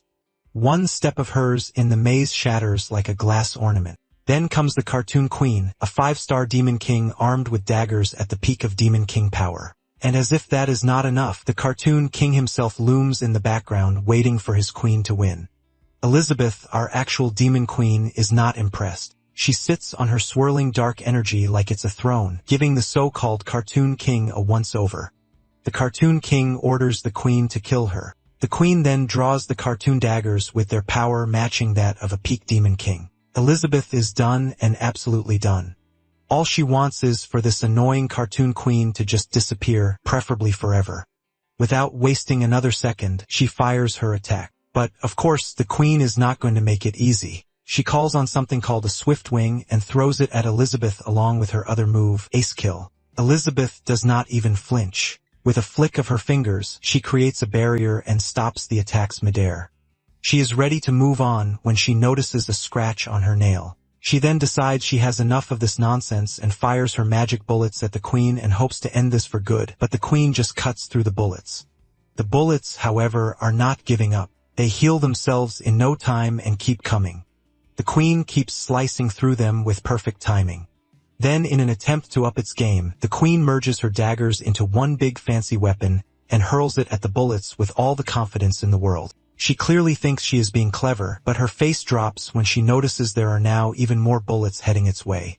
Elizabeth cannot help but boast about her magic bullets, who are the ultimate answer to irritating enemies like this one. With a casual point, she directs the bullets straight at the queen, and the bullets tear through her and leave nothing but pieces. Finally, some peace. Or so Elizabeth thinks. But no, because apparently this queen is not done being a pain. Some creepy energy starts swirling around and absorb into something, and then the queen reappears, now dragging along the cartoon dinosaur, a 2-star demon king.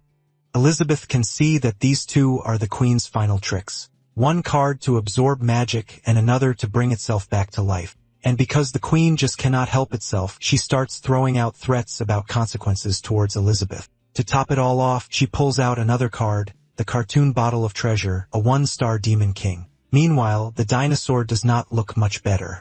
It's shaking like it's about to explode, struggling to hold in some weird dark energy.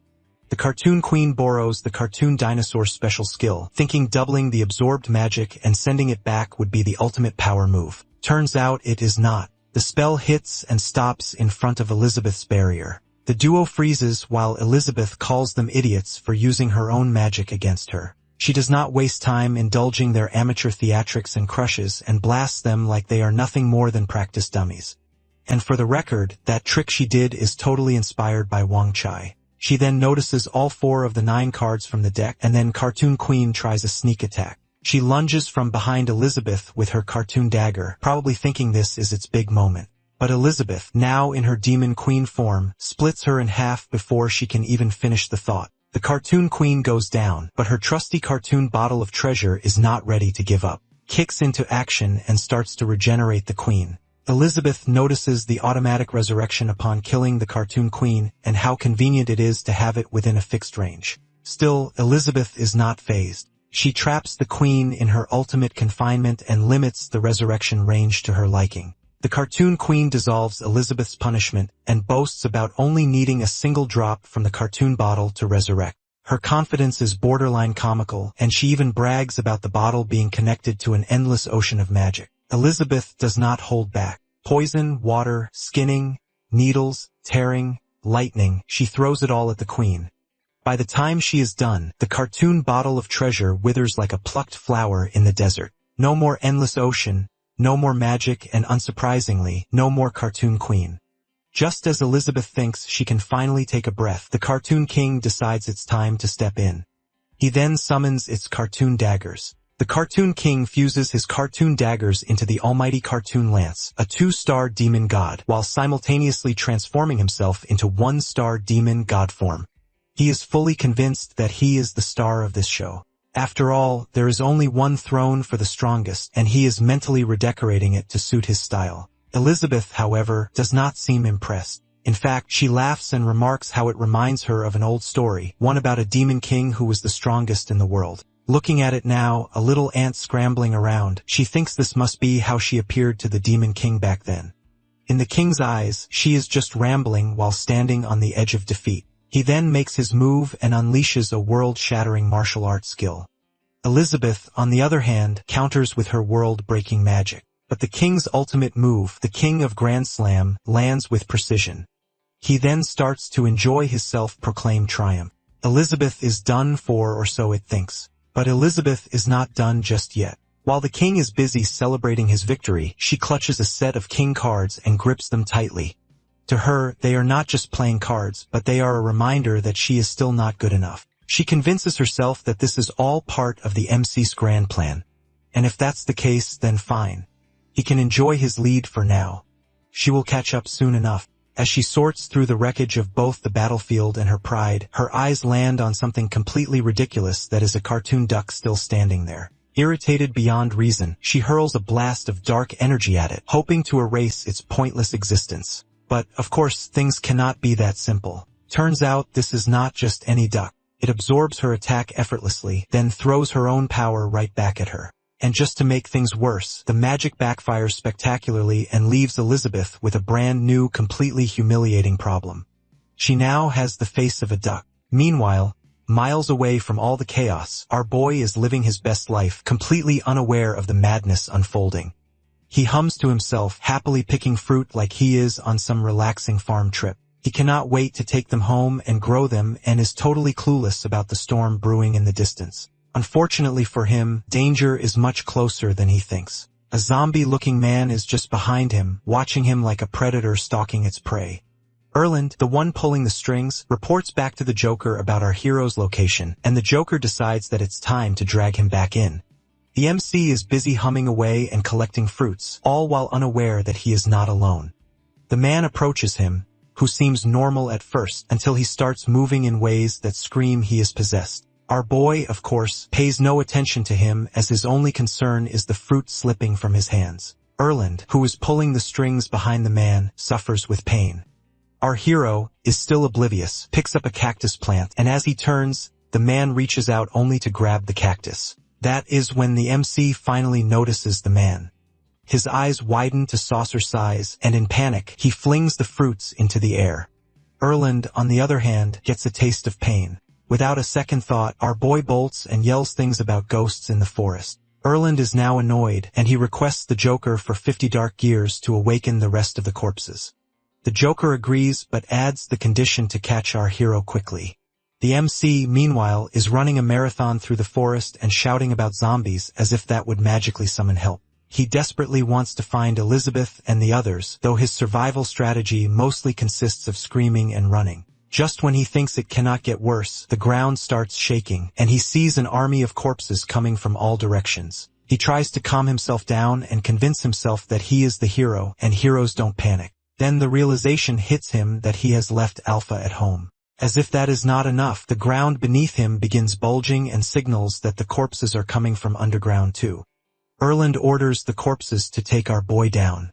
But just as things seem utterly hopeless, a sudden burst of energy tears through the corpses. And there comes the 5 Elements P, a magical plant he tamed not too long ago. Upon seeing that, Erland realizes that the plant is tamed, which explains why his plant magic has failed so miserably. The 5 Elements P wastes no time and starts to unleash powerful bursts of energy that turn the corpses into a pile of regrets. Our boy clutches the 5 Elements P like it's his last hope, which to be fair, it sort of is as the plant unleashes bursts of power and smashes the corpses left and right. For a moment it's almost impressive, but, of course, the undead are not playing fair. A few of them takes out some plant-controlling magic and the plant comes to a halt. Erland is confident that the combined magic of countless elven ancestors makes his side unbeatable when it comes to bossing around plants. Then the 5 Elements P has its own meltdown, and it shrinks into a tiny version of itself and plops into our hero's hand. The MC stares at it, and the corpses take this as their chance to swarm him and try to bury him under a writhing, disgusting wave. As the weight is about to press down, our boy cannot help but submit to his fate. But then a laughter cuts through the chaos, and a chainsaw roars to life and slices through the corpses. Erland coughs up blood and gets bisected, and the Joker just cannot process how the whole damage is transmitted. Somewhere in the middle of this, the MC realizes he is holding the chainsaw and how he completely forgot that he even had one. And then the chainsaw's spirit, the girl clings to our boy's legs and promises to protect him from all harm, but the corpses are still coming and lunging at him. Our hero panics and starts to swing the chainsaw wildly. Meanwhile, the Joker notices something odd. Every time the chainsaw lands a hit, the damage somehow bounces back to the caster through some magical link. Turns out this chainsaw is not just good for turning corpses into confetti. It dishes out true damage. The corpse then tries a new tactic and fires magical arrows at the MC, but the chainsaw deflects the attacks easily. Our hero just stands there all while gripping his chainsaw like it's the ultimate destruction tool, which, honestly, it kind of is. But it's not just the chainsaw doing the work. His outfit has this crazy ability to bounce back any attack right at the enemy. From the Joker's perspective, the guy looks like some kind of magic genius, but that does not mean he is backing down. He has got the advantage here with a whole pile of dead elves on his side. Then, because things were not creepy enough, the corpses fuse together into one giant nightmare fuel clown and try to scare the MC into giving up. But the girl is not having it, and she swings her sword with insane skill and does not just cut the monster, but she slices through everything in her way. It cuts through the monster, the air, the Joker, and probably even the universe itself. The Joker just watches his strongest spell crumble. Meanwhile, our boy's slightly panicked expression confuses the corpses so much they think he is one of them. That is a zombie. Over on the other side of this madness, Elizabeth is dealing with something equally ridiculous. She is facing off against the cartoon duck that has somehow turned into a perfect replica of her. Elizabeth is now offended beyond belief and decides to teach it a lesson. She uses two massive boulders and slams them together with the duck caught in between, but the duck comes out completely fine. Elizabeth then UPS her game as she is determined to grind it into dust. She spins it around, slams it a few more times, and then, for good measure, switches to her demon form. In her mind, all of this chaos is the MC's fault. But despite her best efforts, the duck just won't quit. Elizabeth is furious that this lowly creature has used all her most prized abilities against her, including time seals, soul attacks, and infinite resurrection. Then she remembers something our boy said once about how strength is not just about raw power, but mastering the basics. Even the weak can beat the strong if they understand the fundamentals. Still, she has to admit he might be onto something. Maybe this whole mess is his way of teaching her a lesson. She then decides to end things once and for all and prepares her ultimate move. The duck gets into position to copy her. Elizabeth unleashes the Demon Queen's swordless art. In the middle of a forest, the MC just keeps running here and there while shutting his eyes and mumbling nonsense as if that will make the zombies lose interest. Meanwhile, his chainsaw crackles with energy and brings Elizabeth there. Upon hearing Elizabeth's voice, he opens his eyes only to trip over a rock and go flying straight into Elizabeth. His chainsaw soaring through the air and the weapon spirit, not thrilled about being ditched, senses magic in her master's backpack. She graciously decides to return on her own, though not before giving Elizabeth a look of pure irritation. Elizabeth smirks and provokes her further by gripping onto our hero.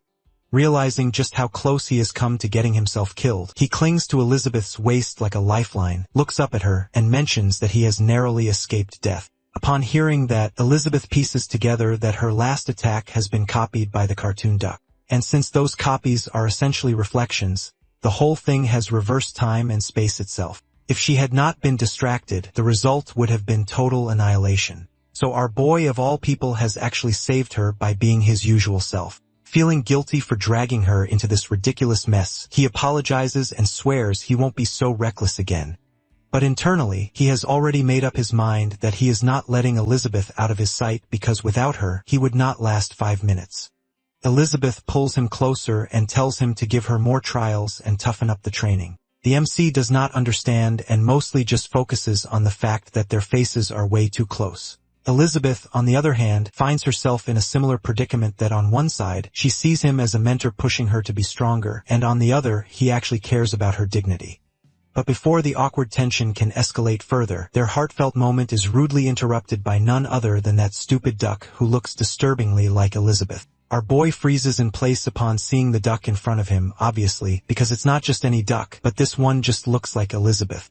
He barely has a second to process the insanity of it all before Elizabeth snaps him back to reality. She is done, and whatever this mess is, she wants him to clean it up. Our hero gets confused because, honestly, how does one even begin to respond to a situation like this?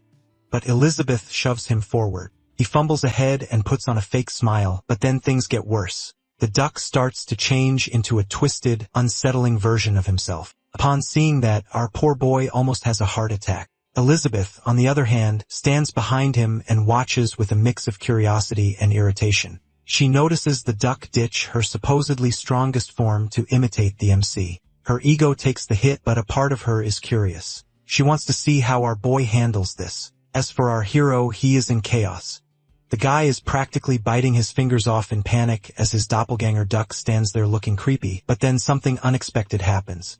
The fake Lee starts to twist and change and then falls apart into a gross slimy mess that splats onto the ground with the cards floating above it. The MC recognizes them immediately as the cards he gave to Burrs. He then turns to Elizabeth and goes for some kind of reaction, but, of course, she completely misreads the situation. To her, his face screams that he is the strongest and that stings. A 7-star demon god, and yet here she is feeling like an amateur in his shadow. Her frustration bubbles over. Does he want to train her, mock her, or maybe just ruin her self-esteem entirely? The possibilities are endless, and none of them are good. The MC, who is unaware of the storm brewing in her head, quickly changes the subject and suggests she just teleport them to the sacred tree. Elizabeth surprisingly does so without any complaints. Meanwhile, things are not looking great on the other side. Annie and Chi-Chi are down with the area around them resembling the aftermath of a typhoon.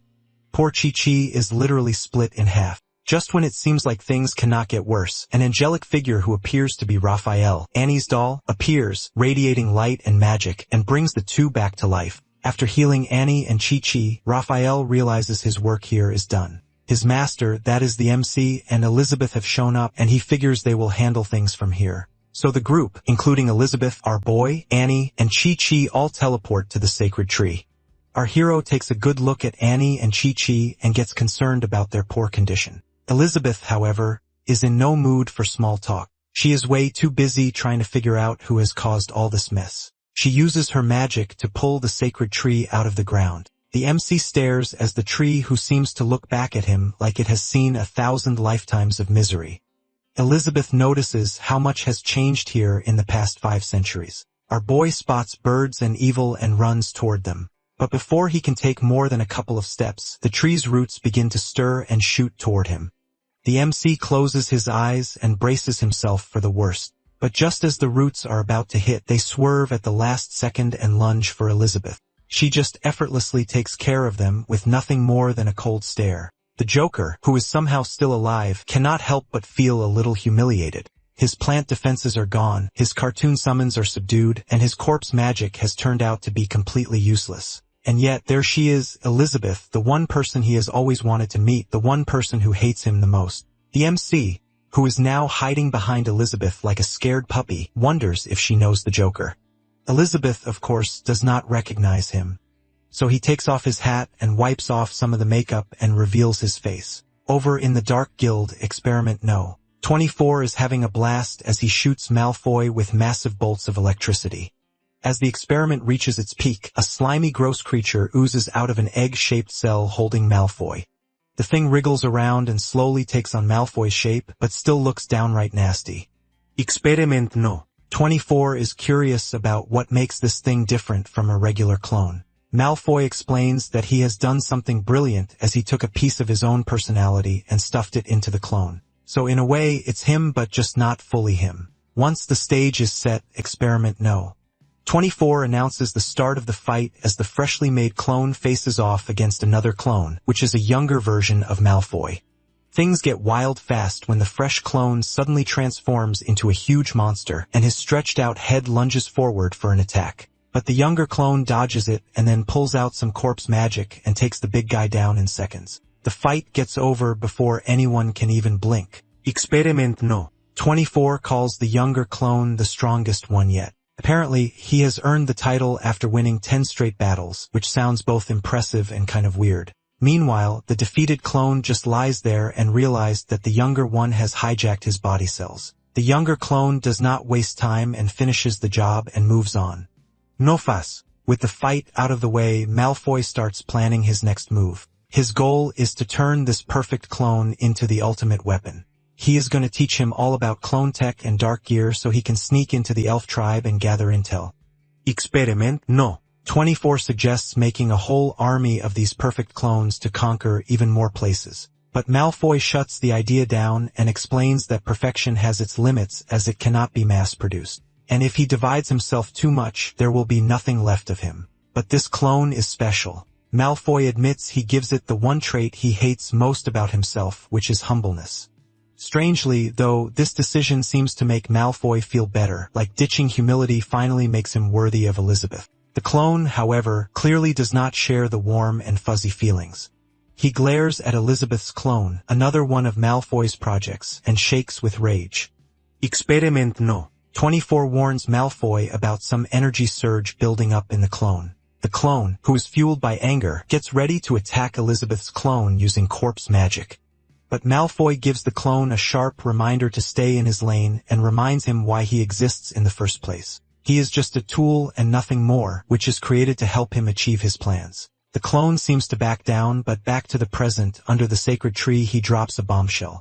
He declares that he is not just a tool and has realized that he has his own purpose, which is to surpass Malfoy, kill Elizabeth, and live life on its own terms.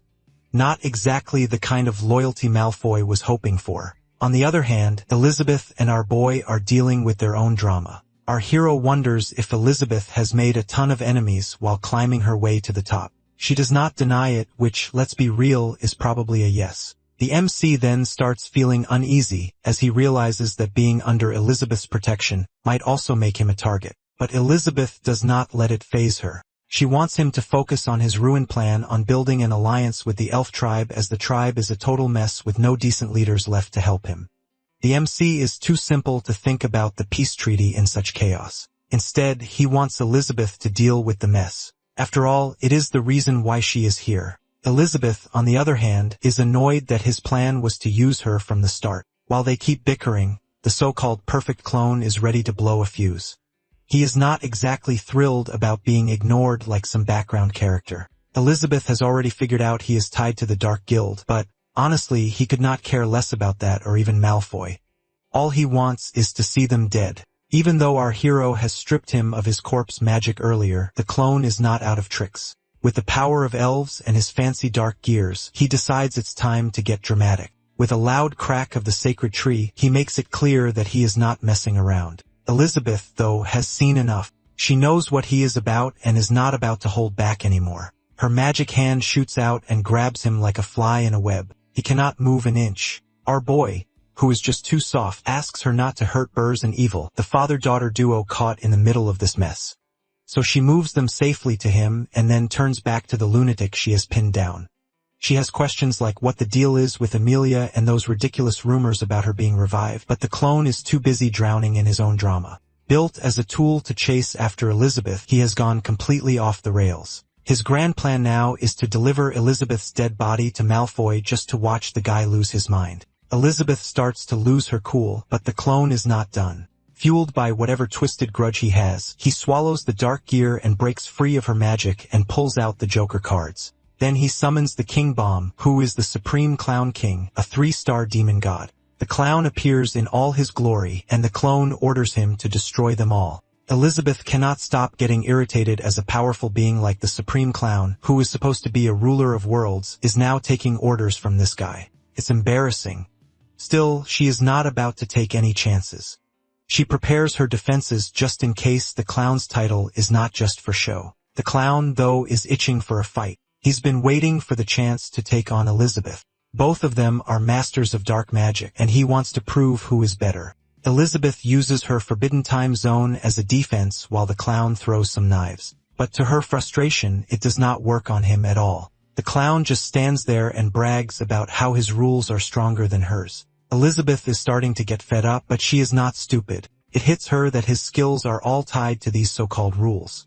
She turns to the MC and hopes he will have some answers. But when our boy turns his face, the clown's reaction is instant. His eyes bulge, teeth bared like he has just seen a ghost. Apparently, meeting the creator of his precious rules is a little too much for him. The Supreme Clown King changes sides to Elizabeth and our boy just in time as Elizabeth's forbidden time zone shatters. Meanwhile, the so-called perfect clone stands there like a confused idiot who is lost on what is happening. He gets furious and accuses the clown of playing tricks on him and demands that he finish the job. After all, they have a deal. The clown, however, could not care less. What is he supposed to do with a broken, useless soul?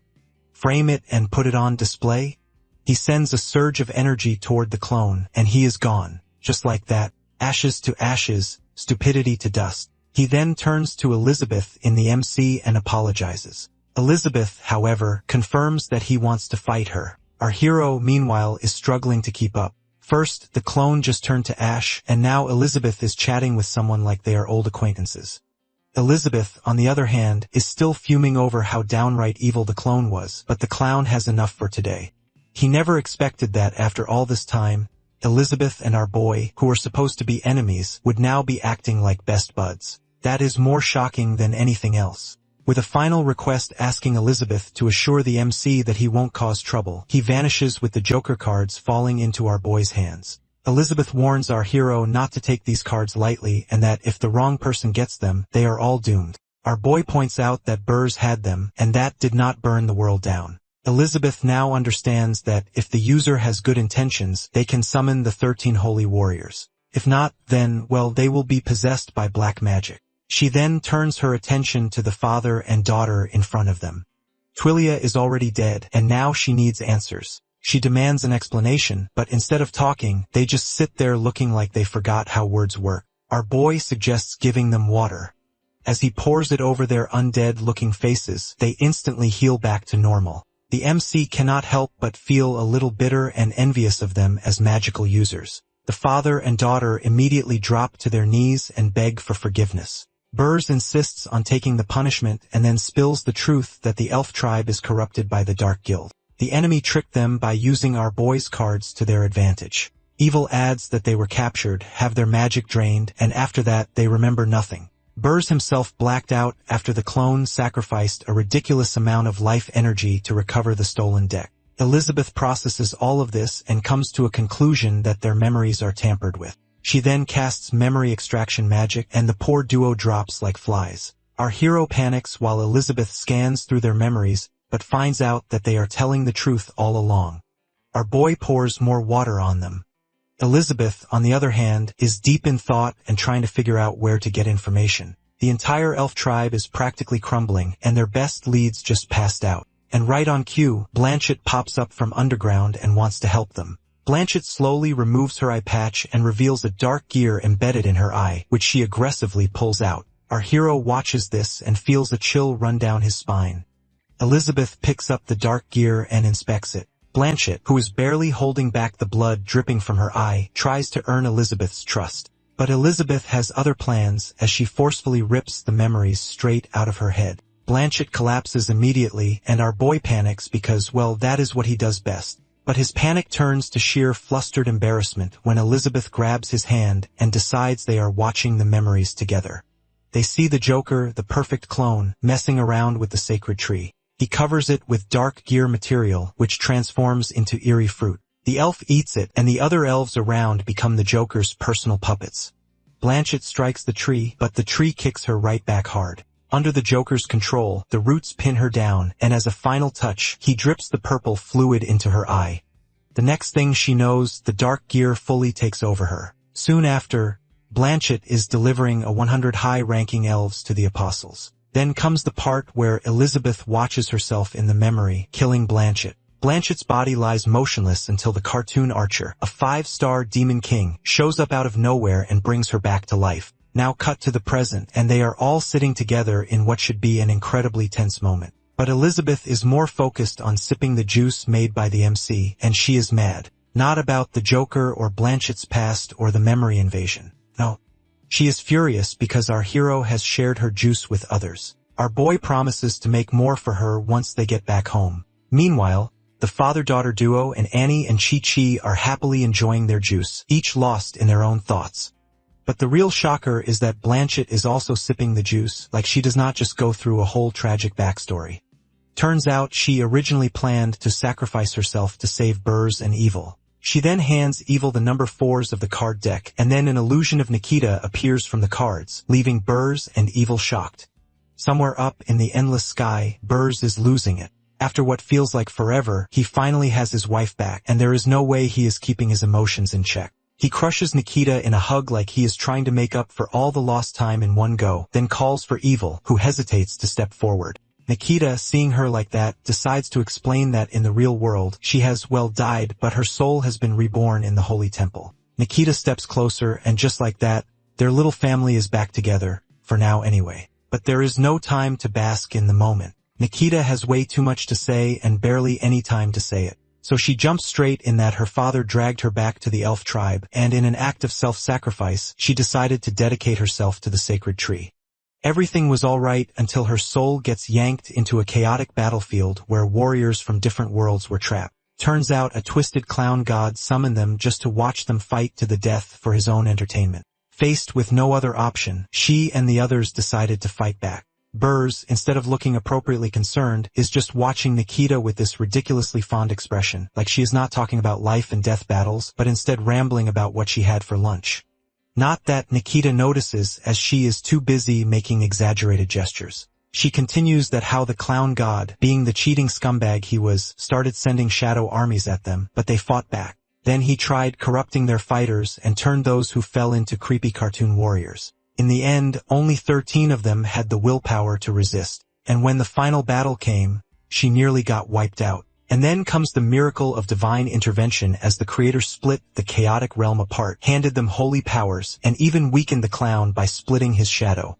Nikita pauses as she expects awe or at least some reaction, only to realize that Burrs and Evil are too busy watching her adorable storytelling antics to actually listen. Burrs just pulls both her and Evil into another hug, to cherish what little time they have left. In gratitude, they thank the Creator, who is obviously our boy, the all-powerful being who has no clue what is going on. Nikita then suddenly begins to fade, as according to her, the Creator has given her a mission. She reassures them she is not really leaving, but she will always be watching over them and protecting them. Burrs and Nikita are left standing there devastated. While back in the elf tribe, Elizabeth makes a rather interesting observation that Nikita's soul can travel between dimensions even if only for brief moments. The MC has no idea how or why that works. Not surprising considering he never seems to know anything about his own power. Meanwhile, Burrs and Evil, now brimming with newfound purpose, pledge eternal loyalty to our hero. Elizabeth, on the other hand, turns to him as she is curious how he has managed to manipulate dimensions, trap souls into forms, and summon them at will.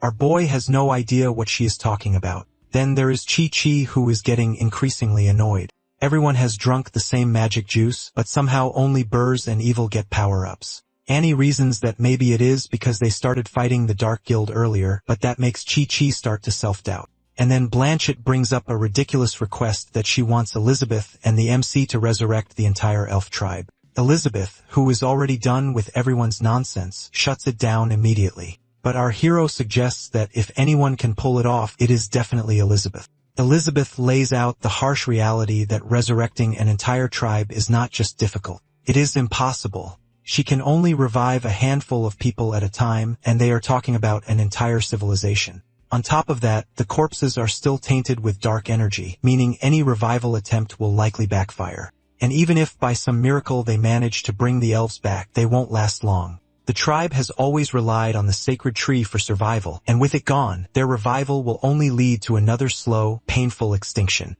Our boy then comes up with a much simpler idea to plant a new tree. Our boy takes one look at the sacred tree's roots and immediately knows that there is no saving those. Instead of wasting time, he scoops up some soil and finds it similar to the one back home. The problem is that if he plants new seeds from outside, they will take forever to grow into a proper tree. Elizabeth watches him and wonders if he is seriously thinking of replanting the sacred tree. Blanchard, on the other hand, is convinced our hero has officially lost it. The original tree was born from the sacrifice of the first patriarch, Twilia, something that cannot be recreated. But the MC being the MC seems to have found a way around that inconvenience. He just needs a little help. Before he can even finish asking, the father-daughter duo, Annie and Chi-Chi, throw their hands up like eager students in class, but he only needs Chi-Chi. And just like that, the girl who was sulking about feeling useless 5 minutes ago is now beaming like she won the lottery. Our boy asks for the branch she brought from home. She hands it over, and he mentions that it's not much use to her anyway. Now any rational person would take that at face value. But Chi-Chi decides that he is utterly disappointed in her performance, that he is taking away the legendary sacred wood sword, and that she must now embark on a journey of self-reflection.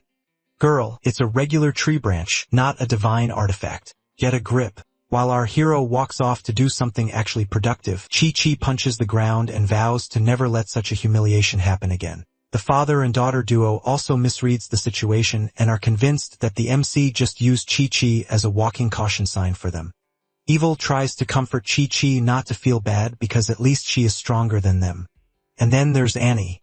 Of course, she cannot be left out of the overthinking club. She decides that since she was with Chi-Chi the whole time but still too weak, our boy did not even bother reprimanding her. Chi-Chi refuses to let anyone call her the Sword Saint ever again and swears that she will carry this shame for the rest of her life. Elizabeth, meanwhile, is just relieved. In her mind, our hero scolded Chi-Chi in public to set an example for the others. At the same time, she is also curious about how exactly he plans to regrow the tree. Large-scale resurrection? Impossible. Magic? He does not have any. Violating the laws of nature? Well, that would be a new one. While everyone else is busy with existential crises, the MC calmly plants the branch into the ground. Then, like he is watering a backyard plant, he pours water over it. To top it off, he adds some fertilizer.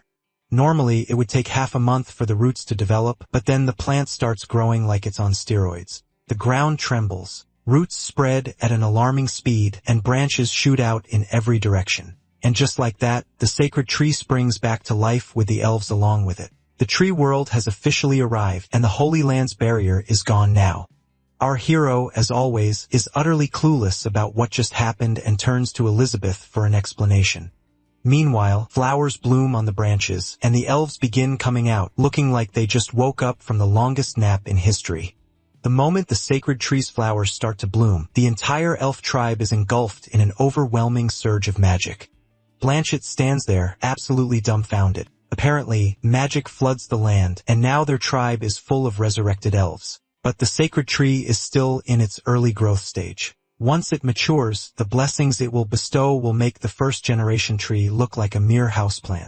Meanwhile, the MC stares at the branch he planted and tries to process how it grew so fast. Then, like a delayed light bulb moment, he realizes it's because the elf tribe is practically overflowing with magic. He then starts crying over his lack of magic, completely oblivious to the fact that he is the one who caused all of this in the first place. Elizabeth, on the other hand, is fuming. If she attempts something like this using dark magic, she would have to sacrifice 10 times her lifespan. And while she can recover, she would be out of commission for a good while. But then there is our hero, casually resurrecting an entire tribe like it's no big deal without even casting a spell. Someone please make it make sense for her. She tries to rationalize it as she knows the basics. The flower buds serve as homes for wandering souls, and the roots reconstruct their bodies. Simple enough. But the final step, which is injecting a spirit into a body, is not something magic is supposed to do. Now she is wondering if it's the water and fertilizer he brought from home. Sure, they are packed with magic, but creating life is a bit of a stretch. If those are not the key, then the only remaining explanation is that he is not just some random guy, but he is a divine being. This realization makes her drop to the ground. Even the clown demon called him the creator, and at this point, she is starting to believe it. Meanwhile, Burrs turns to Evil to ask if she can feel the presence of the elves. Evil confirms that there are a lot of them, but honestly, she is still stuck on the fact that our boy resurrected an entire tribe. Kiki is equally shocked. The very same branch that was utterly useless in her hands turned into something miraculous in his. And Annie feels so insignificant in the grand scheme of things that she does not even have the courage to look our hero in the eyes. But the MC claims that he only helped a little and that the real work is up to them, specifically the young saplings that still need someone to nurture them. Blanchett, however, is having a full-blown identity crisis. She once harmed her people while under the Dark Guild's control, and only an elder should be entrusted with the sacred tree's care. So instead of dealing with that responsibility, she shoves it onto Evil, arguing that since Evil's mother once saved her, Evil should become the new elder. Burs and Evil are left speechless. But before Evil can protest, our boy backs the idea that Evil's mixed heritage might help change the elf tribe's outdated traditions. Burs reminds Evil of her mother's words to stay with the hero and do their best. And just like that, Evil is dragged into the role, while Blanchett enthusiastically promises to support her as general. Let's be real. Their excitement is probably less about rebuilding the tribe and more about keeping the MC happy. Annie then mentions that the Card Guild and the Elf tribe will now be in charge of protecting the southern region of the continent, fighting against the Dark Guild. As things finally settle, our boy suggests heading home, but then he notices Elizabeth looking particularly moody. He gives her a poke and is confused by her sudden gloom. But before she can say anything, Chi-Chi cuts in. She has a problem that ever since she started practicing Tai Chi sword techniques, her swordsmanship has felt off. Her once unfocused magic is now flaring up unpredictably during combat, making her feel like she is fighting against herself rather than her enemies. So she wants our hero's help to figure out what is wrong. Our hero then decides to tell her the truth. It turns out that the MC has forgotten and suggests that Chi-Chi should go to the Sword Saint Guild to improve her swordsmanship. The moment the words leave his mouth, Burs, Evil, and Annie look at him like he has just suggested a fish take swimming lessons. Kiki, the same Chi-Chi who basically invented the sword techniques in that guild, they cannot decide whether to be shocked or just deeply concerned for her. Chi-Chi, on the other hand, is going through a minor existential crisis. After all, she is the one who has trained the others. Before her self-doubt can twist further, our boy clarifies that it's not what he means. What has truly impressed him is the Tai Chi sword's final move, the swordless form. He has seen Ching use it during the Tadano Town competition, and it has stuck with him ever since. Unfortunately, unlike Ching, he does not have magic. So pulling off that flashy energy sword trick is a no-go for him. And just as Chi-Chi is about to process that gem of wisdom, our hero points at her. Before she can even blink, it feels like her soul is doing a quick getaway. It zooms through the air, lands on a sword, and suddenly, she is in a temple floating somewhere in the sky. There is a group of kids practicing swordsmanship with an old man overseeing them like some kind of sage. The kids, on signal from the old man, rush to attack her. Chi-Chi hits the ground and her sword lies beside her. Next thing she knows, she is young again, wearing new clothes and joining the kids in their training. She meditates by a waterfall, gets knocked around by the kids, and by the end of it all, she is sipping tea with the old man. Chi-Chi stands on the still water all while holding her sword and swinging it around, but then she coughs up blood, and the sword slips right out of her hand. It sinks straight into the water. Not that she cares. She just keeps going like nothing happened. Fast forward a few years, and Chi-Chi is no longer the young warrior. Now she has become a lady and is sweeping up autumn leaves while the kids have their little fun running around. The wind flings the kids into a giant pile of leaves. Chi-Chi, however, just keeps sweeping. A bit later, she shares the tea with the old man who asks if she has learned the way of Tai Chi yet. Chi-Chi pauses and realizes that's what she came here for. She admits she has kind of forgotten. The man tells her it's time to return, but he has some wise words. Forget controlling Tai Chi and just become one with it. Chi-Chi, however, is curious about the man's identity. With a smile, he introduces himself as Zhang Sanfeng. As Chi-Chi is gone, Feng waits to see who else shows up next. Our boy watches as Chi-Chi meditates midair, and her aura surges with newfound strength, and she officially becomes a 4-star demon king. Annie processes what just happened. Even Burs and Evil seem a little shaken. Though at this point, our hero casually helping people reach insane power levels starts to feel like normal. Chi-Chi expresses her gratitude to the MC. Not that our boy has any clue what he did to help, so he just accepts the thanks like a true professional. Regardless, she sticks to his advice. Instead of obsessing over swordsmanship like a battle-crazed maniac, she has decided to dedicate herself to Tai Chi. With that, she vanishes, leaving our hero to marvel at the fact that the stronger someone is, the more unpredictable they seem to be. Maybe it's a side effect of all that power. He then turns to Burs and Evil to ask about their next moves and whether they need Elizabeth to teleport them somewhere. Evil wants to stick around and slowly get familiar with the elf tribe. Burs, on the other hand, declares that he will be moving the Card Guild's headquarters there and helping Evil manage things. Meanwhile, Annie, who is still dizzy from her last teleportation experience, decides to take the scenic route back, riding a puppet instead. She thanks our boy for his help but keeps her next destination a mystery. With everything wrapped up, our hero signals Elizabeth to leave and pokes her, and the two disappear. Out in the desert, Chi-Chi soars across the sky while Ash and Elder Bali find themselves in a rather unfortunate situation that is facing off against Farazdak, the president of the Giant Beast Guild. Ash has realized why a Giant Beast Guild member turned into an apostle during the last competition. Elder Bali, on the other hand, still struggles to accept that the once simple-minded beasts have turned into this mess. Farazdak lunges forward. Ash quickly warns Elder Bali that their opponent is at Demon Lord level and waits for instructions while skillfully dodging the attack. But Elder Bali reminds Ash not to underestimate himself, especially after drinking that supposedly legendary barley tea that somehow boosts his strength to Demon Lord level 2. Elder Bali then draws his sword and sends sharp needles piercing into Farazdak's body. Ash traps Farazdak with a mysterious liquid that solidifies like concrete and then launches into an all-out attack. He pours every ounce of power into his swordsmanship skill, unleashes maximum amplitude, and aims to crush Farazdak completely. Ash goes all out to attack Farazdak with everything he has and traps him in a whirlwind of grinding vibrations. Sure, Ash does not have the sharpness of the famed blue sword, but he does not need that when sheer stubbornness and hard work can make up for it. At least that is what Elder Bali seems to think. As the vibrations settle, Ash pulls out his sword, and Elder Bali praises him and mentions that if he just believes in himself, he will surpass even the legendary blue sword one day. Ash appreciates the compliment, but he is not in some rivalry drama. He just wants to improve step by step without worrying about beating anyone. But then Farazdak shatters the barrier around him with an explosion. Ash immediately senses the ominous aura. Elder Bali wants Ash to quit panicking and activate his sword shield. Doing as told, Ash summons a massive sword shield, but Farazdak barely lifts a finger and flicks it apart like it's made of paper. Ash coughs up blood and crashes right into Elder Bali. The two end up buried in the sand. Meanwhile, Farazdak has his own main character moment as he radiates dark energy like a newly promoted boss villain. He is no longer just an enemy, but he is an awakened demon king now. And with the chaotic power of the Dark Sea, he feels unstoppable. The whole Dark Gear thing is just a stepping stone, and now he sees everyone below him as ants and is absolutely convinced that he has surpassed Malfoy.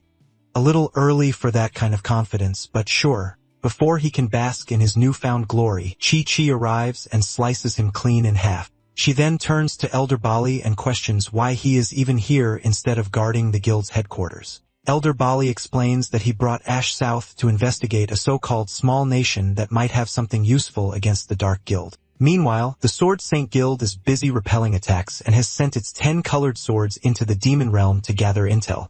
But now that he thinks about it, there is no small nation here, which means that he has been played by the MC, Elizabeth, and Burrs. Chi-Chi decides that it's best to haul them back to the guild first, but she will need Elder Bali's help to summon everyone as she has got some big news to drop. Over in the Demon Realm Goblin Cave, the Beastman who once sold competition tickets to Elizabeth and our boy is now rethinking his life choices. He has heard that the goblins there are nothing like the ones outside, but are completely wild, aggressive, and utterly unreasonable. The green-haired boy, though, tells him to relax. They have got the green sword and Travis with them, so if the goblins turn out to be savages, they will just handle it. Travis, on the other hand, is only here to return a favor to the Sword Saint Guild and would probably rather be anywhere else. The girl in their group does not share their confidence, especially after hearing the rumors. The Beastman himself is not exactly thrilled either. He is used to making a profit from selling tickets, not from missions that involve dying, but a bounty is a bounty, and he is here for the reward. The green-haired boy reassures him he will be protected, though how reassuring that actually is remains questionable. Just then, the girl stiffens as the magic sensor goes off the charts. Something is coming, and not just one thing but a lot of things. A group of goblins surrounds them. The green-haired boy grips his cactus like weapon tightly and readies himself to fight. In seconds, both sides rush at each other, and the cave turns into a full-blown massacre. In the middle of all this chaos, Travis leans against the cave wall and tries to process what is even happening. But before he can make sense of anything, something massive comes crashing down on his head, and just like that, he is dead. The rest of the group does not fare any better. They are all lying lifeless, leaving only one survivor, the terrified girl whose hands are bound tightly with ropes. The goblins eye her in the most disgusting way possible with their grins making their ugly faces even uglier. The cave fills with her terrified screams. Meanwhile, one goblin, who is covered in some unknown liquid, laughs and behaves strangely.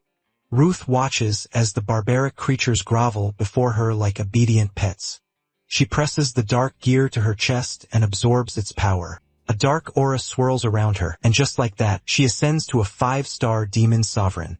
She then commands someone to reveal themselves. A bug-like creature crawls forward, and from its disgusting insides, Azathoth emerges. He gets straight to the point that if she wants the dark gear's power, she might as well go all in and hunt for the seeds of Malfoy.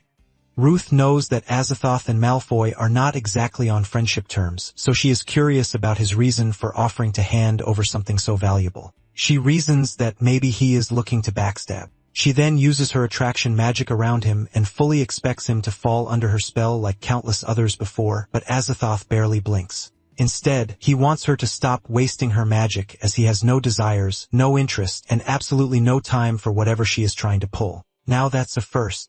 Her charm magic can even bend demon lords to their knees, yet this guy is completely unaffected. That could only mean that he is at least at the Demon King level. Now she is doubting herself. Azathoth catches on immediately and tells her the dark gear is just a stepping stone. If she is serious about power, she should ditch the training wheels and sign a contract with him. In return, he will grant her chaotic energy strong enough to let her skip the Demon Lord stage entirely and ascend straight to the Demon King level, something 1,000 dark years could not even dream of matching. His reason is simple. Her charm magic is valuable, but he is not here to play mind games. The choice is entirely hers. Ruth does not need to think twice. If a deal with the devil gets her the power she wants, then so be it. Our boy has managed to grow the 5 elements pea in his backyard, a feat he is quite proud of. He hopes the plants will all get along. But from the way the rest of the garden glares at the new arrival, it looks like the poor thing has just crashed an exclusive plant party. Our hero goes inside the house where Elizabeth lounges like a bored queen. He suggests eating some freshly picked apples, but Elizabeth decides that processed snacks are far superior. When he warns her not to eat too much junk, she finds him unbearably noisy and just focuses on sipping her cold drink. The MC cannot figure out why she has been acting like a ticking time bomb since they returned from the elf tribe. She is not just upset, but she is straight up bullying the poor soda bottle. His imagination goes into overdrive that she must be disappointed in him. After all, he has no magic, cannot swing a sword to save his life, and is basically the definition of average. But still, he has helped unite the outside forces against the Dark Guild. Sure, he had to borrow her name to do it, but that still counts as an achievement. Elizabeth, on the other hand, is into her own existential crisis. She just cannot process that how is our boy bending the rules that apply to normal beings. If he can just defy logic like that, then there is no point to all her blood, sweat, and training. She feels like the stepping stone for his success, but he is not even trying to be famous. He is living in isolation and completely uninterested in glory. So maybe the real issue is that she has overestimated herself. No matter how much she struggles, she cannot surpass him. She then decides to abandon all ambition and flops down, hoping sleep will fix her problems. Our hero, in his infinite wisdom, observes her mood swings and, of course, lands on the most brilliant conclusion possible that she is on her period.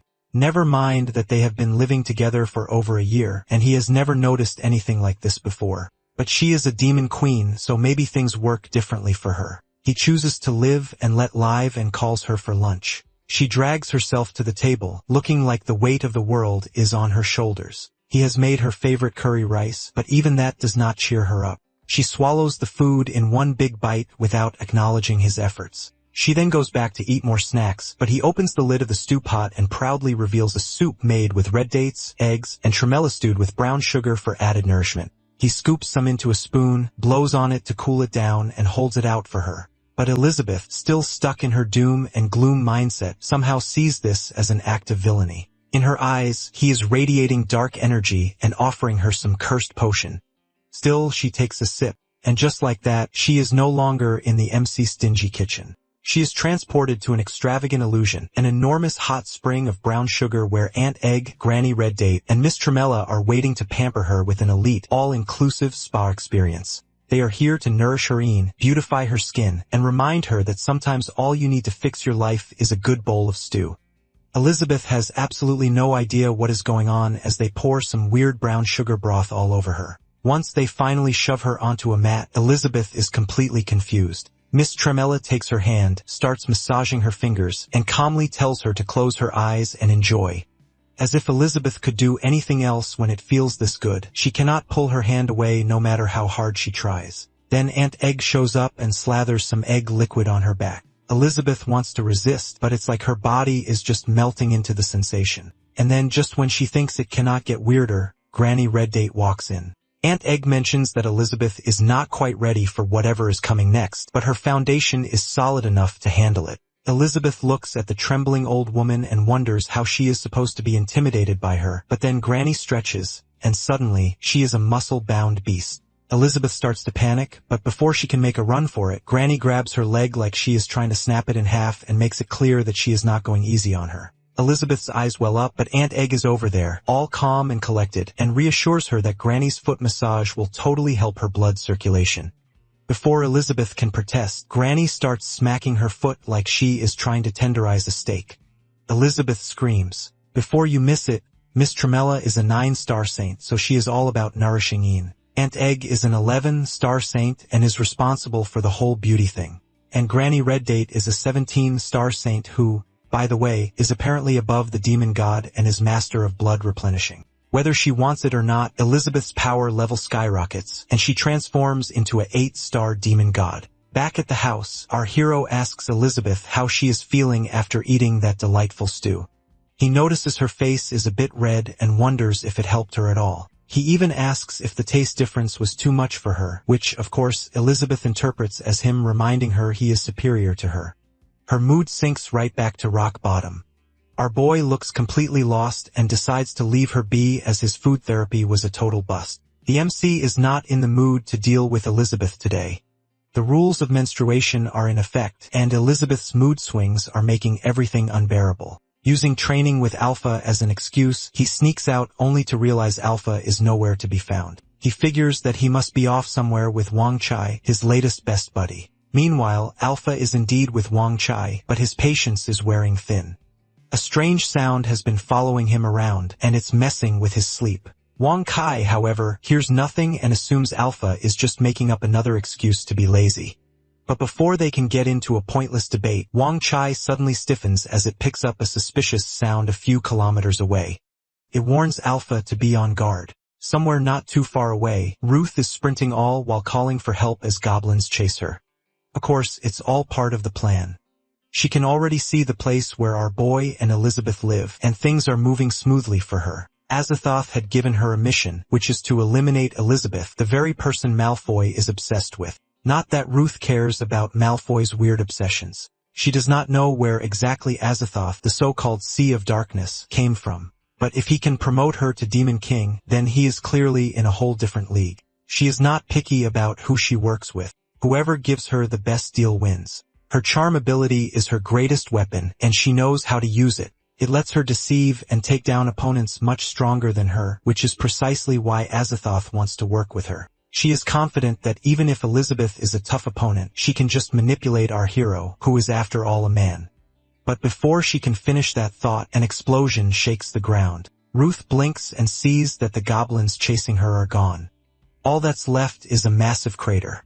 These were not just any goblins either. They were demon sovereigns, enhanced with dark gears and essential to her plan. Yet someone had just wiped them out in a blink. Before she can recover, Wang Chai's weapons lock onto her, and it demands to know who she is. She can feel that one wrong move, and she will be joining the goblins in the afterlife. Alpha, however, sees something completely different. In his eyes, Ruth is just a poor helpless girl being hunted by monsters. He scolds Wang Chai for scaring her and puffs out his chest and proudly introduces himself as the right-hand man of the legendary hero, the MC.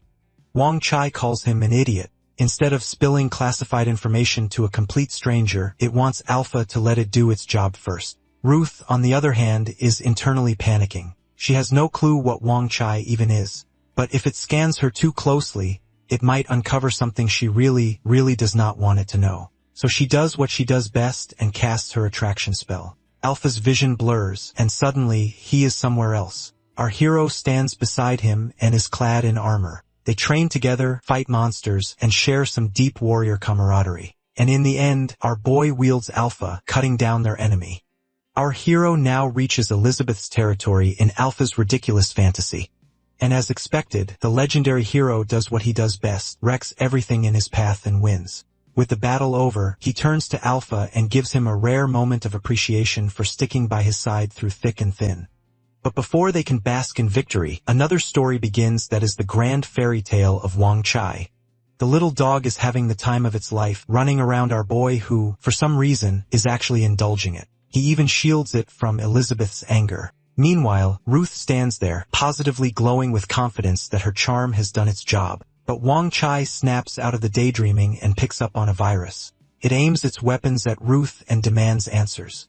Sure, she does not seem dangerous, but Wang Chai operates on one simple principle. When in doubt, eliminate the problem. Alpha, on the other hand, is off in his own world and is completely useless to the current situation. Ruth, however, is still trying to wrap her head around the fact that her Demon King magic failed. To add insult to injury, Elizabeth, a literal demon queen, is just chilling somewhere, and Ruth fears that she will die even without meeting her. Just then, our hero arrives, looking for Wang Chai and Alpha. The second Wang Chai spots him, it instantly retracts all its weapons and bolts toward him like a loyal pet. Our boy heard some commotion, so he came here to check. Upon seeing him, Ruth realizes that this man is not just some random warrior. He is the legendary hero, which means he is a nightmare to deal with. But everyone knows the classic hero saves the beauty trope always works. Before she can even start her act, the MC notices Alpha grinning like an idiot. He asks what is so funny. Alpha, of course, gives no response. Our hero then helps him out with a solid slap to the face. That does the trick. With Alpha finally back to reality, our boy decides he has far better things to do, like chopping wood. Without so much as a glance in Ruth's direction, he walks off. Ruth waits, then waits some more. When it becomes painfully clear that our hero has zero interest in her, she finally gives up and asks for help.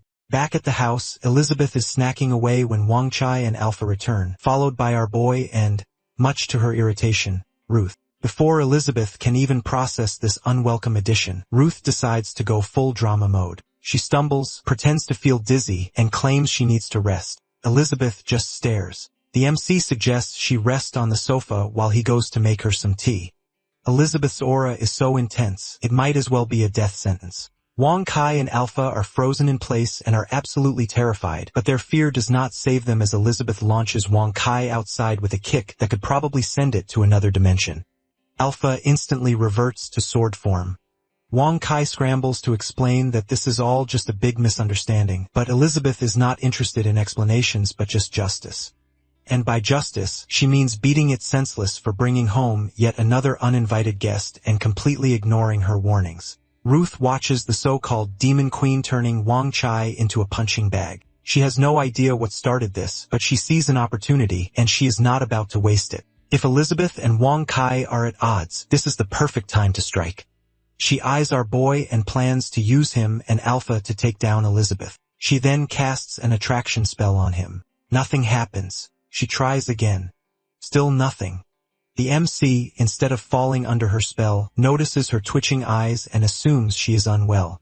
So like the thoughtful idiot he is, he hands her a cup of barley tea. Ruth, barely swallowing her irritation, takes it. Our boy, who is completely oblivious to her scheming, just wants her to recover so they can send her back to the outer town and be done with it. The moment Ruth takes a sip, something shifts. A wave of power surges through her. Her veins darken and bulge. And just like that, she is now a 2-star demon king. The cup slips from her hands and falls on the ground. Our boy immediately assumes that it's due to an allergy. Before he can think further, Elizabeth appears and explains that Ruth, just like Chi-Chi, has been infected ever since signing a contract with the Sea of Darkness. Our boy suggests that Elizabeth should just save her, same as before, but Elizabeth immediately shuts him down. He gave Ruth that tea knowing it would force her to cancel the contract, and now he expects her to clean up the mess, and she is absolutely not doing it. Ruth, who is still struggling, manages to glare at them and mention something about them showing off the greatness of the creator. Then out of nowhere, a dark mass escapes her mouth. The writhing creature tries to lash out and aims a curse at Elizabeth with chaotic energy. It does not even get the chance. The vacuum robot swallows it whole before it can do anything. The MC, who had been bracing for disaster, stares in shock, but now feels relieved that it was just some dirt. Elizabeth orders Ruth to start talking. Ruth puts on her best pitiful act and swears she had no choice in all this. But deep down, she is still trying to wrap her head around what just happened and how her contract with Azathoth broke so easily. Honestly, even she did not see this coming. Elizabeth, however, is not buying it. The sheer pressure of the Demon Queen's presence pressing down on Ruth like a weight she cannot escape. Suddenly, she feels very small. Our hero, who has probably had enough of Elizabeth's temper these days, reminds Elizabeth that terrifying the guest might not be the best strategy and calmly tells Ruth to explain things. Ruth then does something no one saw coming and throws herself at our hero's leg. The MC freezes while Elizabeth looks 1 second away from setting Ruth on fire. Ruth hurriedly spills everything. The Dark Guild has teamed up with Azathoth and forced her to work for them. She totally did not want to do anything bad, so she ran away. But it turns out they left her a little parting gift inside her body. She throws in some fake tears for good measure and pleads for our boy to save her. Our hero tells her he will help, but only if she lets go of him first. Sometime later, Ruth reappears in a fresh set of clothes, looking slightly more put together. Elizabeth points out that the MC made those clothes for her, not Ruth, and makes it clear that she is leaving tomorrow. Ruth confesses that she was originally sent to assassinate Elizabeth, but after being purified by our boy, she is apparently turned into a new person. If Elizabeth wants her gone, she will leave. But if our hero wants her to stay, she won't disobey him either. She also mentions how heroes tend to fall for a pretty lady, and, well, Elizabeth is not exactly giving it her best shot. Elizabeth takes a look at her body and then casts a spell. A second later, she is back in her perfect radiant form. The effect is instant and Ruth's confidence wavers. Elizabeth reminds Ruth of her place. Tension crackles between them as a not-so-friendly competition kicks off. But before things get really interesting, the MC walks back in. Ruth sees an opportunity and takes it. She grabs Elizabeth's hand and slaps herself with it. Then with the biggest, most innocent eyes she can muster, she sobs that our hero must not blame Elizabeth because it's all her fault. Our boy tries to calm the situation and suggests that this must all be a misunderstanding. Ruth is now convinced that she is winning. As long as she keeps playing the poor victim, he will take her side. Elizabeth, however, has reached her limit and openly admits that she does want to beat Ruth up. Ruth immediately turns to the MC for help because apparently he is the referee now. Our hero comes to a decision that Elizabeth must have her reasons. Maybe she can still sense something evil in Ruth. Either way, he tells Ruth to cooperate even if Elizabeth's methods are a little intense. With that, he turns and walks off, leaving Ruth at the mercy of a very not amused demon queen. Ruth's brilliant plan to frame Elizabeth goes perfectly if you consider perfectly meaning a total failure. She stands there trembling with fear while Elizabeth barely spares her a glance. She turns to leave and does not consider Ruth a threat. Ruth stands there gritting her teeth. Outside, Wong Kai is repairing the damages caused by the Devil Queen, that is Elizabeth, on the poor puppy. Inside, Ruth just finishes a bowl of braised pork rice and finds herself leveling up to a 3-star Demon King. Our boy offers her more, but Ruth, already feeling like a stuffed turkey, declines.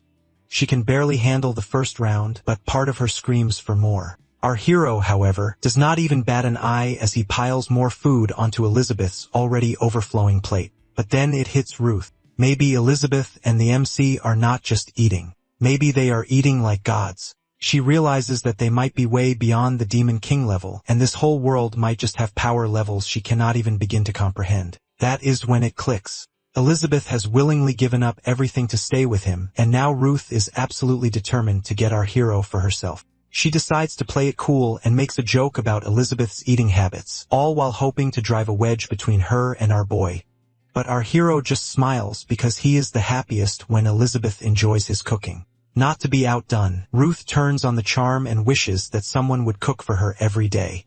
Elizabeth's face immediately sours, but it's just how Ruth wanted it. She makes it sound like Elizabeth has taken the MC's cooking for granted. She continues her relentless flattery about our boy being the best cook she has ever met. Our hero is blissfully unaware of the sabotage happening right under his nose.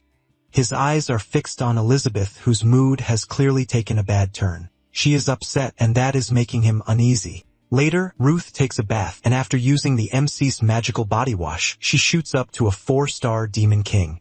All of a sudden, domination does not seem so far-fetched. She has never been interested in ruling, but now she realizes that if she can get him for herself, she can have everything she has ever wanted. She makes up her mind then and there.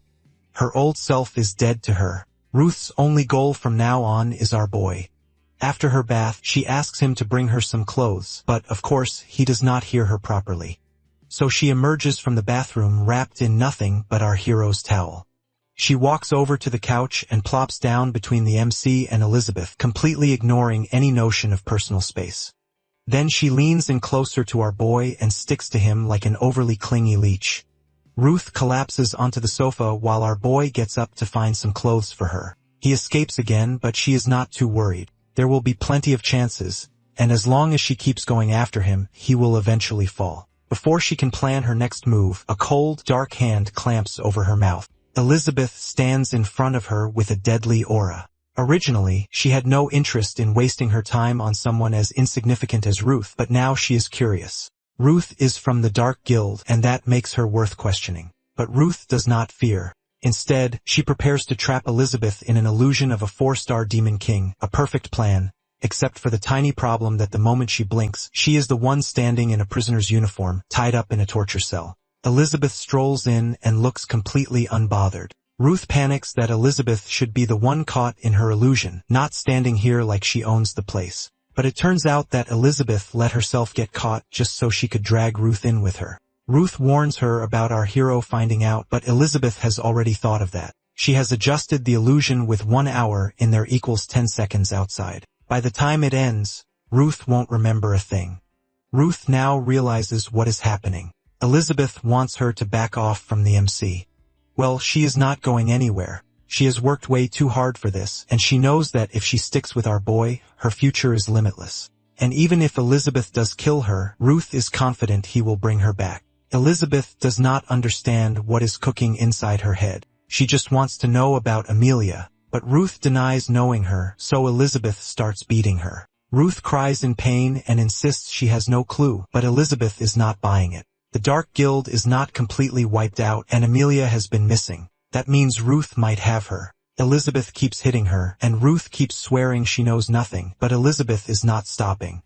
And the worst part is that she knows she is not just doing this for information alone, but there is something oddly satisfying about seeing Ruth suffer. Maybe it's revenge, or maybe it's because a part of her is jealous over our hero, but she is totally not going to admit that. Elizabeth sees the MC walk in wearing a different outfit and immediately snaps out of the illusion. Our hero is holding up a shirt, asking if it's big enough. But before he can even finish, Elizabeth bolts out of the house like it's on fire. Meanwhile, Ruth is half unconscious on the sofa and mumbles something about letting her go and promising she won't do that again. Our boy just stands there as if he has no idea what is going on. Night falls and Ruth, now wrapped in a blanket, tries to piece together what happened during the day. For someone supposedly powerful, she feels like an ant in front of Elizabeth and the MC, tiny, helpless, and just waiting to get stepped on. Shaking it off, she decides she is not going to go down without a fight. But just as she turns toward the window, she freezes. Elizabeth is standing there watching her. Ruth does the only logical thing and buries herself deeper under the blanket. Earlier, Elizabeth had reminded our hero that no one is allowed to sleep in his bed anymore. She knew exactly what he was trying to do by saving Ruth, pushing her buttons and waiting for a reaction. Too bad for him. Emotions were not something even the Almighty Creator could control. But once Ruth is gone, Elizabeth decides it is time to challenge him again. In her mind, she still has a shot at winning. Morning arrives, and our boy wakes up to a sight he never expected. Ruth cleaning the lounge. He tells her there is no need since they have a robotic vacuum. Then he turns to Elizabeth, expecting an explanation. Elizabeth just does not care. Ruth insists she is cleaning because she made a mess yesterday. But the truth is that Elizabeth had been watching her all morning, and Ruth needed something, anything to escape that level of discomfort. And, well, proving that she is not completely powerless in front of the Demon Queen wouldn't hurt either. Our hero takes Ruth's hand to help her up. Elizabeth, watching this little moment unfold, has had just about enough. She slams the glass onto the table and then grabs the mop from our boy's hand. If it's such a big deal, she will mop the floor herself. But the MC, of course, does not let go because in his mind, her rules mean her period is going on, and no way is he letting her touch cold water during them. Elizabeth realizes that this argument is going nowhere. Let's go, and our hero turns away to take a bath. He had noticed earlier that she drank the red date and wolfberry tea he made for her, which is his proof that her period is not over yet. He wonders if she is having stomach pains and figures the whole mopping the floor out of nowhere act was just another one of her impulsive episodes. Either way, he is relieved that the crisis is averted. Ruth, who watched this ridiculous exchange, cannot help but poke fun at Elizabeth. Elizabeth reminds her that she needs to leave that day with no extensions. The weight of reality crashes down on Ruth. The MC might be a treasure, but with Elizabeth guarding him like a dragon over gold, there is no way she is getting anywhere near him. With that in mind, she makes the smartest decision of the day and decides to give up. Our boy has prepared egg noodles for breakfast. Ruth asks Elizabeth if she can have some. Elizabeth wants her to eat and get lost. Ruth, however, treats the meal like it's the Last Supper and her final gift from our hero. The MC asks if she is really leaving. Elizabeth confirms that she will teleport Ruth away after breakfast and checks if he has any complaints. He does not, except for one minor thing. They should inform Burrs and Chi-Chi, considering Ruth is also running from the Dark Guild. A little heads up would not hurt. The moment Ruth hears those names, she recognizes them. But before she can say a word, Elizabeth shuts her down, basically telling her to quit stalling and finish her food. Ruth sits there, helpless against Elizabeth's control, but inwardly makes a promise that once she is out of here, she will build her own strength. Still, something about what the MC just said nags at her. The sudden rise of the Card Guild, Chi-Chi's disappearance, it all feels connected to his domain. Elizabeth looks downright annoyed just watching Ruth eat. Our boy is curious if she is jealous. Elizabeth gets completely caught off guard and immediately denies it. Our hero clarifies that he was actually asking why she is drowning her food in vinegar. She insists she likes it, but the moment she takes a bite, extreme sourness blasts through her mouth. But pride is a powerful thing, so she keeps a straight face, well, as straight as someone on the verge of taste bud destruction can. As she suffers through her own bad decisions, her mind wanders. She and the MC have been through so much, from enemies to unlikely allies to whatever they are now. They have explored the world together, played games, and even taken turns ruling. Whether by fate or some cosmic joke, they kept crossing paths. But recently, she learned that he is the creator, someone she can never ever surpass. In his eyes, she is probably just another insignificant existence, one among many, and yet his kindness feels genuine. Confuses her, it excites her, and so throwing every ounce of her pride into a corner, she finally asks him whether he has feelings for her. The MC gets absolutely dumbfounded, and Elizabeth is the same. Jealousy took the best of her, and she blurted out whatever nonsense was swirling in her head. Ruth watches the drama intently, while Wong Chai and Alpha peek through the window like nosy neighbors. Unfortunately for them, Elizabeth spots their shameless spying and, with an irritated glare, sends them running off on patrol. Then she turns to Ruth and tells her to just eat before focusing her attention back on our boy. She is not here for riddles, but she wants a straight answer. Our hero, however, decides now is the perfect time to play dumb, but Elizabeth is not having it. She asks a clear question and is not about to let him wriggle his way out with food bribes. Meanwhile, inside the MC's head, chaos reigns. His heart is hammering, his brain is malfunctioning, and panic is setting in at an alarming rate. Did she figure it out? Is this the end? Should he run? Fake a heart attack? He is even questioning his own existence at this point. And to make matters worse, there is a tiny annoying voice inside him whispering to just admit his feelings. But no, he has to keep mumbling like a malfunctioning puppet. He likes the way she gets mad sometimes, how she eagerly waits for his cooking, how she takes him outside, and how she always protects him when things get rough. But at the end of the day, he is just a servant, a friend at best, and she is the mighty demon queen. After making Elizabeth wait for what feels like a century, he remembers that he made her a pudding, and surely that will buy him some time. If she is busy eating, maybe she will forget all about this terrifying conversation. So in a desperate attempt to shift the focus, he hands her the pudding with a half-baked confession about how he is happy living with her. Otherwise, he would be a lonely mess in the world he has created. He tells her that once she finishes the pudding, she will know his answer. And just like that, she beams, thinking this is his clumsy roundabout way of saying he likes her. But before she can take a bite, he snatches the pudding back. Elizabeth stares at him, completely lost, and he is still in his own ridiculous delusion of the rules. Then out of nowhere, an illusion of Elizabeth appears, questioning him why he refuses to just say his feelings out loud. And in his eyes, she just does not get it. The MC, who is the head of the Lachlan in Elizabeth's illusion, makes it clear to her that his feelings are entirely governed by the rules he has set because, of course, he is the one who creates them. Back home, Elizabeth is absolutely furious. These rules of his are ridiculous to her. Over on his head, according to the rules he remembers from his past life, women cannot eat cold food during their periods. She feels like his feelings toward her are based on his moods. She feels hurt and cries for a bit, then teleports away. Our boy, who is clueless as ever, assumes she has left because she is offended after realizing he likes her. Not having the slightest clue about dating or maybe just how to read a woman, he is left brooding in confusion. Meanwhile, Ruth spots her chance and immediately asks for the pudding now that Elizabeth is gone, but he puts the pudding in the fridge. After all, he has promised Elizabeth it is special and will only be for her. Ruth is not having it and decides to grab his attention before Elizabeth can return and starts running her imagination wild. In her mind, she pictures Elizabeth walking into our boy's bedroom to find them in some compromising position. She imagines the shocked look on Elizabeth's face. But before she goes more perverted, thankfully, the MC snaps her out of it. Ruth switches gears and pretends to be dizzy and claims she is scared of the Dark Guild. Our hero suggests she rest on the sofa, but this shameless woman wants to go to his bedroom. Ruth has one goal, which is to get our boy alone. She grabs his shoulder, pretends to faint, and drags him toward the bedroom.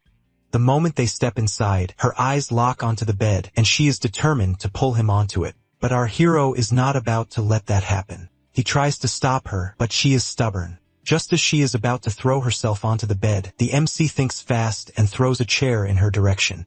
He made a promise to Elizabeth, and he is not about to break it. The chair reaches her just in time, and instead of landing on the bed, she plops onto it. Then, as if to make things even worse for her, the chair suddenly starts rolling around the room with Ruth still sitting on it. It finally stops near the study table. Our boy suggests she make herself comfortable there instead. Ruth is beyond frustrated, but she has no choice but to go along with it. And just when she thinks things cannot get any worse, a pile of books and notebooks crashes down on her head.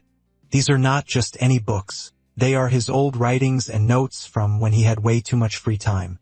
He even wrapped them up neatly, though it's clear he never bothered to dust them off. Ruth, on the other hand, is getting really annoyed by his complete lack of romance and is about to lose it when she suddenly remembers that he did mention his preferences. Just like that, her irritation disappears and is replaced by curiosity. She suddenly acts all interested in reading his notes, and our poor boy, having no clue what is really going on in her head, happily agrees. Of course, Ruth is not here for a casual book club session, but she has a plan. She wants to dig through his notes, figure out his deepest desires, and then make her move. She picks up one of the notebooks and uses her charm. Before long, another illusion plays out. This time, she imagines a scene where she calls our hero, who is dressed up as a maintenance guy, to fix her broken shower. The MC gets right to work, tightening a few bolts until the water starts flowing again. Everything is going perfectly.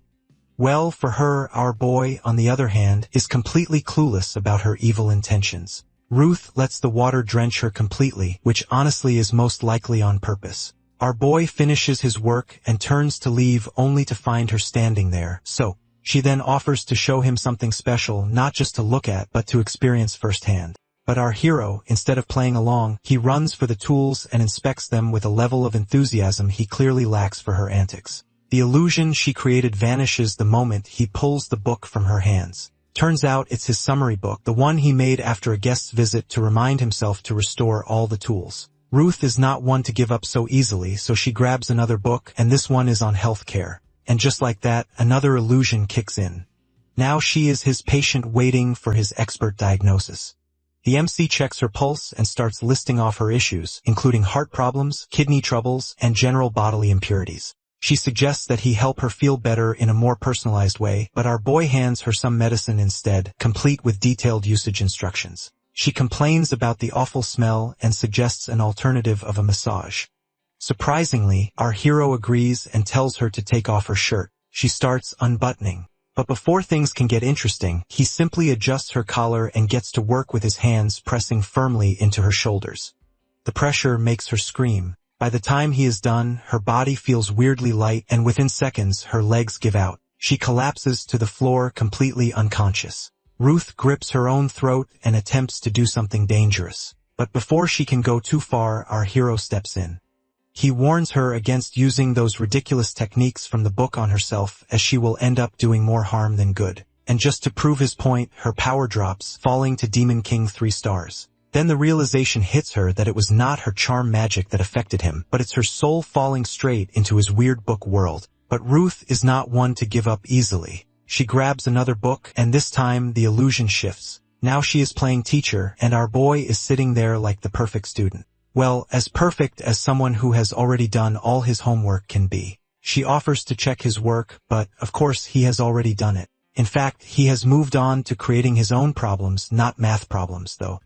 But the most complicated, mind-bending, headache-inducing math problems you could imagine, as if she has time to master that nonsense. Before she can even get a word in, the MC's phone rings, and it's his girlfriend, Elizabeth. He gets up to leave, but Ruth confronts him for using his phone in school and, on top of that, dating someone. Our hero reminds her that none of this is real. He graduated ages ago, and if she is really doubting it, he is happy to prove it by reciting the tables of derivatives and integrals. As he starts, Ruth can feel her brain start to short-circuit. She has enough. As our boy and Elizabeth meet, Ruth feels something gnawing at her, like someone digging into the deepest, darkest corners of her heart. She struggles to push it away, but it's useless. The sadness is relentless. Just when she is about to lose it, a crack rings out, followed by the sharp sound of a bell shattering the illusion.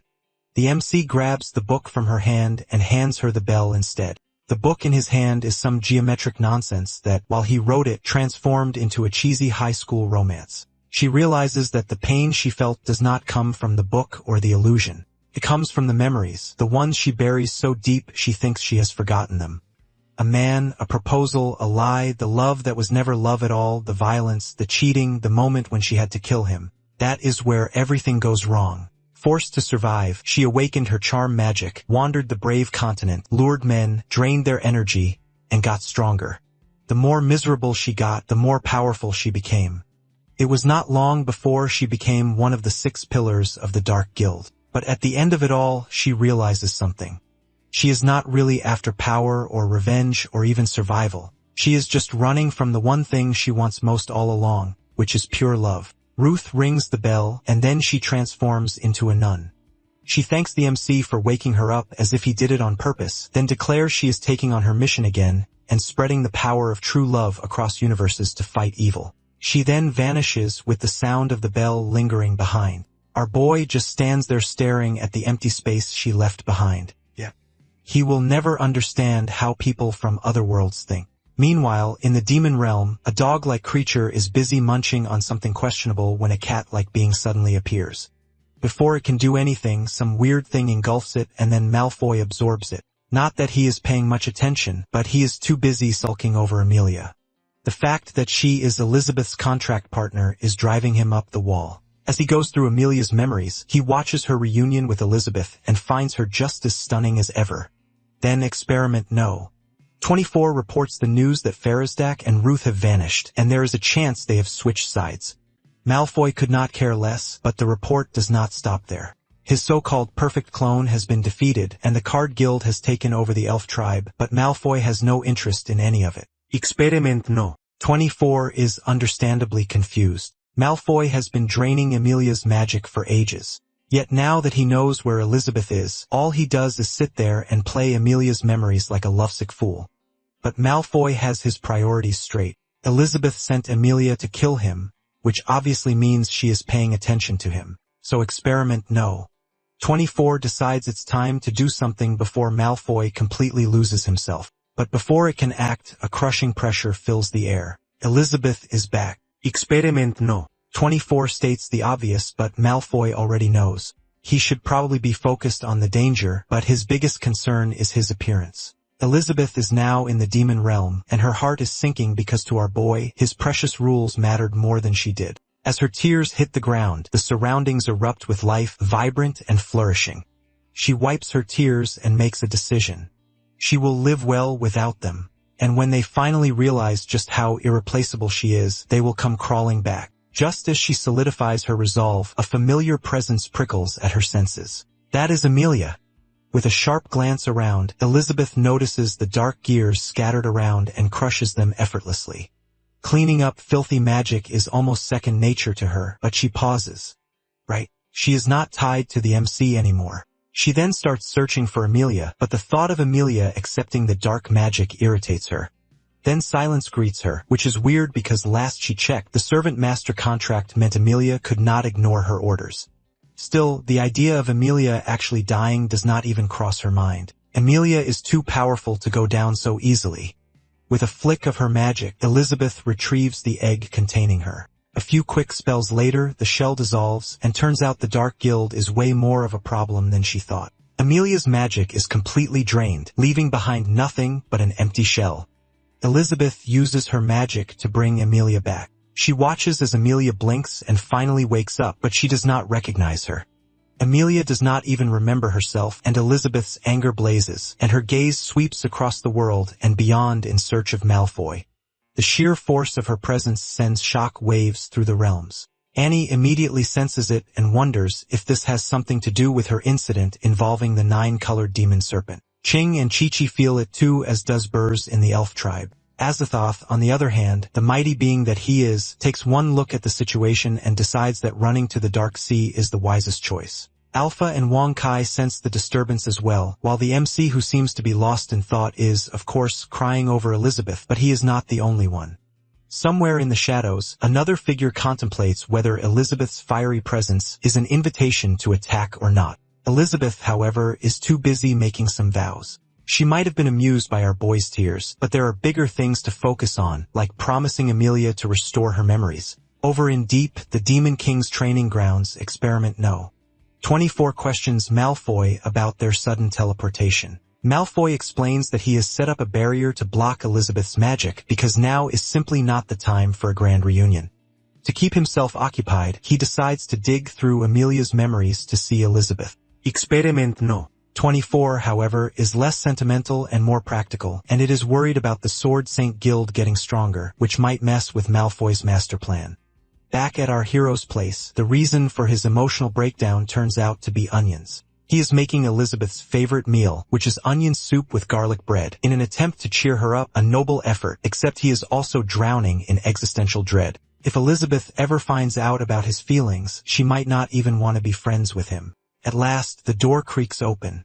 The MC spins around all while hoping to see Elizabeth, but it turns out it's Alpha and Wong Kai. Wong Kai and Alpha are back with the meat, but Elizabeth is nowhere to be seen. Just as our hero starts overthinking, she suddenly appears and starts eating like nothing ever happened. She is back because, well, now that Ruth is out of the picture, she has no reason to sulk in the shadows. The MC is relieved as after the morning disaster, he was convinced she would vanish forever.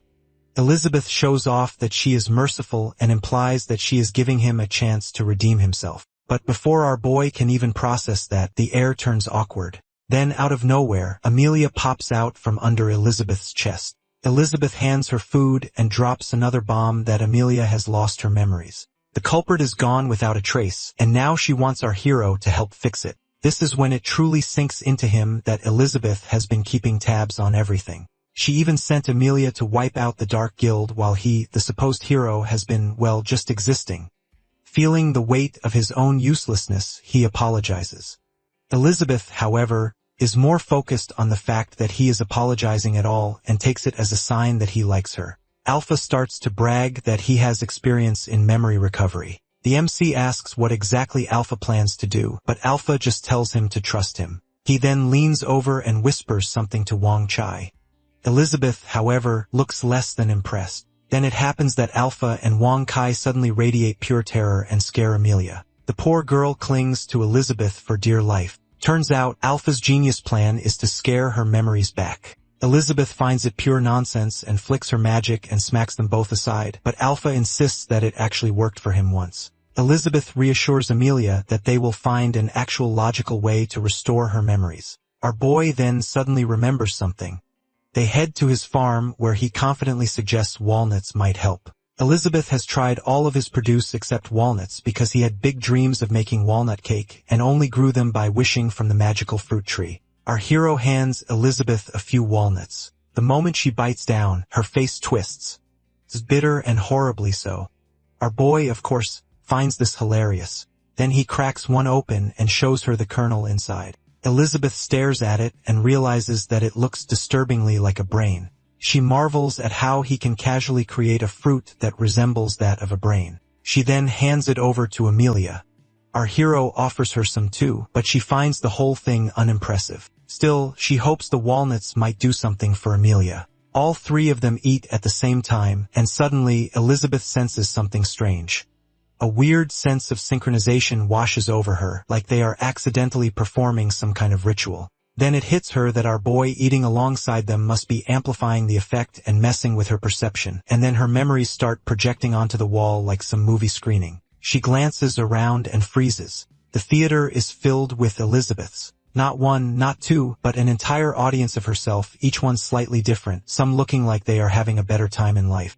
And, of course, they all have opinions. The room is filled with murmurs and commentary. Then she spots an elderly version of herself sitting comfortably beside her. Granny Elizabeth explains that this is Elizabeth's theater, a place where the stories of all her alternate selves play out like some kind of Netflix binge. She does not have all the details, but one thing is clear. Every Elizabeth only gets here when her relationship with the MC reaches a certain level. Granny just wants her to follow her heart. After all, Elizabeth is the protagonist of her own world. As for Granny Elizabeth, her story is simple. She married our boy, raised a family, and lived the classic happily ever after. Elizabeth listens as the old granny paints a picture of a simple, peaceful life with no magic, no crazy spells, and no futuristic tech. Just the good old-fashioned drama of petty arguments turning into love, then marriage, then the everyday chaos of raising a kid while slowly aging together. And, of course, through all of it, the MC would be the one by her side. Then out of nowhere, a special broadcast hijacks the moment as our boy's internal monologue is on full display, and it's basically a confession channel. He likes Elizabeth. He thinks about Elizabeth. He practically has Elizabeth written all over his mind like a lovesick teenager. Watching this very public airing of his private thoughts, Elizabeth finally gets the message. The other versions of herself react with some who are thrilled and cheer for our hero, while the others are unimpressed. Granny, however, just gives her a knowing smile and reminds her that the trailer is over and her time with the temporary ticket is running out. Back at the MC's farm, Elizabeth barely has a moment to process everything before our boy pulls her aside as he is worried about Amelia. Apparently, something is off with her. Elizabeth casts a healing spell. Except instead of getting better, Amelia starts acting even weirder. Our hero wonders if it's an allergic reaction. Elizabeth, however, knows the real problem. When he used the walnut synchronizing effect, it forced Amelia's brain to unlock old memories. But because she lacks the ability to retrieve them properly, the gaps are causing her unbearable pain, and there is absolutely nothing Elizabeth can do about it. The hunt for the mastermind behind it has also failed despite searching every corner of the world. As for Amelia, the moment the MC apologizes to her, something inside her snaps, and she feels fear. On the other side of things, Malfoy stares at the barrier he built, watching as it starts to crack. He has a sinking feeling that the original memory data might have been stolen back. What is worse is that there is a chance Elizabeth has finally found the place. The little dragon girl freaks out and asks our boy for help with tears streaming down her cheeks. In her frantic flapping to escape, she slams right into Elizabeth. The crash knocks the poor kid out cold, and she flops into the demon queen's arms. She holds her carefully as if she's a kid, but her face turns serious since she has a hunch about what's going on. The demon queen figures the MC has used the rule's power to unlock Amelia's buried memories. Her mind drifts to Laping, who usually brushes off anything he deems not his problem. Yet here he is, tangled up in this mess. She can't quite pin down why he'd bother. Meanwhile, our boy looks like he's just stepped on his own tail, mumbling apologies left and right, swearing it's his screw-up. She doesn't say much and simply zaps Amelia to the contract space to let her rest. The two of them stand in an awkward silence, just staring at each other. The silence thickens, and Laping, out of nowhere, blurts something about how starry the night is. His face flushes pink. Elizabeth raises an eyebrow and then nods with a faint blush creeping up her own cheeks. Nearby, Wang Chai and Alpha are spectating. The guy gripes that when he tries spooking someone to jog their memories, it's a total snooze, but Leping pulls it off and suddenly it's amazing. Wong Kai just grins, saying his master is on another level and he can't possibly compare to him. Then suddenly the guy freezes. He can hear a noise in his head calling him and threatening punishment if he refuses. He wobbles, nearly face planting off the wall, clutching his head and whining about the piercing noise. Quick as a flash, the dog whips out some noise-canceling headphones and slides them onto his head. This gives him instant relief and he passes out in peace. The robot dog can't pick up any noise through his sensors, so he scoops him up using his mechanical arms and hauls him off to the workshop for a tune-up. Meanwhile, Elizabeth tells our hero that if there is nothing else to say, she will leave and start walking away. As her figure blurs into the distance, she wonders if he'll just let her go, thinking how in some other world he might have been braver. Lapping doesn't move because his brain is a war zone. A dozen tiny versions of himself bicker. Some yell to chase after her. Some warn he'll regret it if he doesn't, and others call him spineless. One voice pipes up saying once he spills his guts, there's no going back. But then a single thought slices through. Even if she shoots him down, he'll hate himself more for staying quiet. Elizabeth is halfway through casting a teleport spell when he shouts at her to stop. Nervously, he brings up that time she asked if he liked her. She turns intrigued. He admits that after sharing space with her for over a year, he realizes how different they are. In his mind, she's a queen, and he's just some hero who can't even swing a sword or cast a spell. Still, if he had his way, he'd pick a simple, quiet life with her. He confesses he's clueless about love, has no idea how to make someone happy, and is always too chicken to speak up. But with her putting him on the spot, he can't dodge it anymore. Taking a deep breath, he finally confesses that he likes her. He took a 135 chapters, but our boy finally did it. The Demon Queen doesn't miss a beat. She rushes over and wraps him in a tight hug. Next thing he knows, they're soaring through the night sky, moonlight all around. She whispers that she's just going with her heart. When he asks what she means, she answers with a kiss. Stunned, he says it again, and she admits she feels the same. Then immediately, she's gone, vanishes into thin air, leaving him floating in the sky, wondering if it's all a dream and how the heck he's supposed to get down. Later, he is in the kitchen humming a chill tune while he preps breakfast, carefully carving every veggie into cute little heart shapes. By the time he's done, the noodle dish looks so sweet and thoughtful it practically sparkles with love. He calls Elizabeth over, and her eyes zero in on the plate. She notices the hearts right off the bat and asks why this morning's food feels a little different from usual. Aside from the rich magical energy, there's this mysterious sensation in the food that is totally new to her. He just chuckles and brushes it off, saying that they should just eat before it gets cold. But deep down, he's second-guessing himself, wondering if the whole heart-shaped thing was a bit over the top. When Elizabeth takes a bite, her face lights up. The taste and effort hit her hard, showing her love can sneak into even the tiniest gestures. Lapin catches her pausing mid-bite and freaks out, thinking he botched the flavors. Without thinking, he leans in to try the noodles himself, grabbing the same strand she's eating. The noodle shrinks, pulling them closer, their eyes locked, inches from a kiss. Then Alpha bursts in, all hyped up, yelling about what our boy got planned for the day.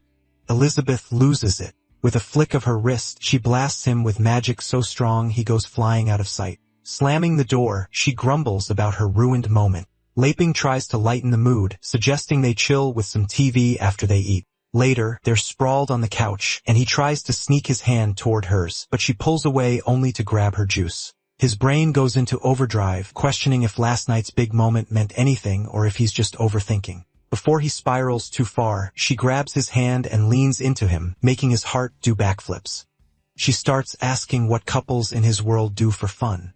He says it's basic stuff like grabbing food, taking walks, and binging shows.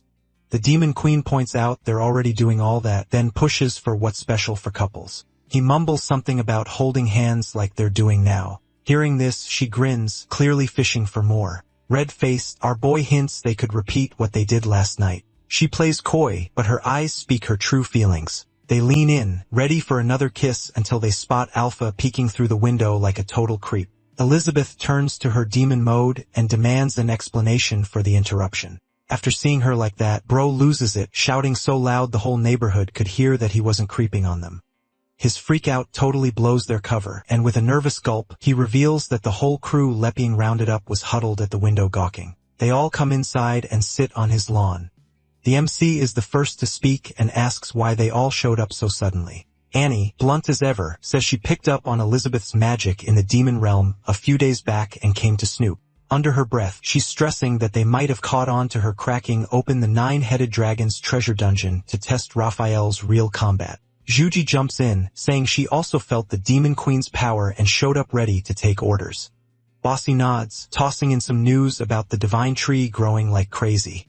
Alpha, in his usual oddball way, calls them dispatched fringe characters and grins, saying that he envies them since he is the one who gets to stick by lapping every day, carrying out his important tasks. The mood lightens for a sec, but Elizabeth shuts it down fast. Her voice is ice cold as she snaps that she didn't call anyone, and they need to bounce. Before it gets ugly, our boy steps up, suggesting they at least swap updates from their corners of the world. Shuzzy says she's back with the Sword Saint Guild, and the Dark Guild's been eerily quiet. Annie adds that they've basically ghosted even in the demon realm. Laping takes it as good news. Elif chimes in about the Elven lands where they've set up a new decentralized network to fend off the Dark Guild. Alpha, puffing up with pride, brags about helping Laping collect a protection fee last night to secure the week's food stash. After hearing all of them, the MC gets the serious look and everyone braces for some high-stakes mission. Instead, he grabs Elizabeth's hand, flashes a huge grin, and drops the news that they're a couple now. His announcement is followed by a dead silence from the entire group, and they wonder if there is something more. Seeing their reactions, he nervously asks them if they aren't surprised that he is going to date the Demon Queen. The group starts to read between the lines and thinks that he is preparing them to take on the next task by themselves without disturbing him. They all start to think about all the things he has done for them and wonder if they can truly finish the task without his and the Demon Queen's help. However, on the outside, they act chill and ask him for his next orders. Our boy is not done yet. He says he's got a request, but if they find it too troubling, they can forget it. Hearing this, everyone tenses up, thinking to themselves that he has seen through their cowardly act and is about to scold them. It turns out that he just wants to take Elizabeth to the kingdom of Aristotle to talk alliance against the Dark Guild. The Demon Queen's mind drifts back to their journey, realizing he's been planning a life with her from the start. She mutters that if Aristotle doesn't comply, she'll burn the entire nation down, but he nudges her toward trying diplomacy first. Annie pipes up, requesting to join them on the trip since she can help with her demon eye ability. Jurchi volunteers too, claiming she knows the slickest route. Bosi and Elif also throw their hats in. Laping tells them all to calm down and says that he is not asking anything related to Aristotle's kingdom. The Demon Queen warns them that whoever spoils her mood by joining in will bear the consequences themselves. Hearing this, he nervously laughs and asks her to wait for him at their home while he discusses this matter with Uncle Basie. She sighs but agrees, saying that she has no interest in these trivial matters anyway. After she leaves, he asks them if they know of any nearby hot springs. Right after dropping the hot springs question, Elif pipes up, suggesting the elf tribe's healing spring as they could just zap it hot with some fire spells. Laping shakes his head, saying that they've hit that spot before and it's not going to impress Elizabeth. Annie jumps in with an idea. Over by the volcano in the magic zone, there are natural hot springs bubbling up, and with a bit of development they could turn it into a killer spot. She throws in a warning about the dangers, but hey, for the epic hero and Demon Queen, piece of cake. Laping's eyes light up and he tells her this is spot on. He asks if they can pitch in to clear the place and spruce it up, secretly plotting it as a surprise for Elizabeth. Gigi's on board, but inside, she is worried, wondering if he is trying to drop a hint by suggesting this place since it's near the Demon King's ruins. Botsy hears cleaning up and instantly thinks it's code for handling some new evil. He volunteers right away, and the sword girl rolls with it. Before long, the whole crew's signed up. Laping sets the deadline for a month. It's just his way to snag more chill time with Elizabeth. The gang takes it super seriously, prepping like it's a major op. As he bounces, Bosi drops a heavy warning telling them that in a month, some dark force is going to hit near the death volcano. And this time, the hero and the Demon Queen are sitting it out. Gigi figures it's something from the Sea of Darkness and vows to scout more info. Annie agrees since her Crimson Demon Eye has been picking up a mysterious aura while she was training there. The elf girl reminds them they've got a solid month to gear up, so she will try to break through to the demon rank within this time. Alpha smirks and teases that Lei Ping rounded them up for something else entirely, only to get zapped away with the group mid-sentence. Back home, Elizabeth snags our boy by the arm and hauls him inside, declaring it's finally uninterrupted time. When he asks what's up, she straight up says they're picking up where they left off doing stuff just for couples. What comes next is a wild week that leaves him totally wiped. No matter if he's doing chores, showering, working, or crashing, she pops up, craving that closeness. Days later, trekking through the woods, he looks like a zombie, but he's got a trick. He whips out a small bag of his energy boosters, herbal pills, whipped up from old-school traditional medicine books. One down, and he's revved up. Alpha asks him for a pill, but he turns him down, saying that he is just a kid and a sword at that, so he doesn't know what side effects it might have on him. Elizabeth watches with a calm grin, loving how Laping's always got an ace hidden. She's stoked about her own progress. Thanks to him, she's shattered her limits and broken through to the demon god rank, stepping into the human saint rank. Her eyes spark with drive as she dreams of leveling up more and maybe one day having the ultimate powerhouse kid with him. Alpha spots how they're totally in tune these days, almost alike ever since that night. The pup shuts him up quickly, warning not to do anything to ruin their mood, since they rarely bring him out with them. The chill vibe shatters when Ziz shows up ahead with a dwarf tagging along. Seeing her, he realizes that they are at the dwarf kingdom's edge. The sword girl and the dwarf lead them inside the kingdom. The crew rolls into the dwarven kingdom where tons of dwarves are hammering away at weapons and shields like pros. The MC is totally blown away by their skills and all the weapon stores popping up everywhere. Alpha though isn't buying the hype and struts around saying he hasn't spotted one sword that could touch his level. The demon queen pipes up, wondering why they're detouring here before heading out. Jeezy fills her in and explains that the dwarves are the last folks still trading with the kingdom of Aristotle, so snagging a nod from the dwarven king could get them in smooth. No fights needed. Their dwarf guide nods but drops a heads up saying it's not going to be simple. They've lost the knack for cranking out S-rank gear because they're out of this rare celestial or even the legendary hero's fancy gadgets can't hit that quality. The dwarf spills the backstory. Way back 2,000 years, a huge meteor slammed into the hero continent, forming the holy mountain that's now the dwarf's hideout. His dad, the dwarven king, has been buried in the sacred Hammer Peak mines, fixated on bringing back their old forging glory. The scene cuts to the king in action. Heimerdinger, the top smith around, on his 10,197th try. He nails an rank blade but spots tiny defects under super zoom. In a rage, he smashes it and laments the end of the dwarven forging legacy. Right then, his son shows up with guests. Still fuming, the king barks at them to scram even after hearing they're vouched for by Gigi from the Sacred Swordsman Guild. She tries talking sense, offering a new angle to fix things, but the dwarf king takes it as a slap. He jets over with his custom flight boots, looming big, and boasts he's the ultimate blacksmith. And if he can't figure out how to make S-grade weapons, then no one can. Before it blows up, heavy footsteps ring out. A voice drops a saying about monkeys ruling when tigers bail. My man goes stiff as he realizes that it's Elizabeth, the demon queen. Just her aura makes him drop to his knees so hard the floor shakes. He owns up to his dumb moves and calls himself an idiot, shocked she's still alive after 500 years. The demon queen icily asks if he seriously believed the rumors that she was gone and slams him for grabbing the throne too quickly. Our boy, caught off guard, asks if the dwarf was one of her subjects. Still on the ground, the dwarven king says he's ready for punishment but begs to spill his side, swearing he had no options. The dwarf explains that as the world spirals into more chaos, he has no choice but to hunker down and protect his folks. He headed back to Sacred Hammer Summit, dead set on bringing the dwarven kingdom back to its prime. Right then, his son connects the dots that Gigi's crew includes the legendary hero and the demon queen. Shocked, he asks why she didn't tell him before. The sword girl shrugs it off, saying they wanted a low-key life to stay off the radar. But now that the queen's secrets are out, no point hiding anymore. The queen pushes for updates on their old crew, and the dwarf king starts telling her what happened to everyone. Malfoy, who used to be on their side, started the Dark Guild, snatching folks from every race for twisted magic tests, not even sparing the dwarves. Lord Jim hunted high and low for the queen, but went missing after the guild came after him, leaving a half-human kid behind. Mugair, the big orc boss, got stabbed in the back by other chiefs, kicking off non-stop orc infighting after he died. And the elf Tuula sacrificed herself to shield her people with a blessing.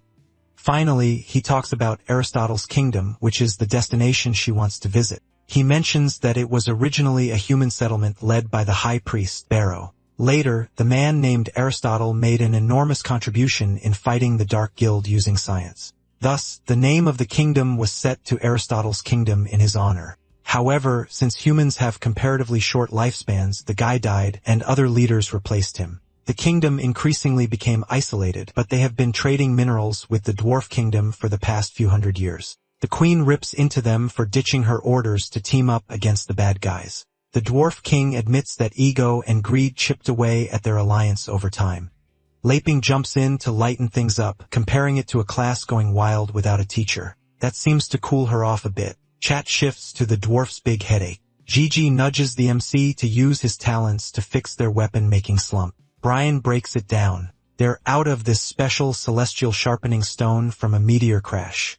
The dwarf king shares how his grandpa found it buried in Sacred Hammer Mountain, and it could turn basic tools into legends. They rationed it over the years, but wars sped up the drain. 500 years back, after the queen vanished, he used the final bit to gear up allies against the Dark Guild. That was 5 years ago, and nothing's worked as a replacement since. The dwarf king also mentions that the legacy of their kingdom was built upon this heavenly ore, and now it seems like it will perish.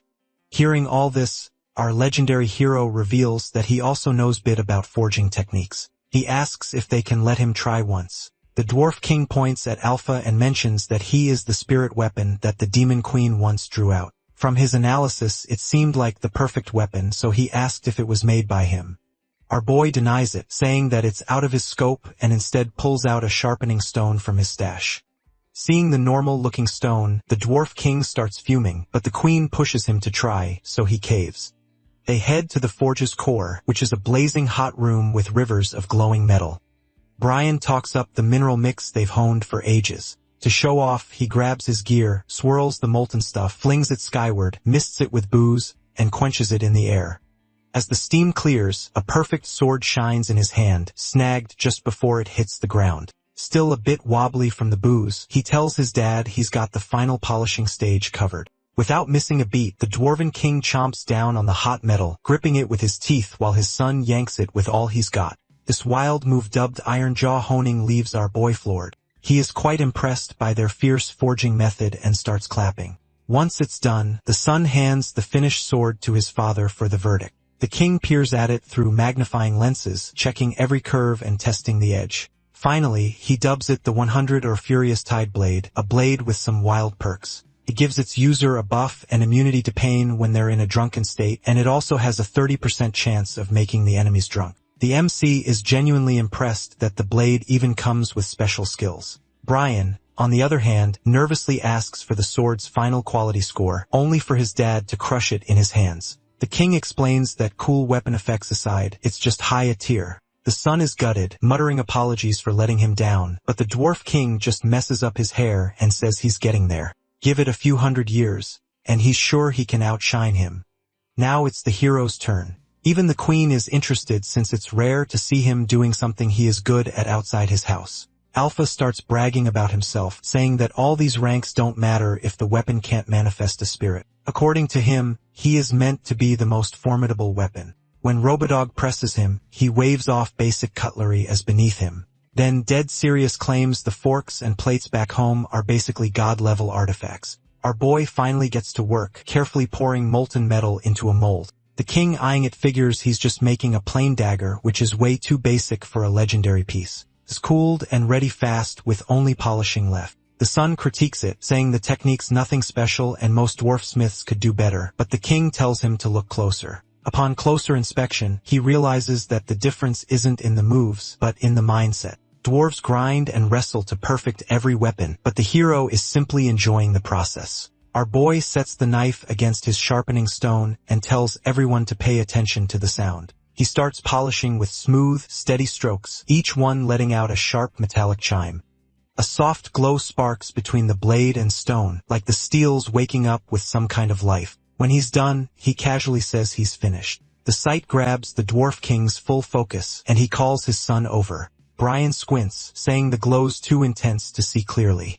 The dwarf king gets chills. In his nearly 700 years of smithing, he's never seen anything like this. It's like a god swoops down and fuses with the knife, leaving a piece of its spirit in the blade. Alpha, floored, nudges Wangchai to take a closer look, saying this is exactly what he was talking about earlier. A nervous thought hits him as he realizes that this weapon might actually pull gods from other worlds and let bits of their essence live in it. The legendary hero strolls over to the Dwarf King and asks him to check out the knife. Still shaken, he uses his appraisal skill, zooming in on the blade 10,000 times. The edge is perfect so that he can't see a single flaw even from this level of magnification. Thinking his lenses are off, he checks the weapon skills and nearly loses it when he sees its effect. Instant death. The discovery rocks him. This isn't just S rank or even super S rank. It's a straight-up divine artifact. Convinced the sharpening stone's the key, he asks to see it. But when he touches it, the thing crumbles to dust. Stunned, he realizes it was just a plain old rock that somehow created a masterpiece. The old man drops to his knees, overwhelmed, begging our boy to share the secret of his miraculous crafting skills. The Emek, a bit weirded out, says he's not overthinking it. He just forges from the heart. The Dwarf King thinks that he is talking about something deeper and says that he finally understands. Meanwhile, the Demon Queen looks at them with a smile on her face, saying that the hero is teaching someone to fish rather than giving them a fish for free. He used simple logic to explain the truth of rule power. Afterwards, the crew gets ready to move out. The Dwarf King says they'll hop a train straight to the kingdom of Aristotle with the Demon Queen handling transport to smooth their entry. It'll take 2 days. When someone asks why not just teleport, Lu Ping tells them that showing some goodwill to the kingdom matters more than arriving quickly. This terrifies the sword girl as she thinks to herself that he is talking about destroying them if they don't accept his goodwill. Meanwhile, the Demon Queen is more worried about dinner. Brian warns them about recent bandit raids, but they both brush it off. The MC says he's got ingredients and will whip up whatever she wants. She just shrugs and says anything he cooks is fine.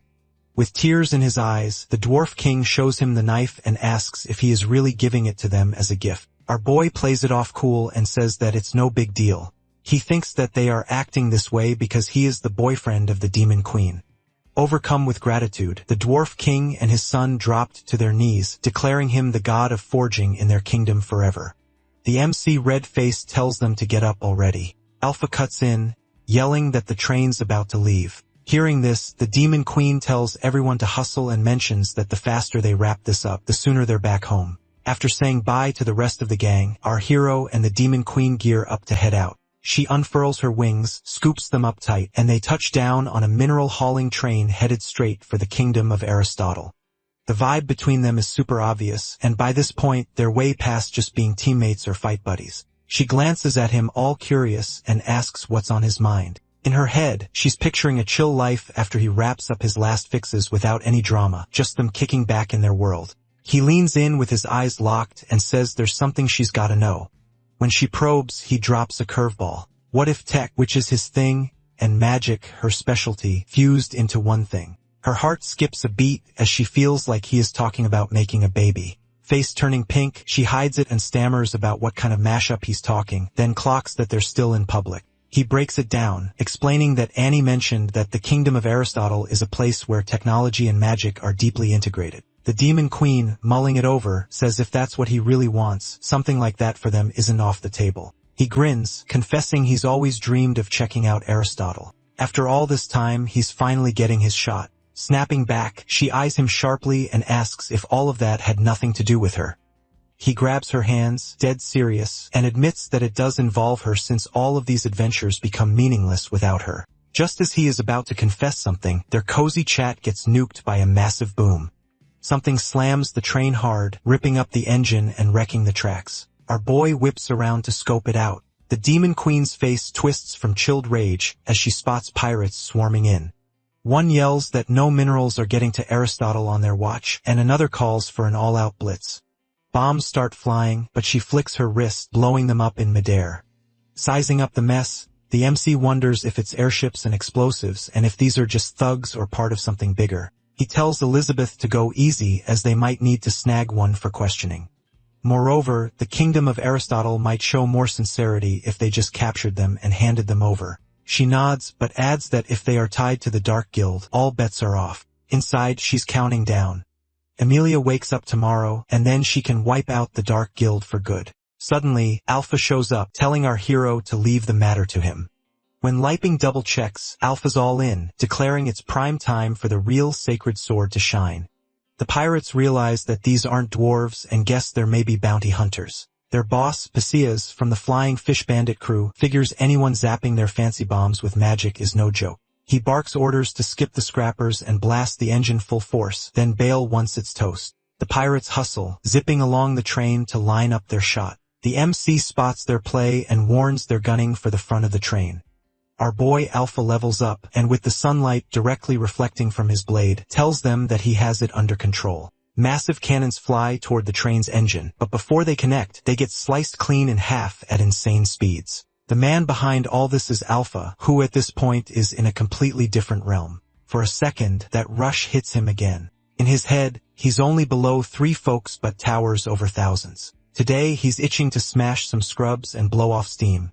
A few pirates get spooked by his show and start whispering about who he is. Their boss yells for Plan B, but his brain's spinning with questions. He wonders if this kid is a weapon spirit and how the kingdom of Aristotle even managed to develop such a divine weapon. The pirates swarm in, boxing the sword with slick moves, then unleash this weird smoke from their rides. He squints thinking it's just fog until it turns solid. It turns out to be some spray that hardens into gunk, trapping him midair before he slams down. One pirate cracks up, hyping the boss's invention.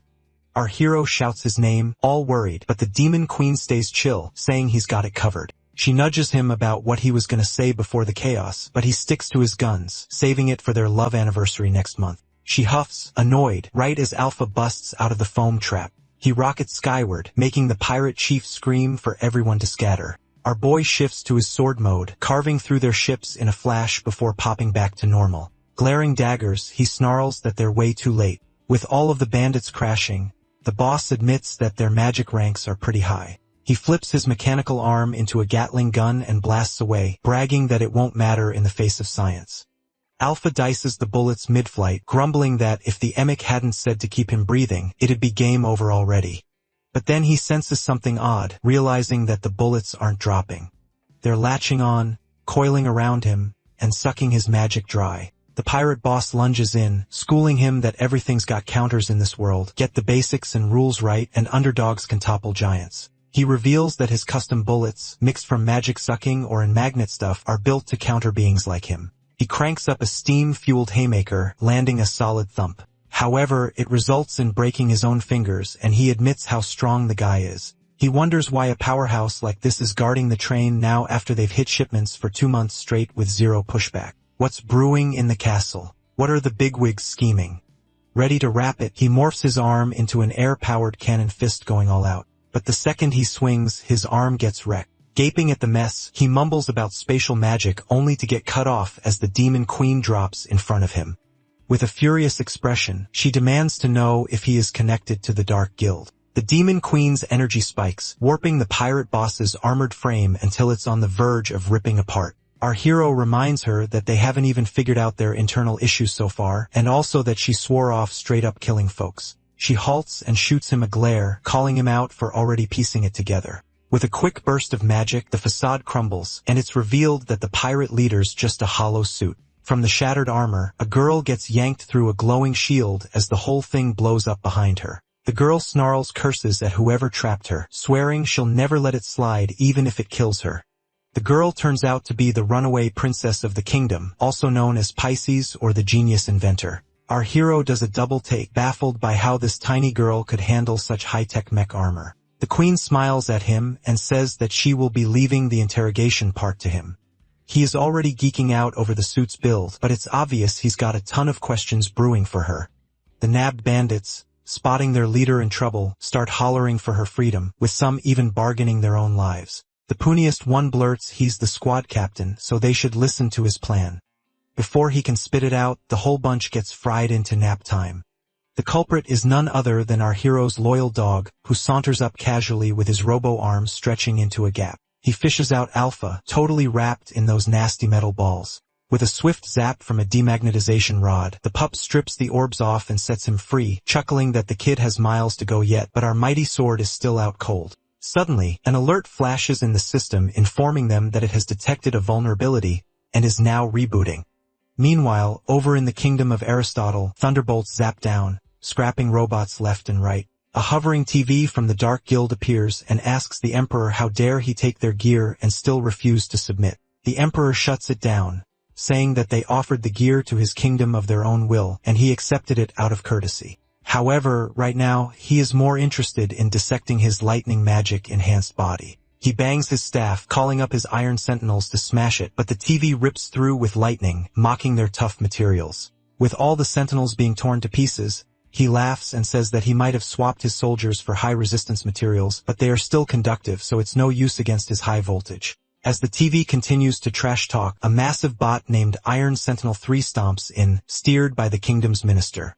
He reveals that he's been tinkering with electric magic to ditch steam power, but it's too inefficient. An energy entity like him capable of generating endless power might be able to solve his problem.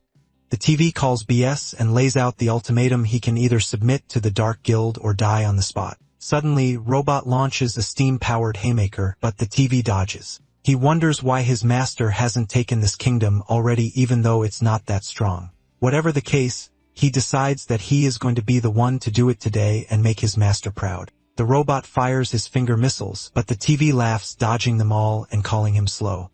After getting close, he counters with a mega thunder blast, frying the bot and claiming that the kingdom of Aristotle is now Dark Guild turf. However, even with smoke coming out of his clothes, the minister smirks, saying it's all going as planned. Before the TV can react, the bot starts up his steam engine again and slams it to the ground. He is confused how the robot didn't get vaporized even though he used his maximum output on that final attack. Moreover, he couldn't react to his attack just now even after seeing it. He realizes that the missiles before must be a distraction, and he planted something during the move to disrupt his electricity.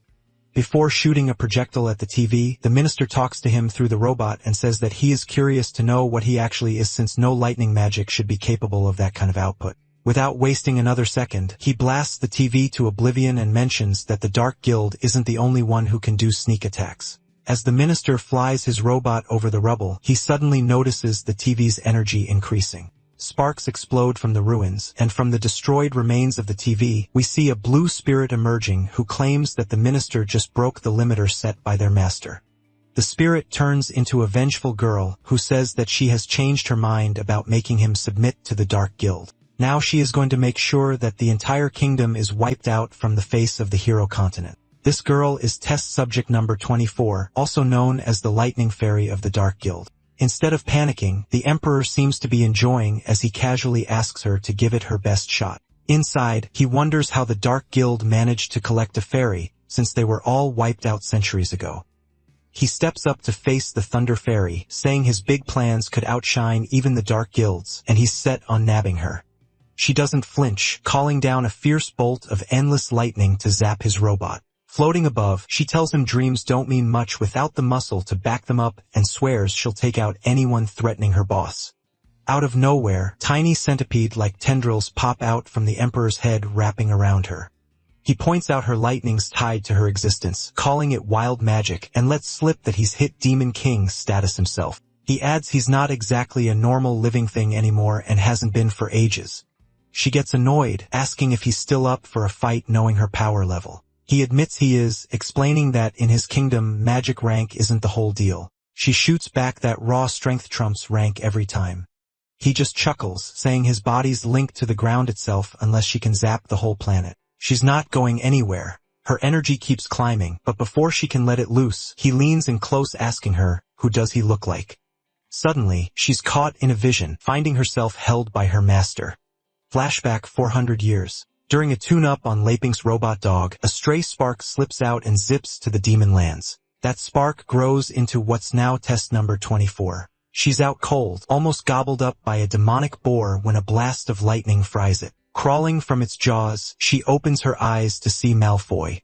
He grabs her only to get zapped by her electric vibes. Using some kind of body-boosting trick, he bulks up to shrug off the shock, promising not to quit on her. She wonders if he means he's got her back, and before passing out, she thanks him. Malfoy hauls her to his lab, sealing her in a pod. He starts pumping electricity from trapped dark creatures into her, dead set on waking her up no matter what. She wonders why he is so obsessed with bringing her back, but seeing his devotion, decides that she won't give up either. His experiments work, and she eventually passed the critical threshold needed for her to generate current on her own. This meant that she no longer needed any external power source. The lightning fairy flies over to him to thank him, but her immense electric power almost fries him from that distance. Worried, she asks him if he is okay, and he explains that he got completely paralyzed just by her being close to him. Judging from her power, he believes that she is a demon sovereign or even a much higher level. She apologizes to him, saying that she will back off, but before she can move, he pulls her closer and embraces her in his arms. He is enduring the pain because he thinks that he won't be worthy of her if he can't even overcome this. Meanwhile, she is confused why he is going through all this pain. Hearing this, he asks her if she believes in love at first sight. Suddenly, several appendages emerge from his back and combine all the equipment into a mess called the cadaver at chrysalis. Moments later, Malfoy appears out of the mess with the girl in his arms, as she is now transformed into a TV. He tells her that this will limit her powers, but allow her to stabilize so she can stay by his side. He uses her to power up a pod in which he has a strand of Elizabeth's hair. The immense power generated hits the hair strand with a small electric shock. This terrifies the guy, and he immediately calls off the experiment. The lightning girl is confused and asks him if she made a mistake. Meanwhile, the guy doesn't understand why the electricity damaged her hair even though she is immune to magic. Suddenly, a realization hits her, and he thinks to himself that he might be able to bring her body back if he can control the entire power of the lightning girl. He starts laughing, saying that he has found another way to bring back the demon queen.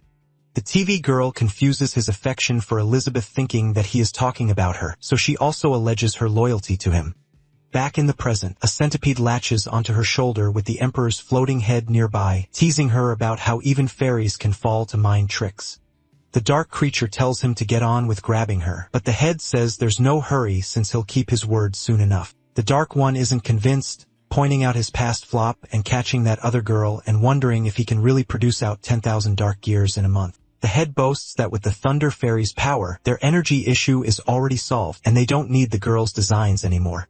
He drops to the ground, adding that some of the Dark Guild members have run while others have scattered. The guild is on its last legs, and soon he will be able to descend into their world. The dark being thinks back. Ever since Elizabeth popped her seal, he'd pinned his bets on 3 people, but never saw this oddball coming through. The floating head sketches a quick magic symbol pulling up a weird gadget. The Thunder Fairy, stuck under the Dark One's mind control, doesn't fight it. She thinks she's giving it all for him and drifts into the machine like it was meant to be. Back on the train, Laping's crew lets go of the strange girl they'd snagged earlier. She's suspicious, figuring they're hunters after her bounty from the kingdom. Our boy clears it up, saying it was a mix-up as they thought that she was from the Dark Guild too. Though he's curious why Aristotle's princess would hit her own country's supply cart, the princess reveals that she's cutting off the resources to topple Aristotle, thinking it'll free folks from the heavy hand ruling them. She pushes to know who they really are. The MC tells her that he's the famous hero, and Elizabeth's the demon queen. They are here to convince the kingdom to link up with the heroes' alliance against the Dark Guild. The girl says she's clueless about the alliance, but warns that the mess from the Dark Sea is the real danger now. The hero asks the demon queen if the Dark Sea is the same thing that was inside Gigi. She shrugs it off, not recalling, though she is still wondering what he plans on saying to her a month from now. Laping asks the princess to spill the full story. She starts in her early days when Aristotle was cut off but doing okay until Elizabeth jumps in, telling her that it's enough. Our boy asks her if she is trying to use that spell again. She says that if they keep listening to them talk, they might have to wait till the next lunar age. With this, she uses her mnemonic violation spell to link to their memories and watch it all directly. Well, she mostly did it because she wanted to get inside our hero's memories to figure out what secrets he was hiding. From the memories, they can see the entire backstory of the young princess as she tinkered with robots and upgraded them, even surprising the science minister. She grew up reading books and got smarter with time. It came to a point when she started inventing new ways of converting energy. The science minister freaks out when he spots the princess tinkering with the board, begging her not to wreck it since it's the fruit of his teacher's lifelong work. But she's not breaking anything. Instead, she's upgrading it, pointing out that by dividing and powering the magical flow a specific way, each part can run on its own without burning out. The following day, the princess steps into the lab with her gear and stumbles on a creepy scene. The science minister got captives who are being used to generate power. He says sorry, explaining he just couldn't hold off on the experiment. He lets loose this odd mist from the dark sea, describing it as pure energy that can rework living things. The only flaw in this system is that it needs a desire for life as a catalyst to briefly manifest in their world. He reveals that he spent 60 years wondering how to stabilize this power for practical use. But finally, thanks to her invention, he can solve it. The setup produces dark gears. He picks one of them up and literally inserts it into his own body. A strange creature inside his body grabs the gear and announces that the purity level is 60%. The body twists in agony, but he pushes on, saying they could push humans past their edges and turn Aristotle into the top kingdom around. Even though she looks shaken, she agrees to continue with the research. A few weeks pass, and she claims that she might have achieved a purity of 80. As she presses the red button, the machine starts working, pumping out dark gears buzzing with sparks. This time, though, she's flipped the wild energy around. It rushes back at him, shocking his entire body until it blows up. She reveals that during his absence, she tweaked the machine so they could amp up their own desires, turning that against him to take him down. She heads to the palace, grabbing her parents' hands, but they are not responsive. Her mentor's cut-off head pops up, poking fun at her for fighting fire with fire, and noting that even her parents can't dodge life's tough cycle. He wonders if she's sure they didn't know what was going on. Fast forward to now. The hero wraps it up, saying the princess put together a crew of saved fighters to go against Aristotle. He wonders why she didn't reach out to the dwarves or the sword guild. Elizabeth, keeping quiet, is annoyed that she still can't dig deep into his memories. The princess explains that she lacks any outside connections and that the science ministers put a reward on her capture, making trust hard. The bandits chime in, noting she rescued and fixed them up so they could survive, and they'd lay it all down for her if needed. She stresses it's not about her since if the minister keeps at it, the whole castle's doomed to the dark sea. He hasn't replicated her designs for a full converter tool yet, but it's coming. Right now, their best bet is blocking the kingdom's supplies to force him to come out. On the train, Alpha picks up on the weird quiet and the demon queen asks Laping what's bugging him. He confesses that, logically, what they're chatting about shouldn't work without some magic boost. You can't make or run anything like that. But after peeking at Miss Pisces' memories, he's got it now. In Aristotle's setup, magic gets pumped into a booster, heated to crazy levels until it's gas, then shot into a closed chamber for a big magical boom. Still, he figures his own gadgets won't ever stack up to those contraptions, which bums him out. Elizabeth, catching his take, jumps in. She starts yanking the dark gears out of the princess's bandit pals. The princess flips out, saying they rely on those gears to stay alive, but the queen lays out the risk. The gears are packed with messy stuff from the dark sea, which eats away at the spirit. They might give a power kick or extra time, but eventually, the dark sea takes it all back. Those revived with dark gears get swallowed up, powering the chaos's core to drop into their world. As she smashes one gear, the princess snaps, blaming her for killing her buddies, but gets locked in place by the queen's force. Soon after, one bandit wakes up, all mixed up, and notices his body's back to normal flesh.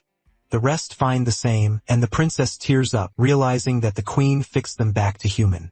She quickly apologizes for everything she said earlier. Our hero simply laughs, telling her that it's just what the demon queen usually does. Since they are all back to human form, he suggests some meds for any discomfort, but they brush it off, just feeling a bit worn out. He shifts to Pisces, promising they'll step in to shut down the science minister's schemes. The queen observes him, thinking how he mixes so easily with regular folks despite his huge strength. When she ruled the world as the demon queen, she had gotten so used to looking down on everyone. The power gap between her and everyone was too huge, and it made her feel isolated. This is why she longed for someone to challenge her. And now that she has powered up even more, she wonders if any of it even matters. Looking at our hero, she can see him towering above her and everyone else, but still considers them his equal. This makes her mad, and she questions why he chooses to be on the same level as them despite being several dimensions ahead of them. As she looks closer, it all starts making sense to her. He isn't doing it out of pity, but something else. Her strength has always reached heaven, but she never once thought of looking inside. This realization makes her break through to the next stage of Saint. The demon queen smiles, thinking to herself that it's the same way. He deliberately suppressed his godlike powers in order to date her. This is his idea of romance. She suddenly gets up and asks if he needs her help with anything. He asks her if she is really going to help, and she confirms it, saying that she wants to learn more from him. But this only makes him more worried, as he wonders if she is mad, since he made the decision to help the princess by himself. The princess, not totally sure about their strength, thanks them, but says she's still fuzzy on what they're really after. Our boy pushes for details on her scheme to shut down the science minister's plot, offering their backup. The princess says her first idea was to block the kingdom's supplies, but with extra hands, they can hit first. She breaks it down: sneak in as mineral guards, dodge the border checks, lay low till dark, then dip into the sewers under Central Street 3. It's a 5-kilometer trek to a locked door tied to the royal city's heart called the Aristotle Magic Steam Reactor, which is also the whole place's power core. In order to cut off the science ministry's energy source, they need to destroy the entire thing. However, entering the reactor will kick off alarms and send steambots in 10 minutes. By this time, all the exits will also be sealed, so 4 of them gotta hang back to plant the special bomb she developed, and they all must be ready to die. The mess will pull the minister's focus, letting her slip in with a gadget to mess up the castle's main system, bringing the whole thing down. Without it, the science minister won't be able to construct the capital giant armor, and without that, his plan to conquer the world will fail. She says that they are not afraid to die for the revolution, but if possible, she must revive her teammates and her parents too. The princess is willing to trade her own life for them. Her bandits push back, saying she needs to stay alive and guide them. She shuts that down, insisting it's on her shoulders. The demon queen grins, saying that splitting her lifespan between others is perfectly fair and checks Laping's take. Noticing his silence, the princess wonders if her sacrifice isn't enough. He tells her straight to put that foolish idea out of her head since he has a better plan. At first, he thought it had wrapped with him, but now he sees too many have already paid the price. He looks to Elizabeth, asking her to handle the mess right away. She agrees, set on nipping it at the source since she also can't wait to live in a world with just our hero. Over in the kingdom's lab, the tech minister is producing almost 5,000 dark gears in one day, fueled by the lightning fairy's non-stop mana. At this speed, they won't even need a month and can crush the hero continent by tomorrow. With the lightning fairy still trapped as an energy slave, they both laugh, thinking about tomorrow when they will open the gate to the dark sea. The weird creature Azathoth says that everyone, including the hero and the demon queen, will pay dearly for their arrogant defiance. However, just as my boy is yapping, the demon queen appears in front of him and crushes him beneath her feet. The creature senses her presence and wonders if she's shown up. The minister spots his weird reaction and asks what's up. The little guy thinks she's messing with his schemes again, but since he can't afford a full-on clash with her, he brushes it off as nothing and decides to pull the gears back to the dark sea. His partner questions why the hurry, noting they'll be set tomorrow. Azathoth starts sucking all the gears and tells him not to worry since he will come back tomorrow if he is still alive. That leaves the minister scratching his head as he wonders what that even means. As soon as the creature vanishes, alarms blare. The minister sends out steam bots across the city, while folks wonder why troops are heading to the royal castle. Up in the air, Elizabeth, Leping, the princess, and their crew drop down right in the kingdom center where the minister's piled his toughest units. The princess warns them that they might be walking into a trap, but our hero tells her to chill since they've got the demon queen on their side. Alpha grumbles that's a bit much. The steel fighters charge, but the queen flips them into coins with a casual wave. The minister, stunned, figures Princess Pisces must have fiddled with his magic control. Locals, watching metal protectors turn into sewer lids, guess it might be a drill, but that doesn't fit. Suddenly, dark gears start popping out of every person's mouth. The people drop like flies as the gears float up. Elizabeth wipes them all out with a quick flick. The minister gets that she's yanked every hidden dark gadget from the people. Without skipping a beat, he hooks himself to his rigs, saying he'll unleash his ultimate tool even if it trashes half of Aristotle. Pulling extra energy from the lightning fairy, he gets the castle moving. The princess is floored seeing the royal castle's big fighter kick in, puzzled how he pulled it off without finishing the power swap gadget. The minister scans the invaders, spots the princess with fresh backups, and bets they're from the Swordmasters Guild, maybe tied to Gigi. Close by, the MC gawks at the huge machine, calling it a spot on mix of magic and tech. Elizabeth mentioned she knew he wanted to look at it, so she summoned it just for him. However, now that he's seen it, she'll start things up. At the same time, Alpha jumps ahead, demanding to take it solo to get his pride back. He shifts form, rushes in, and crashes into the giant, but the bot's shell breaks his edge and pounds him down, snapping him back to normal. The demon queen looks at the now folded Alpha with disappointment and asks if that thing belongs to their family since it looks familiar. The minister brags that with the lightning fairy's boost, his massive robot fighter has a 4-star demon lord grade, enough to level the whole hero's land. The man claims that even if the real sword saint showed up, she'd barely scratch the surface of his robot. The minister screams that he's about to take everyone down and swings hard. The hero and the demon queen appear calm, but Princess Pisces and her pirate crew still think it's game over. With a casual flick, Elizabeth turns his robotic arm to dust, then the whole thing crumbles away. The minister's left gawking as the lightning fairy hovers in the air. The demon queen snags him with a glowing energy grip, squeezing his head off and holding it up for the group to see.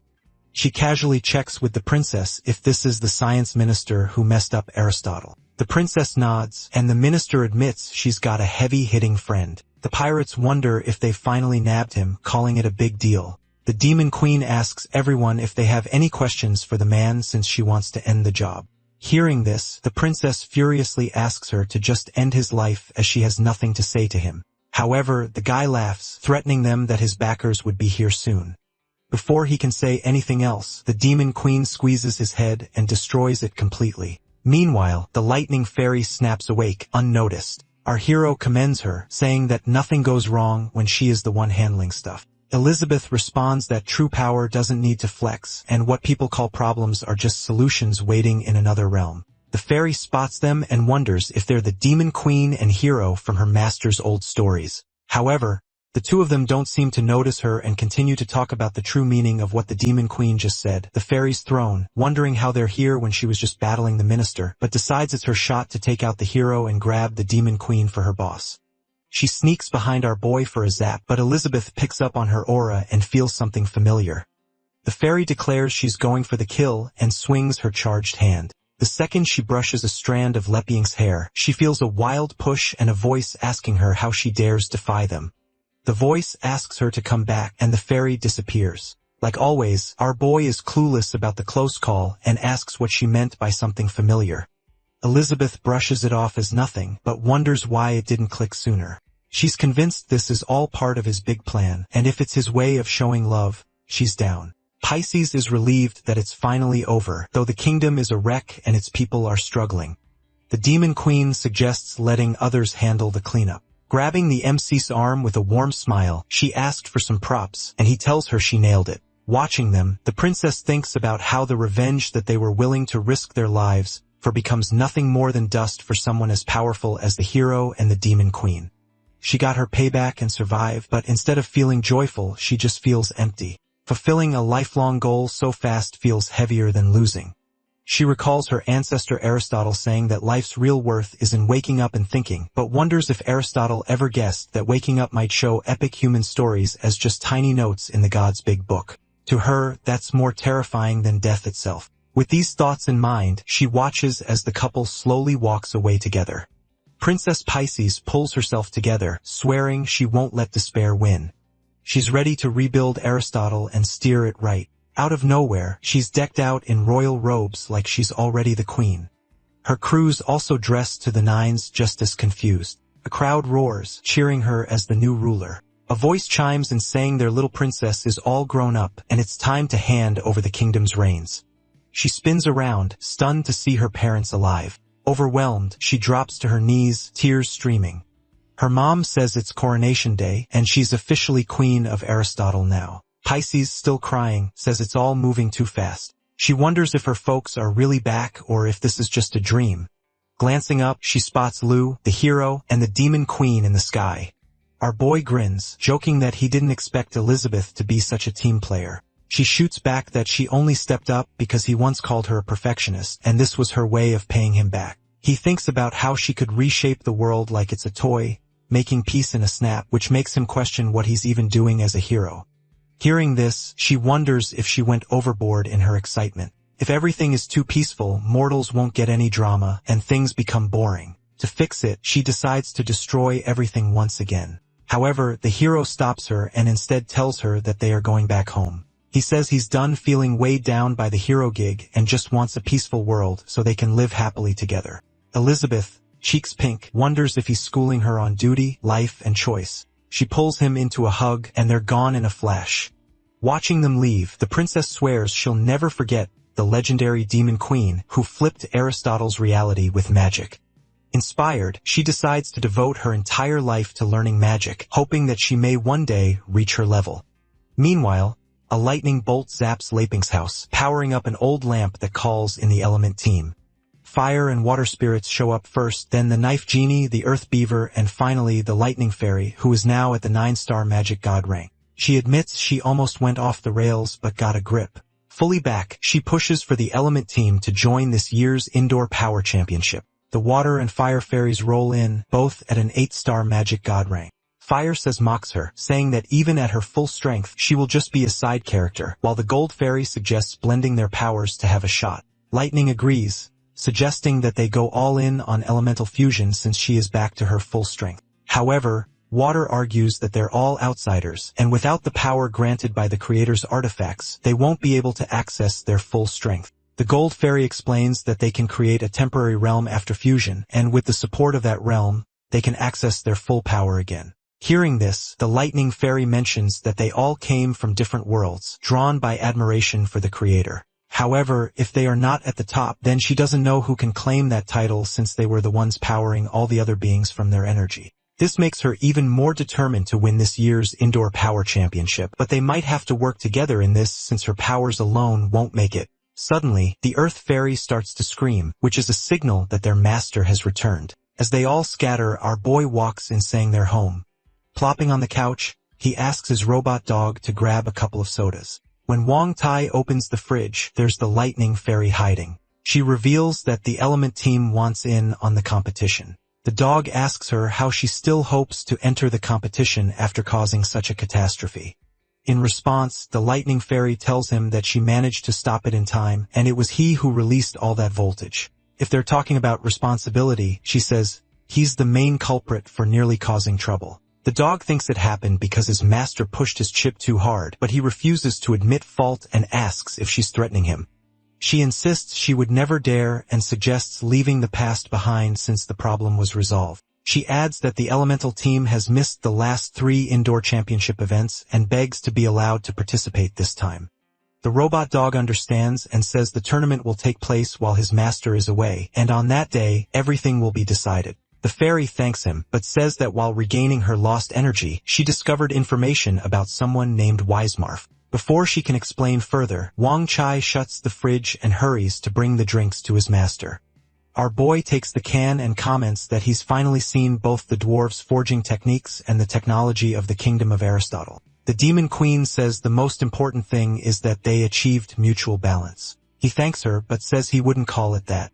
He only hopes everyone can unite and maintain peace since with his level of power, demanding things from others would be pointless. Elizabeth agrees, thinking that his grace and strength have united their followers more deeply than fear ever could. She reflects that in the past, she ruled through fear, which led the outside world into chaos during her 500-year absence. She believes the hero has taught her a new lesson. Our boy names the Sword Saint Guild, the Elven Tribe, Annie's Cathedral, the Dwarf Kingdom, and Aristotle as stable forces, but says the Demon Realm is the exception. Even though its dark guild members have vanished, something still feels wrong. Elizabeth reassures him that she personally investigated the Demon Realm and found nothing suspicious. He wonders aloud if Amelia has awakened so he can ask her about the Dark Guild, but his thoughts drift and he realizes he's been having inappropriate thoughts about Elizabeth whenever they're alone. They're not married yet, so he tells himself to stay calm. She answers that the girl is still recovering in her dimensional space and will return when her memory improves. She notices him frozen in place and asks what's wrong. He brushes it off, but she senses his intentions and presses closer, asking if he's hiding something and if she'll have to wait a month to know. She leans in and whispers that he just doesn't want to get closer to her. Before our boy surrenders to her charm, his bird clock goes off, giving him an escape. He quickly stands, says it's time, and moves away, claiming he'll make dinner. She watches him with a grin as he runs away, thinking to herself that, like good wine, their love will only grow stronger with time. All she needs to do is wait a bit longer. 3 days pass, then 10, then 18. Elsewhere, Bozy cuts something with his cards, while the other members of the Sword Saint Guild face the Lava Octopus King, a supreme 5-star demon. Luna Sorgus of the guild says she doesn't understand her aunt's strange orders. first sending them to clear an empty place, then announcing her resignation as president, forcing them to learn a complicated Tai Chi style, and now having them build hot springs for the arrival of someone unknown. Anna Sorgus adds that Lady Gigi said it's all part of that person's plan, and they should just follow orders. Luna nods, recalling her aunt's power as a rank 4 underworld king, far beyond any hero or legendary demon queen. The red-haired girl wonders why someone so strong would obey another person, believing even the Dark Guild had vanished out of fear of her. Suddenly, the elven leader, Aleph, warns them to watch their words, threatening punishment in Lady Gigi's name if they insult that person again. The redhead girl mocks her, saying she's arrogant for someone barely recognized by other forces. Luna questions how a half-elf became the leader of the elves and doubts she could teach them a lesson, claiming she isn't taken seriously. Enraged, the leader calls them insolent and hurls a card at them, but Ching deflects it immediately. The giant octopus glares at the group while Anna tells the guy to step aside, clearly wanting to see Alif's true strength. The man refuses with a shake of his head, standing firm on his promise to Lady Gigi to protect them all. If their leader wants a fight, she'll have to go through him first. She smirks and accepts his challenge, warning that when she defeats him, he'll need to apologize for his disrespect before realizing too late who he's insulted.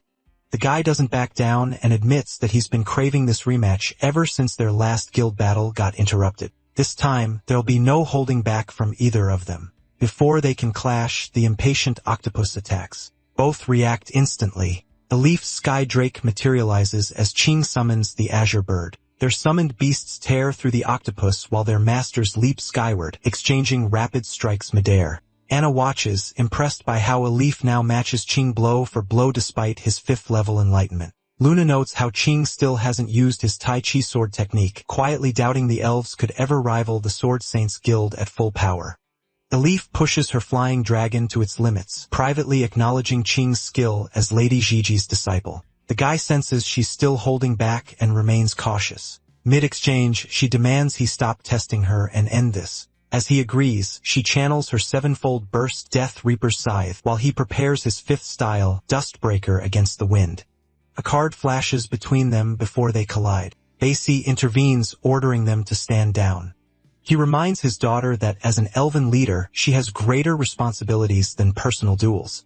The white-hair guy understands, though he can't help admiring the effortless power behind his strike. This makes him understand why he is the second strongest after Gigi. The elf girl argues about their disrespect toward that person, but deep inside, she knows that this fight serves her no purpose since it's a lose-lose situation for her. Suddenly, she hears the voice of a girl telling her that the person also helped her in crises, and she simply shrugged it off when he was humiliated in public. She mentions that the person doesn't believe in punishing people who don't know any better, so he won't take any offense at their disrespect. The elf girl recognizes her as Annie, also known as the Witch of Heaven. She carries a little angel and claims that his aura will calm down everyone, so they should regroup and focus on the problem at hand. Regrouped, Luna voices frustration about their vague hot spring mission. Bosie admits even Lady doesn't know its purpose as it's simply an order from that person. The girls complain about this constant secrecy since it makes them feel like they are being left out of the plan. Ching shrugs it off, saying that if Lady Gigi commands it, they obey. With 10 days left and no hot springs found in the volcanic wasteland, the Count explains it's a test from that person with success earning his blessing. He does give them a small hint about the person's identity, saying that they've already met him. Annie is a bit confused about the whole situation since, according to the records, this place should be overflowing with geothermal springs. However, it's all dried up. The elf girl agrees with her dad, saying that if it's a test, they might learn its significance later when they are ready. The other girl suddenly stiffens, sensing immense magic forming overhead. Bosie is also shocked and asks if the evil descent is happening early. The crushing pressure leaves them all gasping as Alif's father orders battle preparations. Annie warns of something descending. The impact sends debris flying. When the dust clears, a colossal robot stands before them. As everyone tries to figure out what it is, Ching goes in for a preemptive strike. The Count tries stopping him, but it's a bit too late and the guy releases his Azure Bird cross slash. However, before he cuts through the robot, his attack is blocked by the Dragon Slayer's cut, which can only be performed by a sword saint who has killed a dragon. His confusion is soon ended as he witnesses the Dwarf King, the Princess of Aristotle, and Lady Gigi walking out of the robot. Luna checks on Ching with a concerned look. He brushes himself off, saying he's fine, but his eyes lock onto the figures ahead. There's doubt in his voice as he wonders if these are really who they seem to be. Turns out Heimerdinger had intercepted the earlier attack using Lu Ping's knife. He asks if this is the mission site left behind by the hero. Gigi steps forward with a nod and explains that except for her disciple, everyone present was personally chosen by the hero. The princess practically bounces with excitement as she introduces herself to the group, immediately asking if anyone can teach her magic. The guild leader apologizes to the count for the wait, but he thanks her instead for finally arriving. Pisces launches into her backstory, telling them that with help from the hero and demon queen, she's now ruling the kingdom of Aristotle. The dwarf king chimes in and says that the hero also helped him resolve the S-class weapon crises in his kingdom, and they can now produce S-class weapons anytime. The two girls from the guild exchange skeptical glances, wondering if they are truly the legendary hero and demon queen. She also questions whether the person they keep referring to is actually the hero. Pisces keeps chatting excitedly about how Lu Ping's mechanical dog inspired upgrades to her latest model. This is her first trip outside her kingdom, and she's determined to make friends. Hearing this, the elf girl questions how she can reveal the identity of such important people so casually. Luna tugs at her sister's sleeve, whispering that the name Lu Ping rings a bell. The count explains that the dwarf king used to serve the demon queen, so there's no need for secrecy now. The dwarf king's expression turns serious as he asks about the hot springs. He remembers this volcanic area bubbling with magical springs centuries ago. Botsy reports their fruitless search, revealing that they couldn't find a single drop of water anywhere. His daughter adds that even her clan's special water-detecting seeds came up empty. Pisces tilts her head, genuinely puzzled by the water shortage. When the elf girl's father asks if she's got any ideas, she perks up immediately, asking why they don't just summon water using their elemental spells. Luna bursts out laughing while Anna teases the so-called Queen of Aristotle for her naive suggestion. Pisces flushes with embarrassment until Annie gently explains that elemental magic's been weak for centuries. Curious, she asks what happened to it. The nerd girl reveals that according to the records, over 400 years ago, elemental spirits vanished from the hero's continent without explanation. The princess looks shocked since she's never even heard of elemental spirits. Annie continues, telling her that without the spirit's blessing, elemental magic tops out at intermediate level. The strongest water spell they've got now is Ice Sphere, which just pulls moisture from the air, so it is pretty useless in this dry active volcanic zone. The princess thanks her for the explanation, vowing to study hard to match the demon queen's knowledge. Heimerdinger suggests some more practical solution as tells them that they can try diverting the water. Maybe Gigi could slice open a channel from some distant lake with her sword skills. Hearing this, she tells him that she could, but she won't do it. Anna guesses her aunt wants them to solve this themselves. Luna points out that the nearest lake is miles away, so it's pretty much impossible for them to do it. Ching volunteers to try, but the aunt stops him with a warning, saying that altering the terrain on that scale would cause a major ecological disaster just for a hot script. This, she explains, is probably the hero's real test. Blind obedience for rewards leads to greed and destruction. Everyone in the group is shocked as they realize what she means. Annie remembers how the hero helped her when her intentions were pure, and how chasing power almost corrupted her until Gigi stepped in.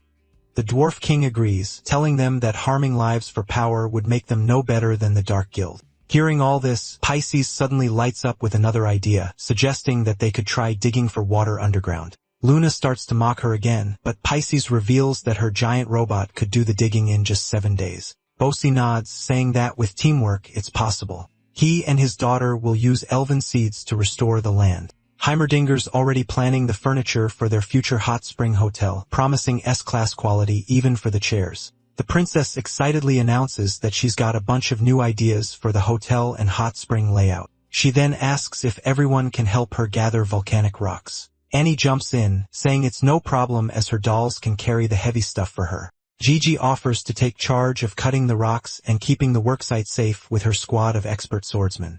Seeing all of this, the Count proudly tells them that they are all working together towards the same goal no matter their race and rank. His daughter nods, saying that this type of atmosphere really fires him up. The Dwarf King even cracks a smile, saying the last time he saw this kind of teamwork was 5 centuries ago. One by one, they put their fists together and shout in unison, promising they're in this together. Deep beneath them, about 1,000 meters underground, Malfoy sits in stillness. He's puzzled as to why Heimerdinger, Gigi, and the heirs of Jim G's bloodline have all gathered here, wondering if they have discovered his hideout. However, he rejects the thought since he is still confident that he can't be traced in the barrier he crafted using the mana of the Demon Queen. Still, the sudden absence of number 24 gnaws at him, and he questions if she has betrayed him. The thought feels almost insulting, especially now when he is rooted in place, absorbing his master's magic. Yet he swears that once the absorption is complete, every last one of them will be sacrificed to his lord. Meanwhile, in the hero's courtyard, chaos erupts as monsters clash. A beam of freezing energy blasts forward, but a giant serpent evades it, wrapping tightly around its foe. From the skies, flaming meteors rain down, the undying bird's meteor flame, scorching the battlefield to cinders. Just when the phoenix seems victorious, a brutal blow lands from the Mammoth King. Before the mammoth can finish things, the Toad Lord launches a tongue strike, wrapping around the massive beast and slamming it into the ground so hard the earth cracks. Retracting his tongue, he casually tells the mammoth to get back up and keep going. Before the fight can continue, slow clapping echoes through the air. A voice compliments the attacks, saying they weren't bad at all. The toad turns to see Wang Chai. The dog mentions that he has really taken the master's free-range poultry doctrine to heart. The toad smirks, explaining that without the struggle for survival, magical beasts have gone soft and complacent. Since his last check-in, though, he's pushed them to train harder so they stay sharp. The robot dog says it's time to pay the protection fee again. The toad laughs, saying it's not really a fee, but more like a respectful tribute to the creator. These creatures live on the vast magical beast plains. Among them, the lucky ones who are chosen by the hero are called the Chosen Ones. They believe that being eaten by the creator isn't death, but a form of evolution and transformation. To them, it's a form of rebirth where they evolve into a higher life form. The toad tells Wang Chai that in just a year, the magical beasts have leveled up, and on average, their creatures have gone from the Magling rank all the way to Archfiend rank. Then he asks which ingredient the creator is craving this month, reminding him that every type of creature produces a completely different food. The magical bird becomes tender and juicy fried chicken. The eel becomes grilled eel rice, while the mammoth becomes big grilled meat, and the lamb makes a lamb belly hot pot. The robot dog teases him, saying that it's been a while since his master had any spicy stir-fried bullfrog. Hearing this, the toad freezes on the spot, horrified that this might be his last conversation. Meanwhile, back at home, Elizabeth is lying on a bed enjoying a massage. She tells Liping to ease up as he's pressing way too hard, only for him to remind her he's barely massaging her feet. At one point, he suggests picking this up later, but she waves him off, saying she's not afraid of a little pain. Then a sudden jolt runs through her, making her whole body tremble. He casually says he hasn't even started yet. She tries to buy time to mentally prepare, but quickly changes her mind, telling him to stop talking and just get on with it. He explains that in traditional Chinese medicine, there's an old saying, if it hurts, it's not flowing. If it flows, it won't hurt. The pain, he assures her, will fade once her blood is moving freely. He'll start light and go deeper, so she just needs to relax. He begins by scraping the sole of her foot, a method meant to release tension throughout the body. Elizabeth feels a strange mix of pain, ticklishness, and pleasure all at once. With the scent of essential oils in the air, she feels herself drifting toward an almost otherworldly state. Then he presses the Yangquan point. The moment his fingers touch, her mind slips into the bamboo realm where bamboo's hollow joints still shoot upward like arrows. She realizes that channeling magic requires leaving space or else it clogs. Next, he works on the Taichung point, pulling her into the lotus realm. She sees a lotus, thinks to herself how it's pure despite its muddy origin, standing tall and clear water without a hint of corruption. Hollow inside, straight outside, neither clinging nor sprawling. Then comes the Zusanli point on her leg, opening the realm of plum blossom.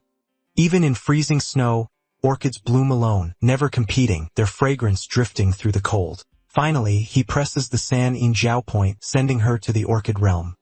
She sees an orchid resting in a quiet room, releasing its fragrance, and understands that true strength isn't about dominating the world, but knowing yourself. Suddenly, she pulls her foot back.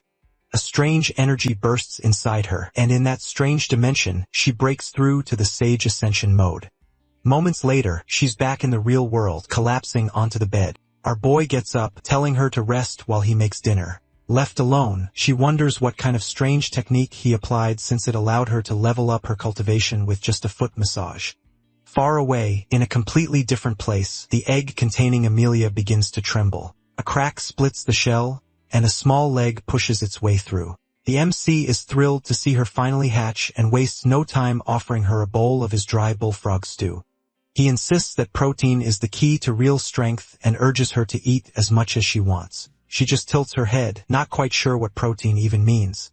The queen turns to her and brings up the day she went to wipe out the Dark Guild. She bluntly asks if, even at Demon Lord level, she's still lost. This takes the girl into a flashback. She recalls facing Malfoy, who claimed he had finally surpassed her. Furious, she cursed him for daring to insult her master. Then, from a strange capsule, someone who looked exactly like the Demon Queen reached out. The guy told her that she got it all wrong. The fake Elizabeth struck first, forcing Amelia to retreat. She knows that it's her master's magic, but still doesn't understand how the guy even pulled it off. His answer was unsettling. He said his devotion to her kept him going through tens of thousands of failed experiments. He never believed his master was gone and always expected her to return. That love, he claimed, was his strength. Amelia called him a fool and promised to smash him to dust. But before she could move, two of his servants attacked. She lashed out with her dragon legs, knocking them both far away. The lightning fairy was still in her sealed state, so she asked him if she could release her seal to fight with the girl. However, Malfoy rejected her request, mentioning that Amelia's magic was vital to his experiment, and she had to be taken alive. He ordered her to get the others to safety, and she obeyed. The dragon girl scoffed, asking if he seriously thought he could capture her. She warned him not to get cocky just because he had a fake version of her master, all while keeping to herself that she was only following her real master's orders. Without warning, a giant energy hand shot from the ground and grabbed her. She barely had time to react before realizing she was trapped. The moves were identical to her master's, which only made her curse Malfoy harder for making this copy. He claimed the duplicate was created from her master's own magic and challenged her to deny it. The fake Elizabeth then sent another energy arm at her. The girl knew she was in trouble since the pet contract meant her master's magic could completely suppress her, and if this went on, she'd be caught. The guy told her to stop resisting and save herself some pain. Instead, she summoned part of her true body, and a huge dragon appeared behind her. She told him that even if she couldn't attack someone with her master's power, she could still destroy the ground he was standing on. With a calm smile, she said she could wipe out everything. With this, the dragon girl began casting world-ending magic. One of the girls in the lab muttered in awe, wondering if this was what a demon lord's true power looked like. Malfoy panicked and ordered everyone to run. The dragon girl slammed her attack into the ground, blowing the entire area apart. By the time the dust cleared, the Dark Guild's key members had already escaped to safety. The blast leaves the battlefield in ruins. Malfoy's men are stunned, especially the same woman from before who once again questions if this is really the power of a demon king. Far away, Amelia collapses completely spent. She admits she was too arrogant and never thought he would use her master's power on her. She's glad she managed to unleash her Dragon King's roar, but when she looks up, part of the land is still intact. That's when she realizes the fake queen used a skill called Forbidden Transgression. Malfoy remarks on how terrifying her rage is. Even after absorbing 99% of her energy, she's still incredibly destructive. He's relieved her power comes from her master. Otherwise, he'd be dust. Laughing, he asked if she can use it again, saying that if her master absorbs just a bit more, she'll be complete. But Amelia has nothing left. As her vision darkens, she apologizes to her master for failing. Before she passes out, a mark on her body glows, activating Dragon's Ward. A shell forms around her, making the guy wonder if she has a defensive rune left. He shrugs it off, confident he can still extract her magic. Back in the present, Amelia finishes telling her story. Even at Demon King level, she says she was crushed. She tells her master she shouldn't still be alive, that she's unworthy as a mount, and asks to be put down for good. The Demon Queen, still eating, simply asks if she's done crying. Laping changes the subject, asking Elizabeth what she thinks of the food, since it's been a while since he cooked that dish. She says it's fine, though she's used to bolder flavors and finds plain rice a little dull. He offers to make fried rice, and she agrees. The dragon girl stays quiet as they talk, only reacting when the hero comments that his queen now likes spicy food. She casually says it's because she's been living with him, The dragon girl grows irritated at their closeness and keeps calling to her master until Elizabeth stuffs food in her mouth and says she'll grant her request. Suddenly, the girl is standing on a glowing starry path in an endless void. She realizes her master has brought her into her inner realm. Thinking this is punishment, she believes she's meant to walk it forever, reflecting on her failure before dying in shame. She walks until she collapses, whispering that she'll never see her master again and isn't worthy to serve her, though she still misses her. Then a voice calls out. She looks up to see a giant toad land in front of her. He calls her the Golden Dragon and mentions that this is his final test on the path to evolve past the Demon Lord rank. When she asks who he is, he says she wouldn't remember since back when he was just a tadpole. She was already the Beast King. In her absence, he took her place. But to be recognized as Lord of Beasts, he must defeat her. He's been waiting for this day. With a group of beasts behind him, he leaps forward declaring that if he wins, he'll complete his evolution and reach Demon King level. Emilia tries to stop him, but the fight has already begun. Back at the table, Laping serves the fried rice. He notices the dragon girl looks distant and asks what's wrong. The Demon Queen smiles as she looks at her, saying that she is just savoring the protein he made for her. Hearing this, he thinks that dragons are just slow eaters. Meanwhile, the dragon girl is still trapped in that realm trying to fight the frog. After losing all of his summoned creatures and suffering heavy damage, he admits that she is truly worthy of being called the Beast King. She asks him if he still wants to fight, but the toad has had enough. He admits his defeat and says that it will be fuel for his next evolution. As the toad falls down, she thinks to herself that she must also accept her defeat. Otherwise, she has no right to serve the Demon Queen. Even with that one loss, she is still the Beast King. With this, she suddenly transforms into the Golden Dragon. Meanwhile, our boy watches her tensing up and asks if she needs some water.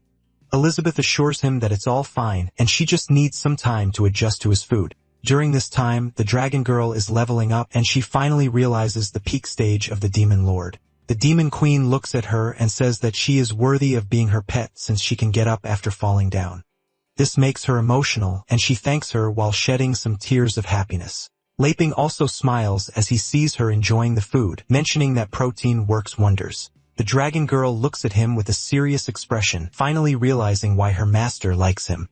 She blows his previous comment out of proportion and thinks to herself that by protein, he meant that she must taste defeat to reach the peak. She tells him that she is ready to take on any other food that he has. Our hero laughs and tells her that the Demon Queen was also like this during her first night here. However, Elizabeth denies it, saying that she wasn't this greedy. The next morning, our boy wakes up with the dragon girl sneaking into his bed. She takes his spot and says that it's her turn to sleep with the Demon Queen. The hero has no other option, so he simply tells her that he is going to make breakfast. As he walks away, Elizabeth gets up, wondering if he is still waiting for the end of the month to take the next step. She decides that she is going to take him down before that. After making breakfast, he notices the Demon Queen riding on the dragon girl and realizes that she is truly her mount. As he washes dishes, the two of them start talking. Emilia asks the Demon Queen how she is still improving when she has already reached the peak in everything. Elizabeth admits that it's a bit hard to explain. She gives her an example of a girl who just reached the peak of a huge mountain. However, when she finally gets there, she notices a much higher peak in front of her. The dragon girl still doesn't understand since the Demon Queen has already mastered all types of magic, so there should be no higher peak for her. Elizabeth reveals that she won't be able to understand how small she is until she climbs the mountain. She turns her attention towards the TV show they are watching, and Emilia almost freezes as she realizes how complicated it is. She can't wrap her head around all the characters and suddenly gets knocked out by the information overload. The Demon Queen smiles and advises her to take it slow. At the same time, our boy finishes washing the dishes and suggests going outside to get some fresh air. The two of them step outside for some alone time and also bring the robot dog. Laping throws a frisbee for the dog to catch. Wang Chai takes the job a bit too seriously, but for some reason he can't seem to catch it. Bro even summons quantum mechanical black holes, but the frisbee seems to be one step ahead of him. As it starts space jumping, he realizes that something is wrong. He uses his robot eyes to analyze the frisbee and finds out that it's actually an alien spaceship that snuck over from another dimension. This makes him excited since it's been a long time since he met a worthy opponent. Our boy and the Demon Queen watch from a distance and the two fight. She changes the topic and asks him what he wants to do with her. When he acts confused, she reminds him that he had a surprise planned for her at the end of the week, but he has been acting distant after telling her that. They are already too close, so he doesn't need to wait for the month to end. This makes him nervous as he originally planned to propose to her on their hot spring trip, but it seems like she can't wait any longer.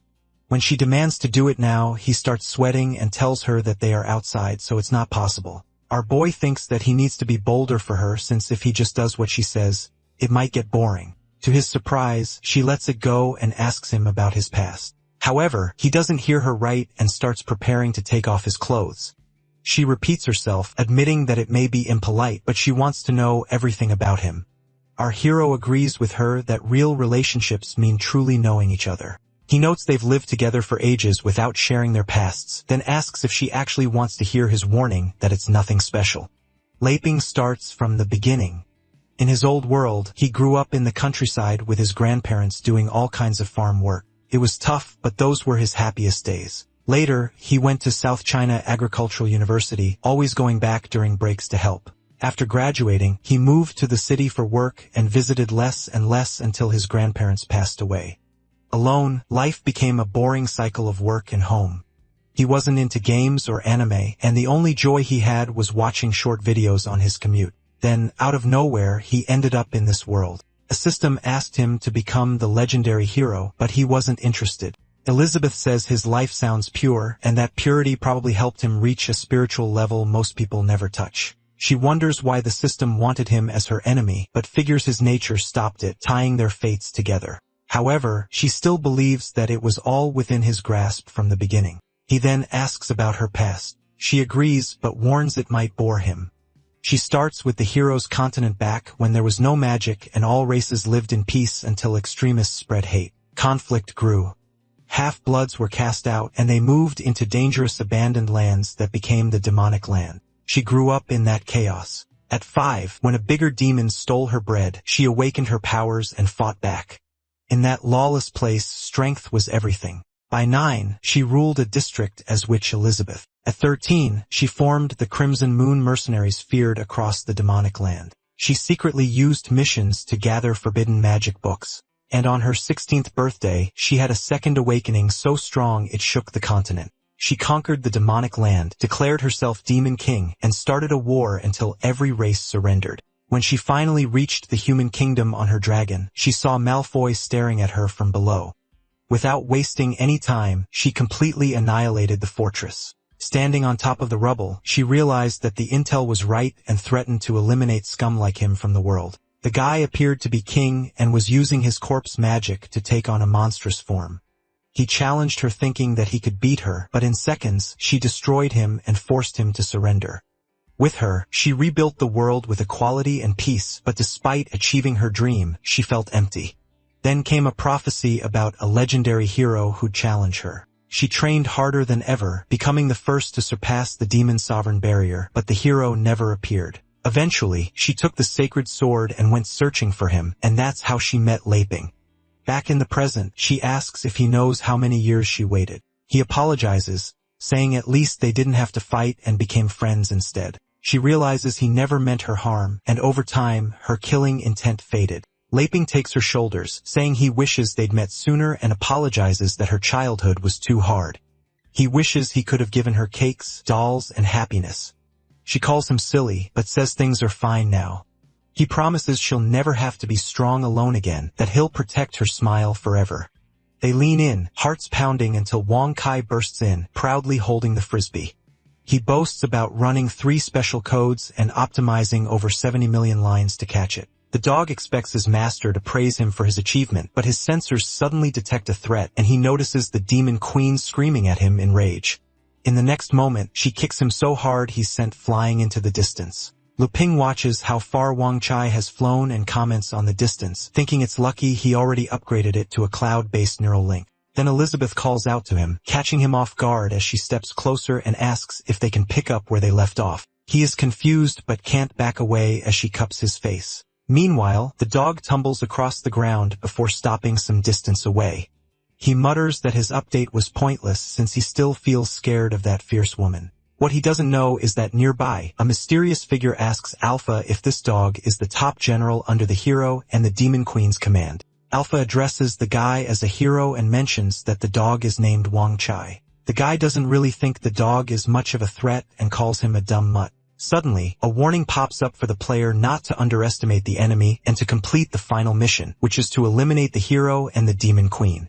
The reward for this mission will be full system access rights for the player. The mysterious figure nods and commands Alpha to keep an eye on them and report anything immediately. Alpha agrees and calls the figure Hirosama before the man disappears, leaving him to continue watching. The dog notices Alpha nearby and thinks to himself that he has picked up a bunch of weirdos. He admits he doesn't really care and that his priority is fixing himself so he can get over his fear of that woman. At the same time, in the Sea of Darkness, all the fragments of Azathoth are lingering around waiting for their chance to descend to the other world. The thousand-eyed fiend mentions that he's measured the energy through chaotic entropy. So even if they send one vessel first, they can all be empowered later and combined together. Hearing this, the devouring worm argues that the locals might catch them and their plan will fail.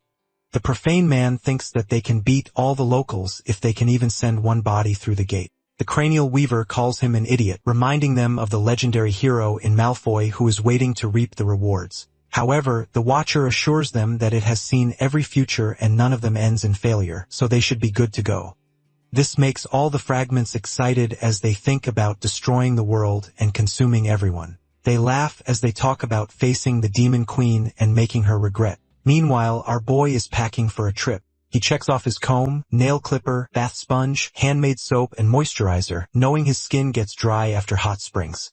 His own stuff is simpler, a few clothes changes and his swimsuit. He writes a reminder to pick fresh ingredients from his garden and wonders what else to bring. Then suddenly, something clicks in his mind and he reaches into his drawer to find the most important thing for the trip. Bro is finally about to see the light. The Demon Queen asks what he's doing and offers to help, but he says he's almost done and asks if she needs anything. She comes in asking for help picking a swimsuit since she can't decide. He blushes, wondering how she found out about his swimsuit, but quickly changes the subject to focus on the bikini. He remembers how yesterday, while helping Elizabeth design swimsuits, he got carried away and ended up making some pretty strange sets. Elizabeth is surprised and asks if there's something wrong with the swimsuits. She snaps her fingers, changing into another suit, and asks if it's better. He nervously asks her to wait, admitting he accidentally packed way too many outfits. The Demon Queen is confused by his hesitation and wonders if none of the suits are good enough. She says their bond is growing, and she's starting to feel what he likes, trusting her intuition to pick the outfits. Seeing his reaction, she wonders if her intuition failed. She snaps her fingers again, promising not to give up, and tries another swimsuit, convinced her intuition is stronger than it seems. Then Amelia shows up, asking why humans wear such tight clothes in hot springs, since they're uncomfortable. She adds that she used to bathe with her queen without any clothes, and that won't be a problem at the springs. Elizabeth snaps her fingers and agrees. Nothing is really needed at the hot springs. She realizes she almost fell into a trap, thinking those swimsuits reflected Lapin's tastes, but that they're just clothes. She knows if she obsesses over them, she'll lose focus. What he really loves is her, not her outfits. So she takes everything off and says none of those suits can be worn in public. Our boy panics and covers her with a towel, reminding her there'll be other people at the springs, and she can't be seen like that. Another day, the group is ready to leave. Laping says they can finally go and is excited to see what amazing things the Dwarf King and Bosi found. She admits she's eager too and wonders what surprises the hero has planned. The dragon says she's excited too, especially about bathing with her master. The Demon Queen activates her teleportation, and in a flash, the three arrive at the hot springs. The MC can't believe what he sees and screams with excitement since the place is huge and luxurious. Elizabeth, however, says it's nothing special. Suddenly, Pisces appears and greets them. Laping asks if she came to enjoy the springs. She nods and says that after her country recovered, she was invited by the Sword Saints Guild to help build the hot springs. He thanks her for her work. The princess says it was nothing and that the kindness of the hero and the Demon Queen is something Aristotle's kingdom can never fully repay. She's happy to see Elizabeth again, which makes Amelia jealous, telling her not to look at her mistress like that. The Demon Queen tells them to stop fighting and asks the princess to be their guide. She agrees and leads them toward the big building. On the way, they meet someone. Leping recognizes her as Gigi. She says she's patrolling because they're in charge of hot spring security. The red-haired girl is confused seeing them since she was expecting the demon queen and the hero to show up instead of these random people. She thinks it's just a princess and a servant from a small southern kingdom. Their confusion grows even more when Gigi bows down to greet them personally. Leping comments that she seems to be doing well with the Sword Saints Guild. She agrees and credits him for her success. They chat while her group watches, shocked at how close they seem. Qing wonders if that's really the legendary hero and is impressed by how well he hides his aura. The red-haired girl is amazed that he taught her aunt the Tai Chi sword technique and says he doesn't look like a hero.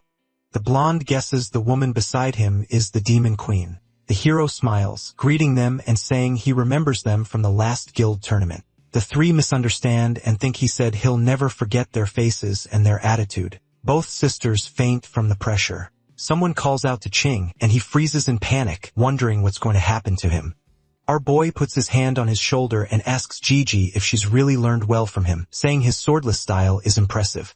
The white hair guy questions that, but she fires back, asking if he actually wants her to learn the sword techniques of her disciple, thinking to herself that all of his moves originally came from her. Leping explains that when she asked him about the Tai Chi sword's swordless form, he just watched how the guy moved and taught himself from there. He laughs and says it's like that old saying, among three people there is always one I can learn from.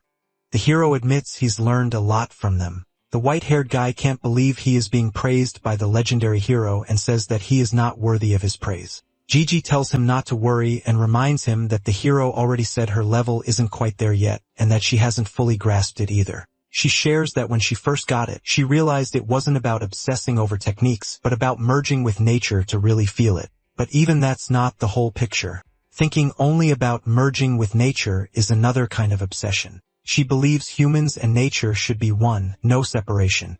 Still, she struggles with the weight of once being the strongest human. Luckily, the hero opened her eyes. If someone as strong as him can keep learning from Qing, she can't afford to be arrogant even with people weaker than her. There's always something valuable to learn. That's why the hero told her to go back to the Sword Masters Association and start fresh. With these new revelations, she suddenly starts floating and glowing with a golden light. It turns out that she has just broken through to the 5-star Demon Lord rank. King watches the hero in shock, thinking to himself how one sentence from him was enough for his master to break through. The legendary hero has been quietly traveling among mortals, pushing every big figure in each kingdom to grow stronger. This whole thing is nothing like anything he knows. He wonders why, if the hero is so powerful, he'd want to learn from him. The guy kneels and apologizes, which makes our boy wonder if he's suffering from heat stroke, since the same thing happened with 2 girls who came with him. He asks if he's okay and advises him to take a break. The guy thanks him for the wisdom and undergoes his own breakthrough. Just then, the demon queen tells Leping to hurry up, thinking he had already given his blessing when he arrived. She wonders if he realized that they still aren't strong enough to handle the chaotic forces of the Sea of Darkness. This might even be the reason he set up this hot spring at this location, so they would act as their safety net if needed. Gigi tells the hero to leave outside matters to her. He agrees and thanks her, deciding it's best not to interrupt her training for now. The group finally heads inside the building where they meet Bosi, Elif, and the Dwarf King. Our boy thanks them for building the hot springs and hotel, but when he sees the inside, he's speechless. The place looks absolutely stunning with different cheerful blossom trees and floating waterfalls. He turns to Elizabeth and excitedly mentions how this place looks much bigger from the inside than outside. However, she seems unimpressed and tells him that it's just basic spatial magic. Hearing this, he points to the upside-down water column and asks if it's also magic. He admits that everything here is seriously over the top. If it were up to him, he'd never pull something like this off. It's a perfect mix of magic and blacksmithing. The Dwarf King, trembling, thinks the hero instantly spotted the flaws he tried to hide with a fancy look. He thinks to himself that the hero gave him a divine weapon, and this is how he repaid him. The shame he feels is so much that he wants to crawl into a hole. The elf leader and her dad also feel embarrassed as they look at each other. The 3 of them suddenly drop to their knees to atone for their sins. Our boy looks at them in confusion, thinking that they are probably too tired because of their tight schedule. He slowly starts walking towards them, saying that he didn't want them to build this fancy hot spring resort. Hearing this, the group thinks that they are about to receive some divine punishment from him, but just as they prepare, he surprises them with some fruits as their reward. He mentions that these are some fresh fruits that he picked himself this morning. Bashi takes the basket, speechless, and asks why. The hero explains he only picked a few fruits, so they'll have to share them with the others and thanks them for their hard work. Just then, the Dwarf King raises his hand and questions if he can ask him more about his smithing techniques. Laping acts humbly and says that he wouldn't call it teaching, but he can ask the question. The Dwarf King admits that no matter how hard he tries, he can't make weapons like the heroes. He asks what he's missing. The hero thinks that he is just acting in front of the queen. He knows the Dwarf King is Elizabeth's retainer and always asks forging questions out of respect for her boyfriend. Since they asked, he has to answer seriously and can't look bad in front of Elizabeth. He says it's not about obsessing over every little detail, but about feeling it with your heart. In other words, it's not what your eyes see, but what your heart feels, and that's enough. Inside, the hero thinks his skills are limited. What he really means is practice makes perfect, but it has to be guided by intuition. The Dwarf King lights up at that and asks if he shouldn't always trust what he sees. He admits that was exactly what he'd been missing. Hearing the hero's words makes him feel like his 700 blacksmith career was wasted by walking in circles. Perfect proportions, precise polishing angles, exact tempering times. Even if he refined those details thousands of times, it still wouldn't be working from the heart. It was just an excuse for his stubbornness. He concludes that true forging can't be limited by external limitations. Suddenly, takes off his glasses, and his eyes start bleeding since they are literally connected to his real eyes. Our boy screams in panic, asking him what he is trying to do. With blood still coming out of his eyes, he thanks the hero for his wisdom and reveals that he has seen the light. Bossy congratulates him on reaching Demon Lord level and asks his daughter if she can help heal his eyes. She confirms that she has some healing products, but the Dwarf King doesn't need them. He tells them he can see better than ever. Right now, his eyes can see every forging flaw in his workshop. Seeing all this, the MC asks him if the glasses were actually limiting his power. The Dwarf King says that the tools he once took pride became the very things that prevented him from achieving greatness. He tries asking him another question, but the Demon Queen interrupts, telling them to stop as they won't be able to handle it if they get too greedy. He immediately kneels down, apologizing for his actions. At the same time, Pisces informs them that she will lead them to their rooms. As they walk, she reveals that they will be taking a shuttle next. She looks around for a bit and finds some leaves that look the right size. Without wasting any time, she tosses a spatial capsule on the leaves. The leaves turn into a flying vehicle. The princess explains that this is her new invention she made by combining magic and technology. The four of them step on the leaf and they start flying away. Our hero is impressed since it's much more stable than the mechanical flying fish from before, and it also makes less noise. The princess says that they are the ones who inspired her to make it. Ever since she saw the robot dog, she knew it was the pinnacle of technology. However, the dragon girl is not happy with this since she is the Demon Queen's personal ride. The princess assures her that it's just a vehicle, and they can replace it anytime. This makes the girl even more furious and asks if she is really trying to take her place. The queen tells them both to stop wasting time and just get going. They move through the air at an incredible speed, but our hero still has time to look at all the things they've prepared for him, like the toilet seat on a floating rock in a whole water park. The princess tells him that each of the floating islands has hot springs with different themes, so they can visit whichever one they want. She finally takes them to their room, which is on an island with a single massive door. After leaving them on the island, she instructs them to ring the bell inside the room if they need anything. Laping tells her that it's fine and she should take a break. Soon after she leaves, Elizabeth looks at our boy and asks what surprise he had planned for her.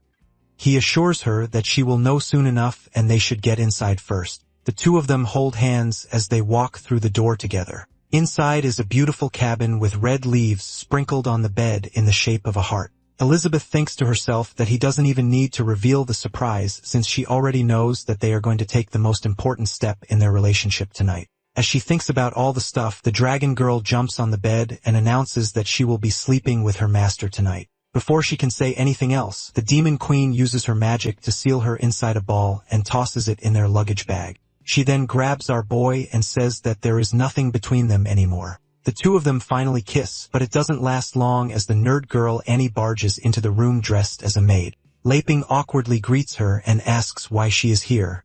She says that she isn't really good with the architecture stuff, so she volunteered to be the maid for them. He tells her that she doesn't need to do it since he can handle the cleaning himself. All the while, the demon queen is losing her mind. The nerd girl thinks it's her fault, and she must have done something wrong with the room's cleaning. She apologizes to him, asking for one more chance to stitch the sheet and the pillows. The hero assures her that it's not about her sewing techniques, but now is just not the right time.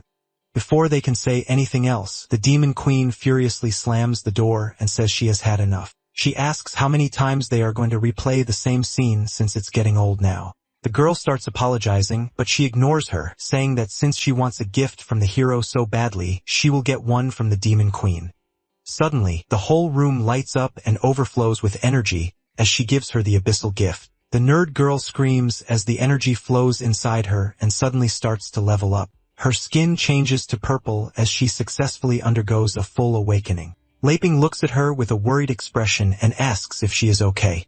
The demon queen reveals that she has awakened her full bloodline potential, but she needs to learn to control it on her own.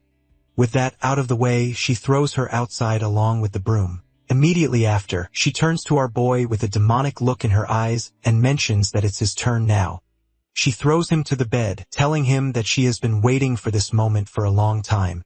Before he can say or do anything, she is already on top of him, pinning him down. With the moment all set, she asks him to show her the surprise he had been preparing all this time. He starts blushing as he wonders if she found out about the proposal plan. Meanwhile, the demon queen looks down at him, demanding that she wants it now. The two of them start making out, and just when things are about to get steamy, our boy decides to lock in and asks her to stop. She looks at him in confusion, wondering if he doesn't want to do it with her. He explains that he wants to do it, just not like how they are doing it right now. In his mind, he just wants to propose to her before they get into all this freaky stuff. The queen, on the other hand, thinks our boy just wants to be on top, so she volunteers to let him take the lead. He quickly corrects her, saying that it's not the case. When things start getting a bit confusing, he grabs her hands and compares it to baking a cake. They can't make a perfect cake if they don't follow the recipe down to the last detail. All the steps, including mixing, baking, and even smoothing the cream, are equally important. Only by paying full attention to details can one achieve true perfection.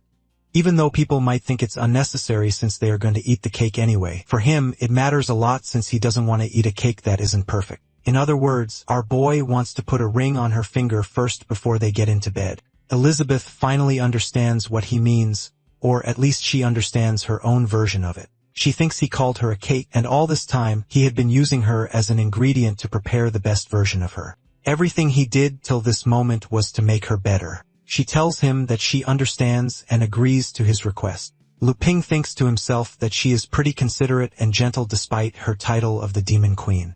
Meanwhile, the queen believes that she can only reach higher if she follows him in all of his teachings, and it will also allow them to conceive the strongest child. In the next scene, they both change into their swimsuits, getting ready for the hot springs. Laping says the fun is about to start, but he remembers something the princess told him. They have to pull a lever first. A magic door gives them a random number, which decides which hot spring island they'll visit. He thinks it's a clever way to surprise people who can't make up their minds. They end up at a water park, which is exactly what he wanted. He's excited until he climbs the massive twisting slide that goes way up into the sky. He freezes and nervously asks Elizabeth if they can go somewhere else. She just calmly tells him to stop whining and go down. Before he can say anything else, she pushes him, and they go flying down together wrapped in each other's arms. Laping screams, but the Demon Queen is smiling and having a great time. Halfway down, his fear turns into pure excitement, and he shouts that it's actually really fun. She watches him quietly, amazed at how easily he enjoys simple everyday things. She remembers how he gave up his old life to help the people of Aristotle and thinks about her own journey. Even though she's reached a high level of power, she realizes she still needs to learn how to appreciate small joys and let them make her a better person.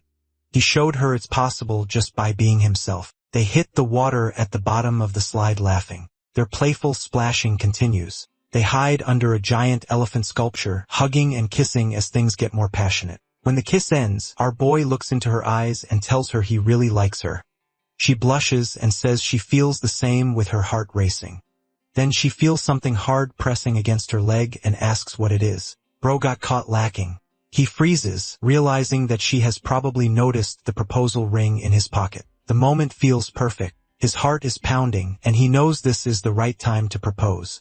But when he tries to speak, the words get stuck in his throat, and he stammers, unable to say what's in his heart. With whatever courage he has left, he asks her if she is willing to be with him. The queen seals his lips with her fingers, telling him that he doesn't need to say anything more, and she agrees with everything he just said. Just when things start looking good, they hear Elif and the princess talking in the distance. The two discuss how much time our MC and the demon queen spent in each section of the fountain. As they continue talking, our boy finally interrupts, telling them that they don't really have to do all this. The demon queen, however, isn't planning to resolve this peacefully. Her tone turns cold and sharp as she heads toward the two girls. She glances back at the MC and quietly says that unlike him, she can never truly lower herself to the level of normal people. Just because she lets them get close doesn't mean they can act so rudely. Inside her head, her thoughts are swirling. Her private moment has been interrupted again. And whether it was an accident or on purpose, she decides they have to be erased. A strange dark light flashes in her eyes, and in the next moment, she unleashes her demonic power. The surge is so strong that it sweeps through the entire hotel, and a loud cracking sound bursts from every wall as if the building is about to break apart. At the same time, somewhere else, Bosi turns to the Dwarf King in alarm, asking what's going on. The Dwarf King can only stare ahead with his eyes wide with shock. In a low voice, he says it is terrible. He knows this feeling as it's the same one he felt 500 years ago when the Demon Queen got angry. Back then, half the people in the human kingdom vanished in an instant. At the same time, Qing shouts that the entire inn has been swallowed by a suffocating aura. Even space itself is starting to twist. Shaking, Anna asks her aunt if this is the evil power she once warned her about and if they should go in to help. Trajit's face turns serious. She stops them, saying they wouldn't survive against such strong magic. She tells them to stay put and that she'll go instead. In her mind, she knows that this is the power of the Demon Queen and wonders what could be happening. Meanwhile, in his dark hideout, Malfoy laughs like a maniac. He yells that this is the same power, the powerful feeling he's been dreaming of. His breathing gets heavy as he admits the power completely fascinates him. He can never forget the day he first saw her rage. He has a flashback to the day he took her to his father's underground lab, where half the village was turned into a zombie army with black magic. In that moment, she released such a terrifying power that the fear was burned into every part of his body. From that day on, he swore to dedicate his entire life to her even if she killed him countless times. He admits that being by her side, wanting her rewards, and living with the constant threat of being wiped out is an incredible feeling. It's like walking on thin ice, and he wants to feel it again. But it hurts him that she's so close, and he still can't reach her. He whispers for Elizabeth to wait a little longer. Suddenly, body begins to twist and change as he transforms. Filled with rage, he roars that he will no longer be just her dog, and he will make her completely his. Meanwhile, Elizabeth asks the girls not to be scared since she will recreate them after having her fun. Our boy knows that they interrupted them at an important time, but this is too much, so he tries to talk her out of it. Bashi suddenly appears, flying through the air and falling to his knees before her. His voice shakes as he pleads for mercy. He explains that the two girls are young and inexperienced, and if they have offended the great demon queen, he will take responsibility. He begs her to take his life instead and spare his daughters. Tears stream down his face as he waits for her response. The demon queen looks at him with a cold expression and asks if he also wants to vanish with his daughter. She also binds him along with the girl, and even Laping's enchanted cards can't help him this time. Bro realizes that he is truly done this time. Meanwhile, the MC watches all of this and thinks to himself that it doesn't have to be this way. He had forgotten that she was the demon queen. She tells him not to interfere, but he grabs her from behind and says every soul is unique, and so is she. His words shake Elizabeth, making her question if recreated lives are ever truly the same. She realizes they aren't, that she's been treating life like a game. Thinking of Laping, she sees how he calms her, guides her, and maybe planned this trip to push her past her limits. With that realization, she breaks through to the creation realm. The others rush in, confused. Laping laughs it off as a misunderstanding, noting how easy it is to change Elizabeth's mood. Bachi begs forgiveness, but before they leave, Laping stops them. He tells everyone they're pathetic for always relying on him and misinterpreting his words. 176 chapters in, he's finally had enough. Hearing all this, the queen realizes that he wasn't actually scolding them, but trying to explain things to her. Our boy then mentions that when he said he wanted to go to some hot springs with Elizabeth, he just wanted a simple quiet spot. But instead, they went and built this huge fancy hotel with over-the-top service. And in the end, it just made them feel awkward. The queen tells him that she understands completely. Of course, the others misunderstand him once again and think that he is calling their arrangement worthless. Gigi speaks up and asks the hero how they can fix their mistakes. Our boy looks confused, saying that they are overthinking again. He then makes a serious expression and suddenly shouts that they should all just enjoy the hot springs. Elif asks if he's serious, wondering if they'd really do that alongside the two of them, since that'd be pretty disrespectful. But the hero says he's got his reasons. If they don't rest up, they won't be able to handle what's coming that night. That gets the queen's attention and leaves the others puzzled. But our boy thinks a hot springs trip isn't complete without a nighttime campfire, so he announces they'll have an outdoor barbecue that night. With everyone joining in, he promises it'll be way more fun. The queen tries to complain, but he laughs and asks her to trust him, saying there'll be a surprise that night. She replies that if he says so, it's fine, deciding not to overthink it. The princess then remembers that they didn't bring swimsuits and asks if he has any spares. Annie raises her hand and asks to take on that task since she can sew for everyone, but Elizabeth says it's not necessary. And with a simple wave, she gives everyone swimsuits. She also adds that Emilia can come out too and summons her like a Pokemon. Meanwhile, the princess still feels determined to become as strong as Elizabeth someday.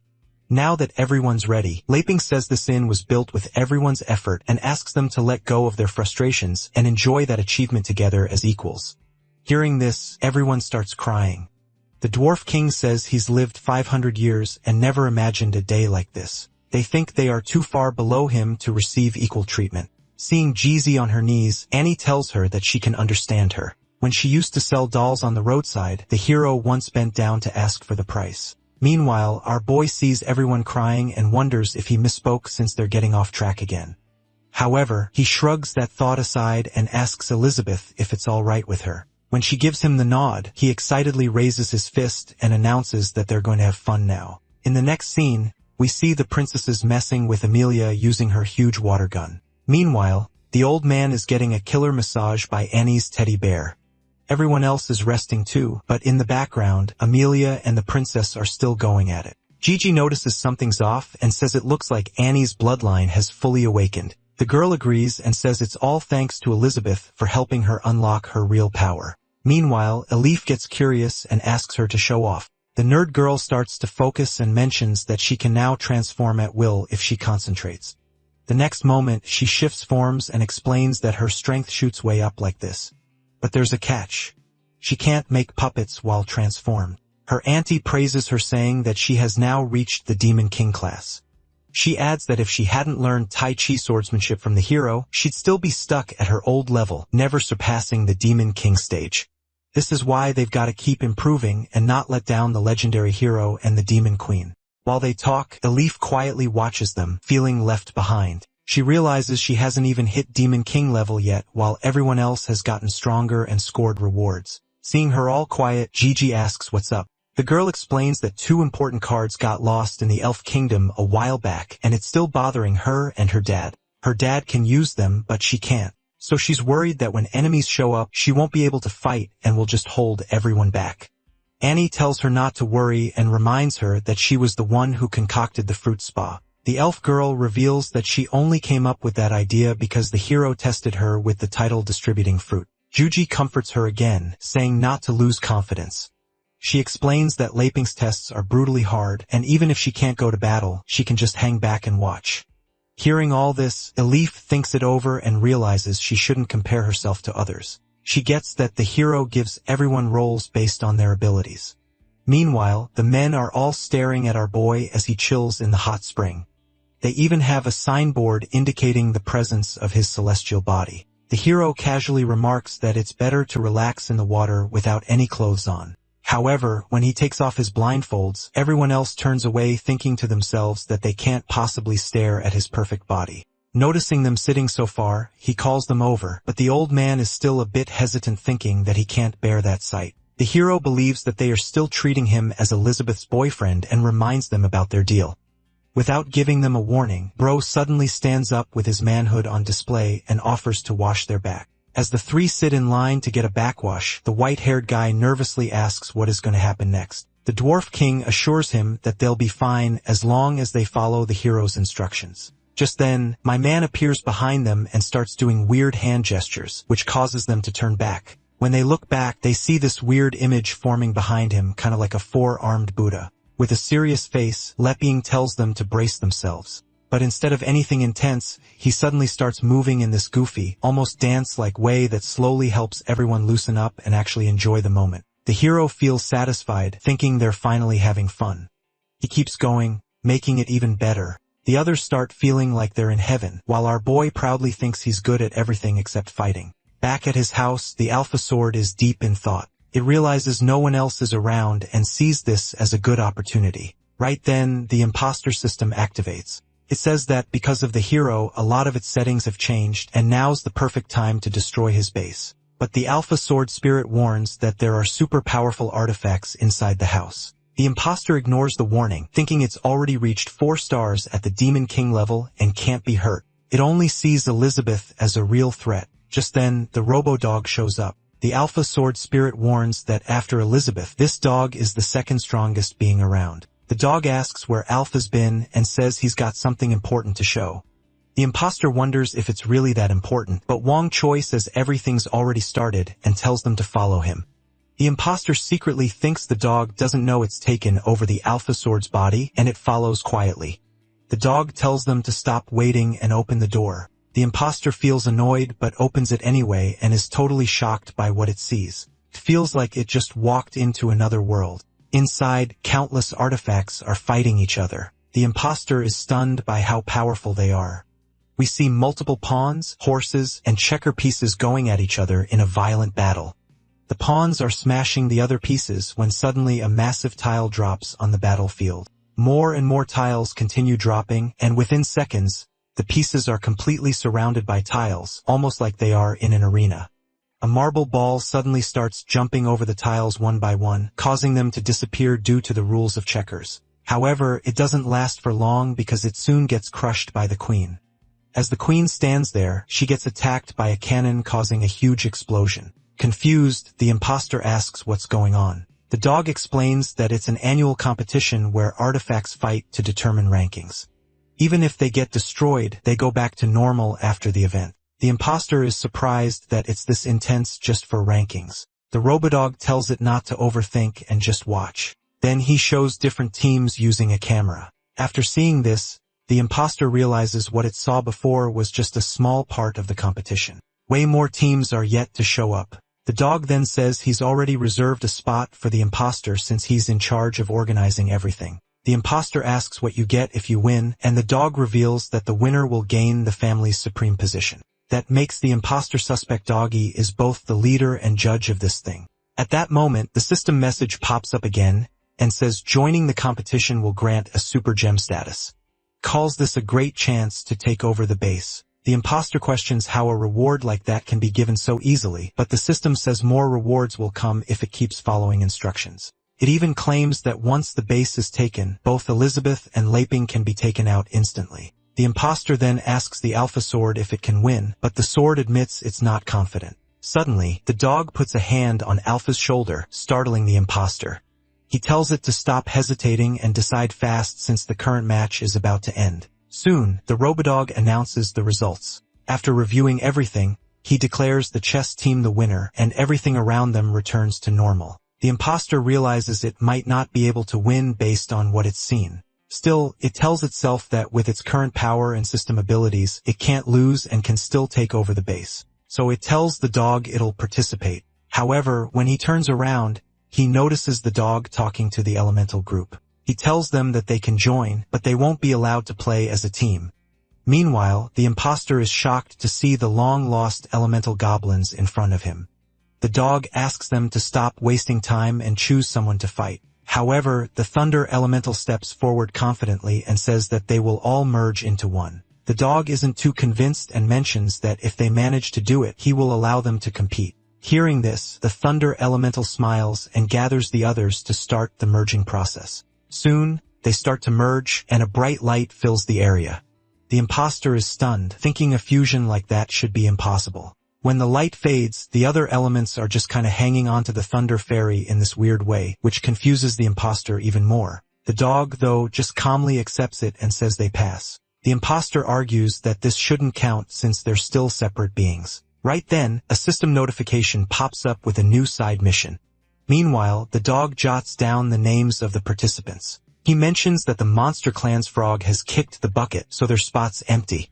Since the next match is up in the air, they need to move fast. Just then, a cleaner robot shows up and talks to Doggy in some strange language. Curious, the imposter asks its system to translate, but it fails. The dog then announces the participants are set, and a TV gets pointed out as one of the competitors. At the same time, someone knocks on the door, and the dog lets them in, saying they showed up just in time. A radish-like plant spirit enters and greets him. The dog asks if they've picked a representative. The imposter, confused, wonders how plants can even join something like this. The plant spirit stays chill and says no need to rush.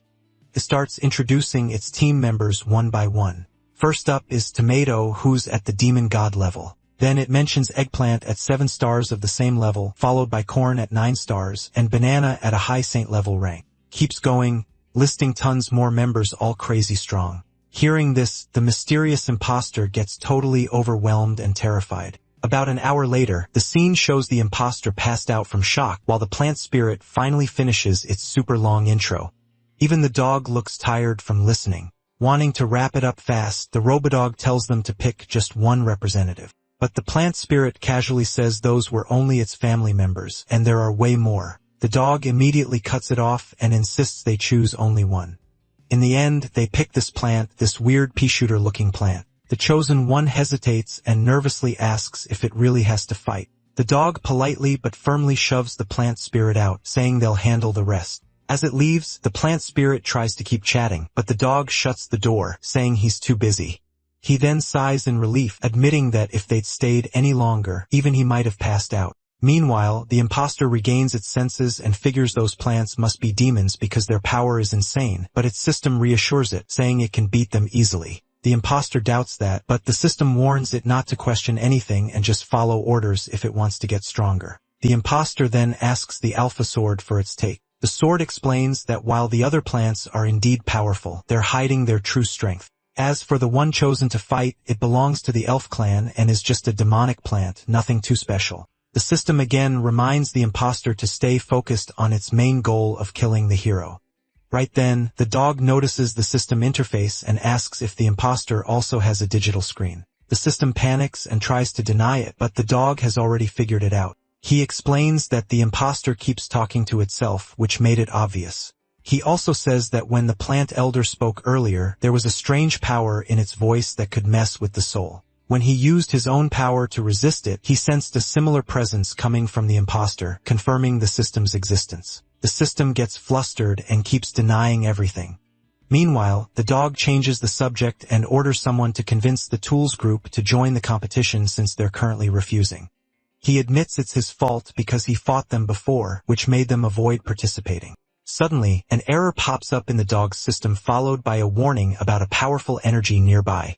The imposter is shocked and wonders where that energy is coming from. It suspects it might be the being from another world mentioned earlier. We see a girl sitting in the corner complaining that the hero didn't take her along. This makes her mad, and she starts transforming, asking them to let her compete in the tournament so she can vent her frustration. The girl even picks up her chainsaw and prepares to attack the imposter. Just as the attack is about to hit near the Alpha Sword and the imposter, the scene suddenly cuts away to our boy who's calmly slicing a watermelon.